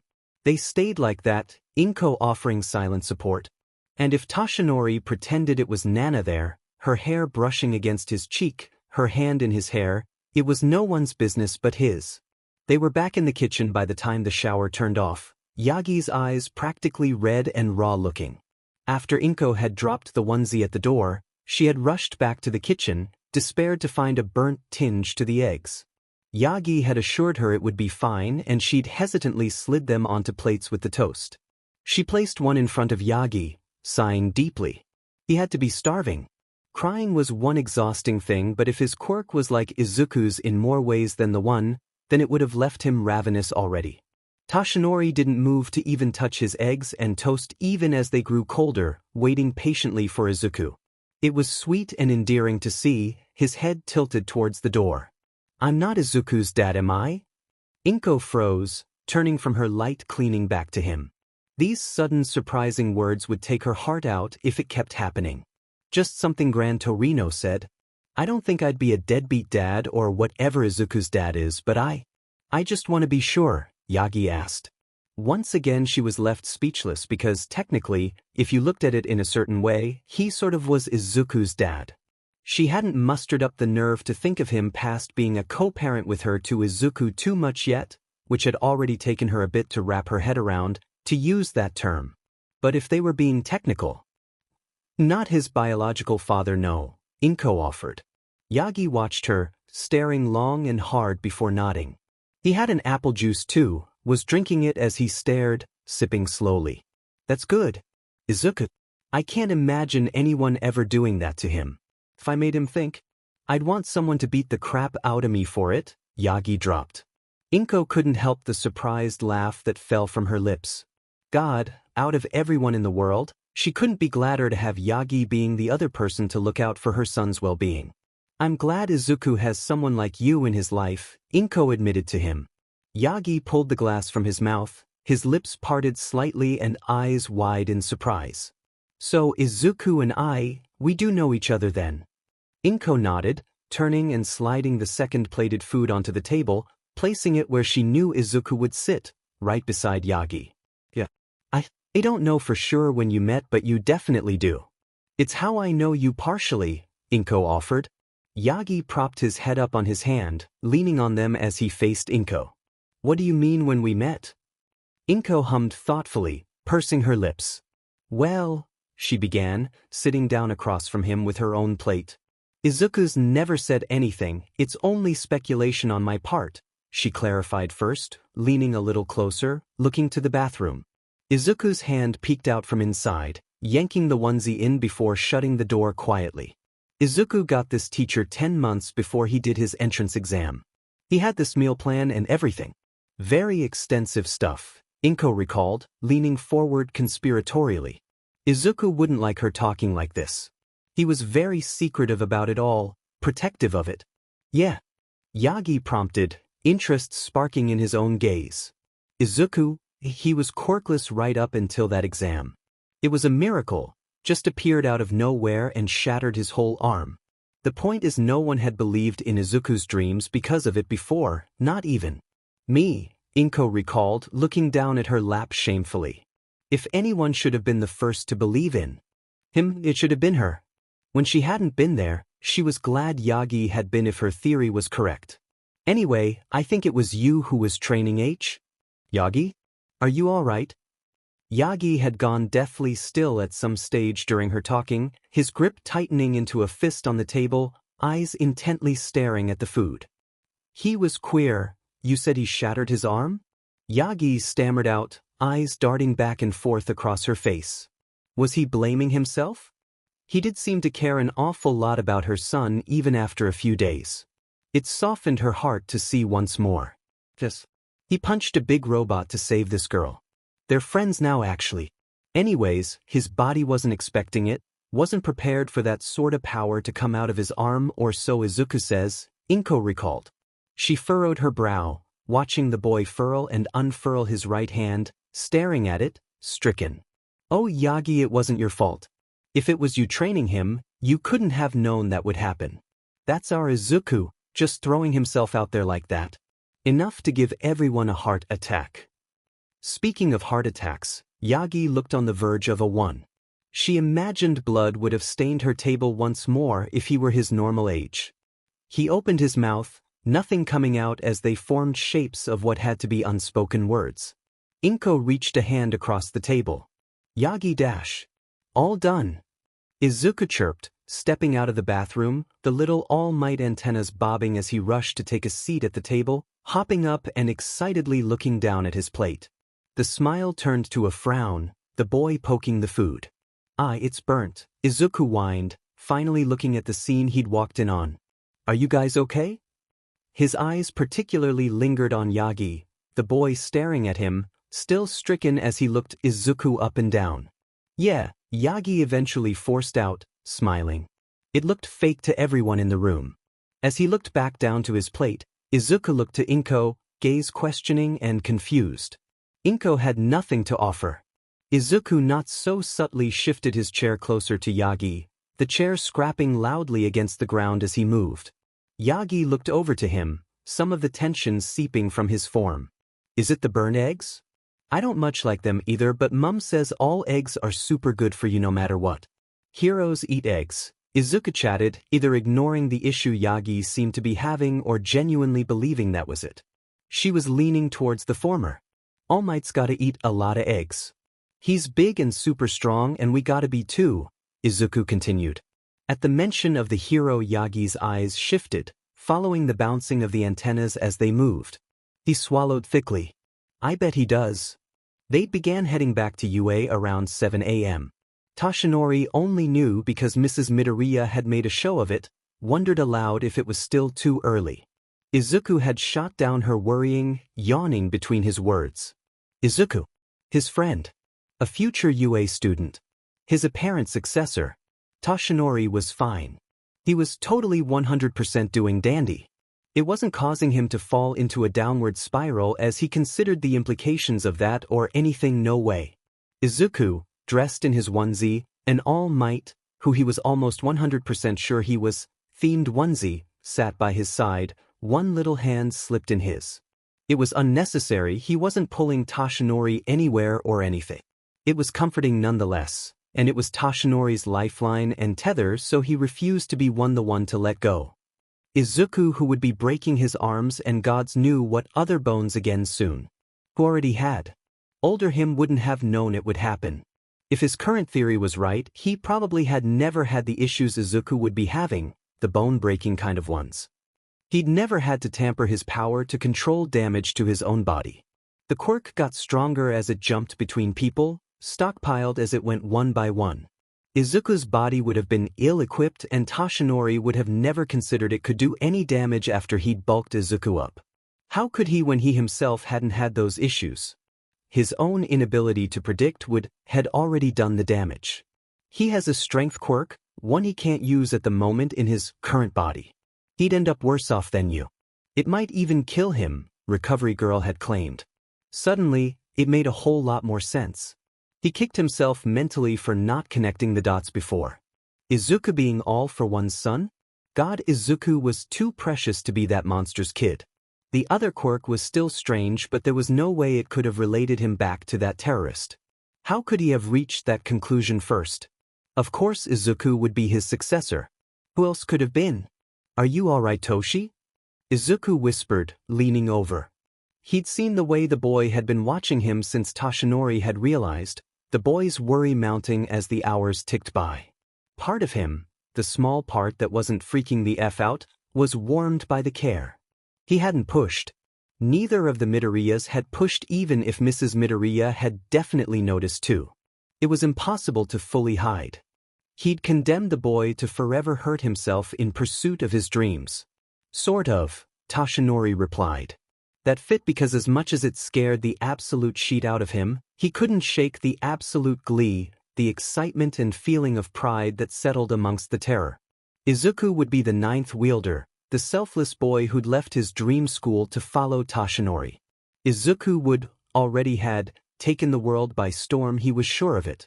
He was both scared shitless and excited to remember how. I will be, Toshinori promised, squeezing Izuku's hand as they pulled into the parking lot.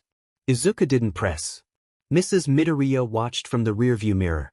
It didn't take them long to find someone as they walked through the gates. Eraserhead appeared out of nowhere like he'd been lying in wait, eyes bloodshot and hands jittery. He looked like he was the one who'd been running around Muzutafu for the past couple of days, especially compared to the showered and fed Izuku and Toshinori who actually had.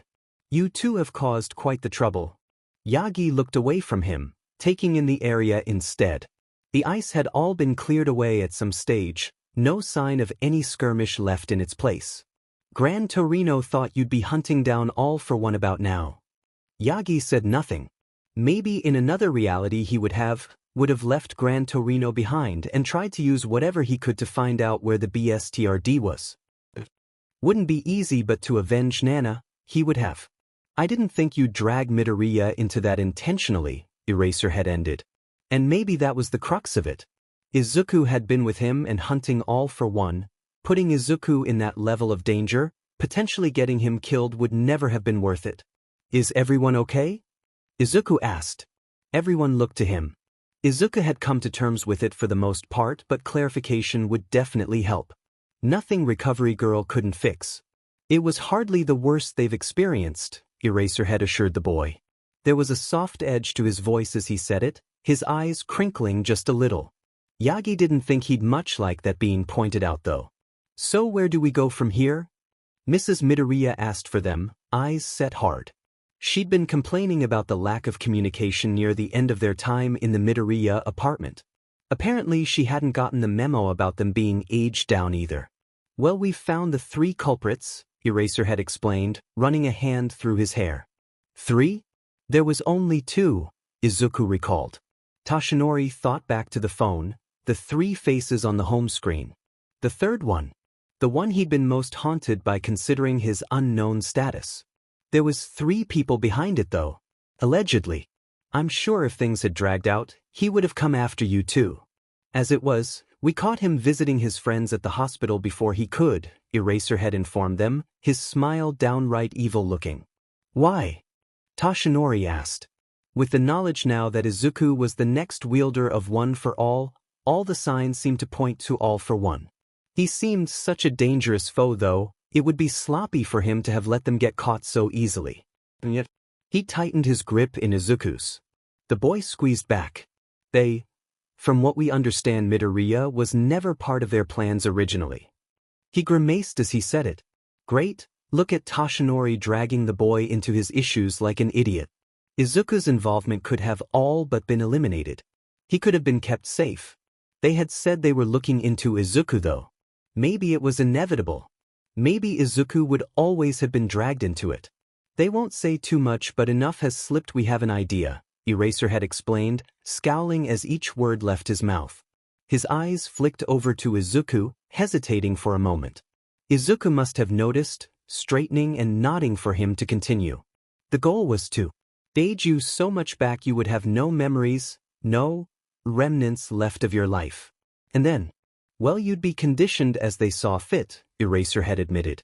That's, Mrs. Midoriya trailed off, a hand coming to cover her mouth. There'd been fighting before Yagi regained a sense of himself before, yelling somewhere before his memories suddenly didn't mix or make sense. That must have been them and Izuku. His successor had saved him from it, condemning himself in the process. Yagi's heart squeezed tightly in his chest as he turned to look down at the boy. They have licenses, Toshinori pointed out, tearing his gaze from Izuku. Or at least one of them did. Eraserhead grimaced, crossing his arms as the silent question hung in the air. Still looking into that. It's not as hard to get hands on licenses as one would think.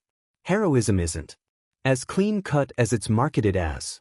We have some less than ideal theories, but none of them seem eager to cough much up, so it's a work in progress, Eraserhead pondered. That wasn't quite reassuring, but it would have to do. There'd be time to look into that after things got fixed. So, how do we go back to normal? Izuku inquired. Well, he began, pulling his phone out of his pocket, typing away on it. Before we do anything, I'll call Gran Torino and the others back so they stop wasting their time waiting for you somewhere you won't be, he explained. And after? Toshinori persisted. Eraserhead paused his typing, looking up at him. As he did so, a weight seemed to lift from his shoulders, a stress seemed to abate. We go see the BSTRD who started this and we get to make him fix it. The smile definitely sent chills down Toshinori's spine that time. He didn't want to know what that entailed. He probably would know soon enough. Eraserhead stepped aside, pressing the phone to his ear, chatting peppering out as he stepped further away. Izuku looked up to Toshinori, the first hints of nervousness peeking into his expression. Is it gonna hurt again? Mrs. Midoriya's face fell to Izuku's left. Maybe, Toshinori truthfully answered. The boy's face crumpled. But it'll be worth it, the blonde pressed on, bending down beside him. You're gonna be closer to being just like All Might afterwards. You're gonna be a hero, he reminded him. Izuku frowned, the fear slowly fading away. A hero student, he clarified, but the smile had already began pulling at his face. Who knows, you might be even better than All Might, Toshinori mused, standing up straighter. Izuku gasped, horrified at the mere notion. No way.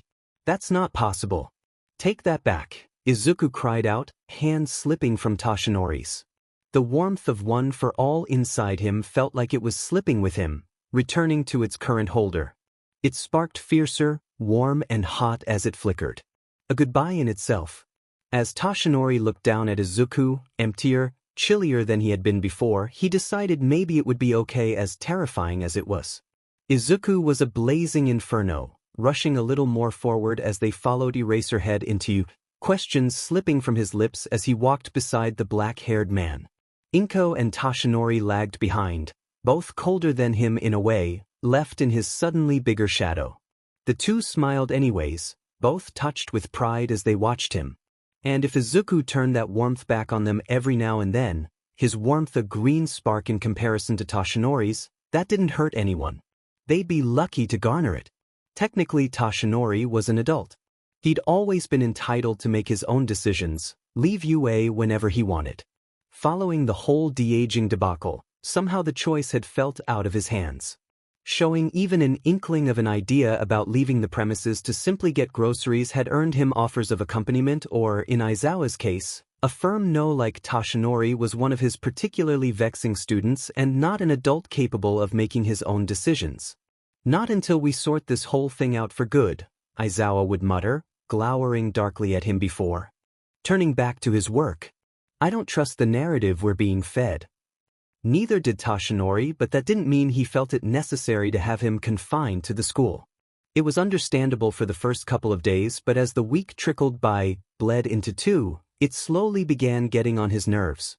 He'd been all might for most of his life, the symbol of peace for society, and now he'd been reduced to an old man no one trusted to venture out on his own. It was frankly mortifying and getting in the way of his life. Being stuck in one place had never been particularly ideal or the way in which Toshinori lived by. Even back during the days he'd spent in the many different orphanages he'd been shifted between, he'd never let himself be locked up for long. He'd never let them cage him away, always finding ways to escape for when he needed some breathing room, aka every day, or for when he had to meet up with Nana. As an adult, that feeling had not disappeared, always constantly lingering in his aching limbs. There was only a certain amount of things in the walls of UA one could do to occupy their time for crying out loud without going mad off the thoughts you weren't ready to think too much about yet. Not in the stuffy parameters of his apartment or in the classrooms. At the 2-week mark he'd drawn the line, stomping out of the school, daring anyone to try and stop him. It had been a bit over the top, but by that point, he'd been ready to punch anyone who tried to get in his way. "There's leftover remnants of my quirk," he might have lied, looking Aizawa in the eye threateningly. Nobody had called his bluff out for what it was, though Aizawa definitely knew he was full of shit, and he'd successfully found himself free at last, the world his oyster to explore to a certain degree. Despite that fact, he found himself right back where he'd been planning to go on the day he and Midoriya had been attacked. Dagoba Beach, even after Toshinori's protégé's strenuous cleanup, never had quite garnered much attention or attraction. The smell had all but cleared away as the months trickled by, though every now and then rubbish still found its way back onto the shores rather than actual people. Toshinori had taken to bringing a garbage page every time he visited just in case. Midoriya had slaved away at it so long it would be a crime to let it go back to how it was before. And he did visit, more often than people thought, especially after his retirement. Something about it was calming, put his worrying mind at ease. It was nice to sit there, birds squawking overhead, the waves crashing ahead with the faint sound of the city somewhere behind him. There he could let his problems fall away when he needed to, let them be carried elsewhere with the receding water. When he needed to think, the light noise and cool breeze made things easier to do so, no one wanting to interrupt an old wounded man they could barely see while he was on the trashed wasteland. The day he finally got out was one of latter days, the man unable to shake the events from weeks previous out of his mind, powerless to comfort old wounds that had been dug up by everything that had happened without some external help. He'd made a stop first, legs carrying him to familiar ice cream shop on the way to the beach, one he'd planned to visit that day but hadn't. One he hadn't been to since Nana. He couldn't eat ice cream, not the amount or type prepped for most consumers anyways. Buying an ice cream would be stupid, pointless even. As he'd stepped out of the shop, ice cream cone in hand, he'd almost thought he'd seen Nana beside him in the reflection, could almost picture her hovering by his side, complaining about his plain flavor choices as she nursed her own never-changing strawberry-flavored ice cream, much like the one in Toshinori's own hands in that moment. It began melting almost instantly, dribbled down his hand before he'd even made himself comfortable at the beach. He watched it do so, unsure what else to do with it. Eating it would just be painful, and he'd been experiencing enough of that emotionally in the last weeks to put himself through it physically too. Part of his mind still felt not like his own, more like Toshi and his views or feelings on things. Nana, a softer pain that always tickled the back of Toshinori's awareness even years after, weighed far heavier in that part of his mind, weighed far more painfully on all of him as a result. Nana. All Might. The man tensed, almost crushing the ice cream cone in his hand as his head whipped around. Young Midoriya, he greeted, watching his successor skip down to him from the pathway, sinking into the place beside him silently, the side the ice cream wasn't melting on. Izuku, the 14-year-old him piped excitedly, some of that pain easing in both versions of Toshinori's chest. "I heard about you leaving, but I didn't expect to see you here," Midoriya informed him, sitting cross-legged and leaning forward to look at his face easier. Toshinori smiled weakly down at him. "It's nice here," he pointed out. Midoriya hummed in response, turning to look around and take it all in. Toshinori hoped the boy was as proud as he was of his accomplishment with the beach. "What are you doing out without a supervisor?" Toshinori pointed out, Midoriya wincing, the boy bringing his legs up close to his chest and digging small holes into the sand beneath his bright red shoes. He refused to look at Toshinori as he spoke. "Used your escape for my own. Just need a break too," he admitted. Toshinori sighed, free hand itching in his lap. He'd developed a slight habit of messing up Midoriya's hair before the whole incident, but now the feeling arose far more often, an itch he knew he should stop scratching now that things were back to normal. Logically he knew anyways. Part of him disagreed strongly, a slight lean of a head towards him with hopeful, eager, large green eyes from a 6-year-old coming to mind every time he hesitated. "Everyone's probably gonna freak out again," Midoriya winced, reaching up and scratching at his own head half-heartedly.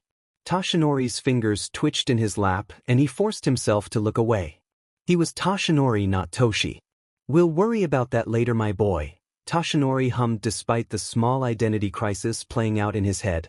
The two fell into a companionable silence, both happy to soak in it and cherish the moment they were being presented with, the freedom they'd both managed to obtain. Last time they'd both been on Dagoba Beach. Together, all for one's imprisonment was in the works, Toshinori's complete reversion to quirklessness a weight on both their shoulders. It was nice to not have that sort of thing be the thing that had caused their little impromptu get-together in such a sacred place for them. "What's with the ice cream, by the way, All Might?" He found his attention falling to the cone, one he'd partially forgotten with Midoriya's appearance and all the feelings he had brought with him. Toshinori had been doing his best to repress thinking about for 2 weeks. "Oh, this? It's more sentimental than anything," Toshinori admitted, watching a particular droplet fall from his hands, melding into the sand slowly. He looked over to Midoriya, the boy's eyes unwavering from where they'd rested on him. Even 14, he still hung onto each and every word that dripped from Toshi's lips. "Nana and I used to get an ice cream together sometimes." "It's me just being silly," he brushed off, watching Midoriya purse his lips and peer in the offending ice cream's direction.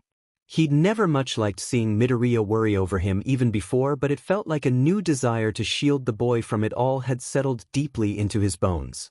The boy needn't have been fretting for him. He probably had a billion of his own issues to ponder over. Did he too have a smaller version of himself inhabiting the back of his mind constantly now? Did it drive him just a little bit crazy like it was driving Toshinori? "You can have it if you'd like," Toshinori offered, shifting the ice cream over, grimacing as it seemed to dribble more into the sand. "It's a little melted, but I haven't touched it. I can't really eat it. At least it wouldn't be going to waste if you ate it." The protests he could see lining up to spill from Midoriya's mouth remained unspoken, the boy hesitantly seeming to contemplate before taking it. The Midoriya from a few weeks before might not have taken it so easier, let alone at all. The current one caved much quicker, a soft gleam to his eyes as he first examined it, taking a slow, savoring lick and watching Toshinori's face out of the corner of his eyes. The boy had to lean forward to stop it dripping onto his lap, chowing into it quicker to stop more of a mess from sinking into the sand. His attention turned to it fully in his efforts. A softer smile decorated Toshinori's face unbidden. He'd wondered when he was Toshi if this was how Nana had felt about him before. If it was, Toshinori didn't know how she managed not to have a heart attack from all the feelings it gave her. How was it she didn't want to cry at the sheer happiness such a small act could bring to a younger him? Midoriya ate it silently, the anxious edges to his face slowly evening out. He didn't need to be feeling those sorts of things, not about Toshinori of all people. "You know, this is what I actually wanted to do before the whole incident the other day," Toshinori admitted. He wanted to be more open with his successor, couldn't shake the smaller him's chidings in the back of his head about the little information he'd offered in the past. "But you can't eat ice cream," Midoriya pointed out. Toshinori liked the strawberry droplets from his hand, bringing his still sticky hand to rest over his pants. Midoriya looked scandalized, gawking in horror at him. "Not that much ice cream, no. That doesn't bother me too much anyways. It was the anniversary of Nana's death that week, you know, and so I thought it would be fitting of a thing to do. With you," the blonde retired hero explained, picking at his clothing and staring outwards, Anywhere but at Midoriya, whose eyes he could feel burning into his skull. Izuku's he could feel watching him with bated breath and undivided attention. Nana and I never met here specifically, of course. The ice cream was something we did though, and I thought, well, this has sentimental value to us and we're... He trailed off, his heart racing valiantly in his chest. Should he say it? Dare to utter such dangerous words and risk everything? The him he had been in those few days 2 weeks ago argued yes. We're what Nana and I once were, if that makes sense. Midoriya said nothing, and the longer he did the stronger the feeling to tear his own hair out grew, the feeling to walk into the ocean and drown himself. It began to sound more appealing than anything else. Midoriya would have to tell his story, tell everyone of his stupidity when he went back to school after it all. Nana would probably greet him on the other side and laugh in his face at how. Yeah, it does, Midoriya finally said, ending Toshinori's spiraling instantly. He peeked at the boy out of the corner of his eyes, said boy, focusing anywhere but on Toshinori.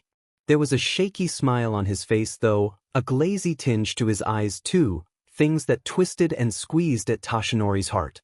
It couldn't be healthy for his already mangled body to be dealt such copious amounts of Midoriya Izuku.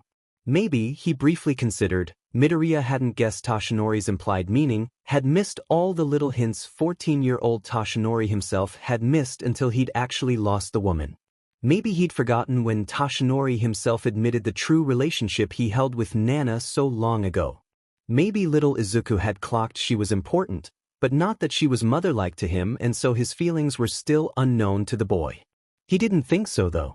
Not a single part of him considered the possibility for long. Midoriya, Izuku, wasn't stupid. Next time we'll have to find somewhere that sells dairy-free ice cream, Midoriya spoke, his voice a little stronger than before, a little more determined. Toshinori's breath stuttered out. He almost choked on blood that threatened to unearth itself from his body. Then maybe if that's why you can't eat it, we can both eat some together too.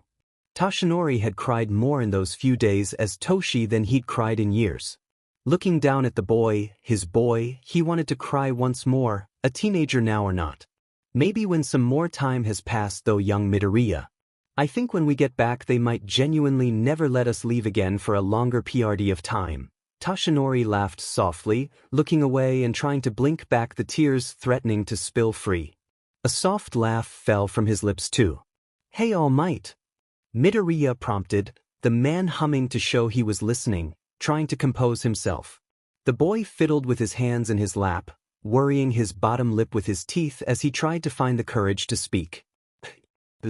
Hand sunk gently into Midoriya's hair, ruffling it and drawing the boy's uncertain attention. He offered his boy a smile, one he hoped would reassure him. It seemed to work, Midoriya leaning just a little closer, eyes zeroing on the ground even if he seemed to have found his courage. You can call me Izuku still, you know, he piped, squeezing his eyes shut as soon as the words passed his lips.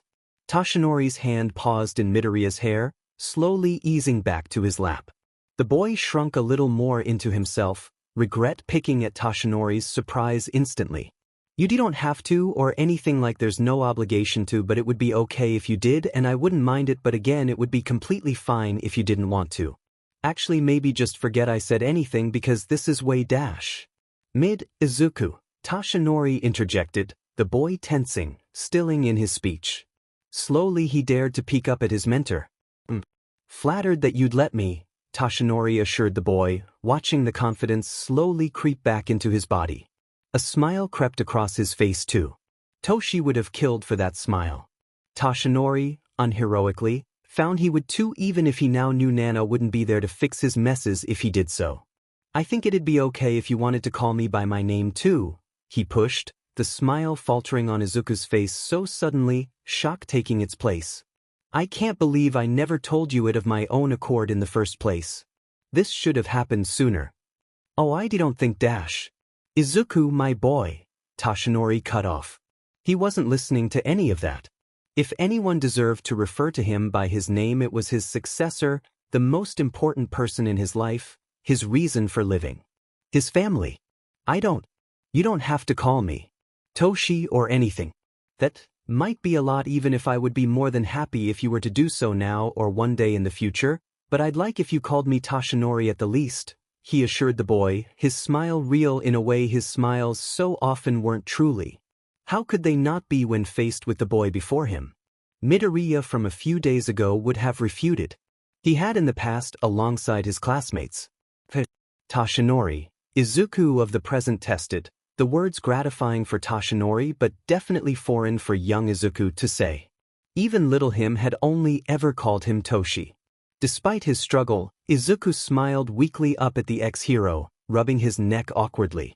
Toshinori leaned over, bumping their shoulders together reassuringly. They'd work on it. The two turned back to the ocean again, Toshinori feeling lighter than he had been in a long time, his mind and body more at ease in a similar way. If we refer to each other like this, everyone in class will never lay up on calling me your secret love child, Izuku blurted out of nowhere, startling blood from Toshinori's lips finally. A hand came to his back, rubbing as he coughed, apologizes falling from Izuku's mouth. He offered Toshinori a handkerchief from in his pocket, one Toshinori accepted, patting his boy's shoulder in silent thanks as his body recovered. You're fine, my boy. Do your classmates really think that? Izuku turned red, looking down at his hands. One of them was sticky much like Toshinori's own, the strawberry ice cream having left a mark on him too.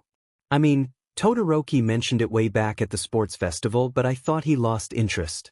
Apparently he's been hoarding evidence away on the biggest corkboard I've ever seen and in notebooks, ones he showed the class a week after I got back. And they were weighing in there. Findings, Izuku lamented, burying his face in his hands. Was Toshinori that obvious about his affections? Was it so clear he favored his boy, so obvious that young Todoroki had been able to pick him out for it so extensively? No wonder all for one had known about Izuku at Kamino. Oh, was the only word that could fall from Toshinori's lips. It seemed only to spur Izuku's embarrassment. Uraraka told me everyone kind of jokingly thought it before but began seriously thinking about it after you showed off one for all when we escaped. Yeah, that definitely wouldn't have helped. The electricity along his skin that had tried to escape back to Izuku at one point, the wounded arms they'd probably heard about, all things no one had ever associated with All Might, now something they could link him to Izuku. He'd even sort of used it like Izuku might have at one point. They were lucky the incident had been kept on the down low. The theory might have become more widely spread amongst the populace otherwise. I may also be surrounded by people who believe it, Toshinori confessed. No one had pulled a corkboard or notebooks on him quite like young Todoroki had, but, well, Aizawa had been asking him a number of questions about his quirk and his connection to Izuku and his mother more so recently. He'd chalked it up to the man noticing Mrs. Midoriya's name flash on his screen once or twice, something Toshinori was sure he had seen and noted. Toshinori might have gotten blood over his desk in a very dramatic fashion after seeing the photos of little Izuku decked out in All Might merch she'd sent his way as an offering for some word on her son's well-being. It should have tipped him off still, honestly. The other teachers made jokes all the time about it, ones he'd slowly stopped trying to shut down, stopped coughing up blood over, but Aizawa? Maybe that's what Chio had been warning him about vaguely coming to pass somewhere squeezed in her lecture about his idiocy. If that's what your classmates think, then I'm okay with it if you are, Toshinori decided. Izuku's eyes widened into saucers on the man, darting across his face for a punchline or something. Be open. We're communicating now. It would be an honor to be your real father, my boy, Toshinori coughed, looking away, a flush rising to his own cheeks. All these confessions today were going to send him to an early grave. So if you don't mind, call me Toshinori anyways. Izuku didn't say anything again. He did eventually lean into Toshinori's side, shaking a little. Maybe that was Toshinori though. He couldn't tell, nor did he mind, his hand slipping around his boy's shoulder, letting the silence wash back over them. There was so much to think about, so much to discuss that had been revealed and dredged up from the whole experience. In that moment though, Toshinori was content to let that be a later problem still, to let himself revel in the feeling of existing beside his boy on their beach. Izuku, it seemed, was just as happy to do the same.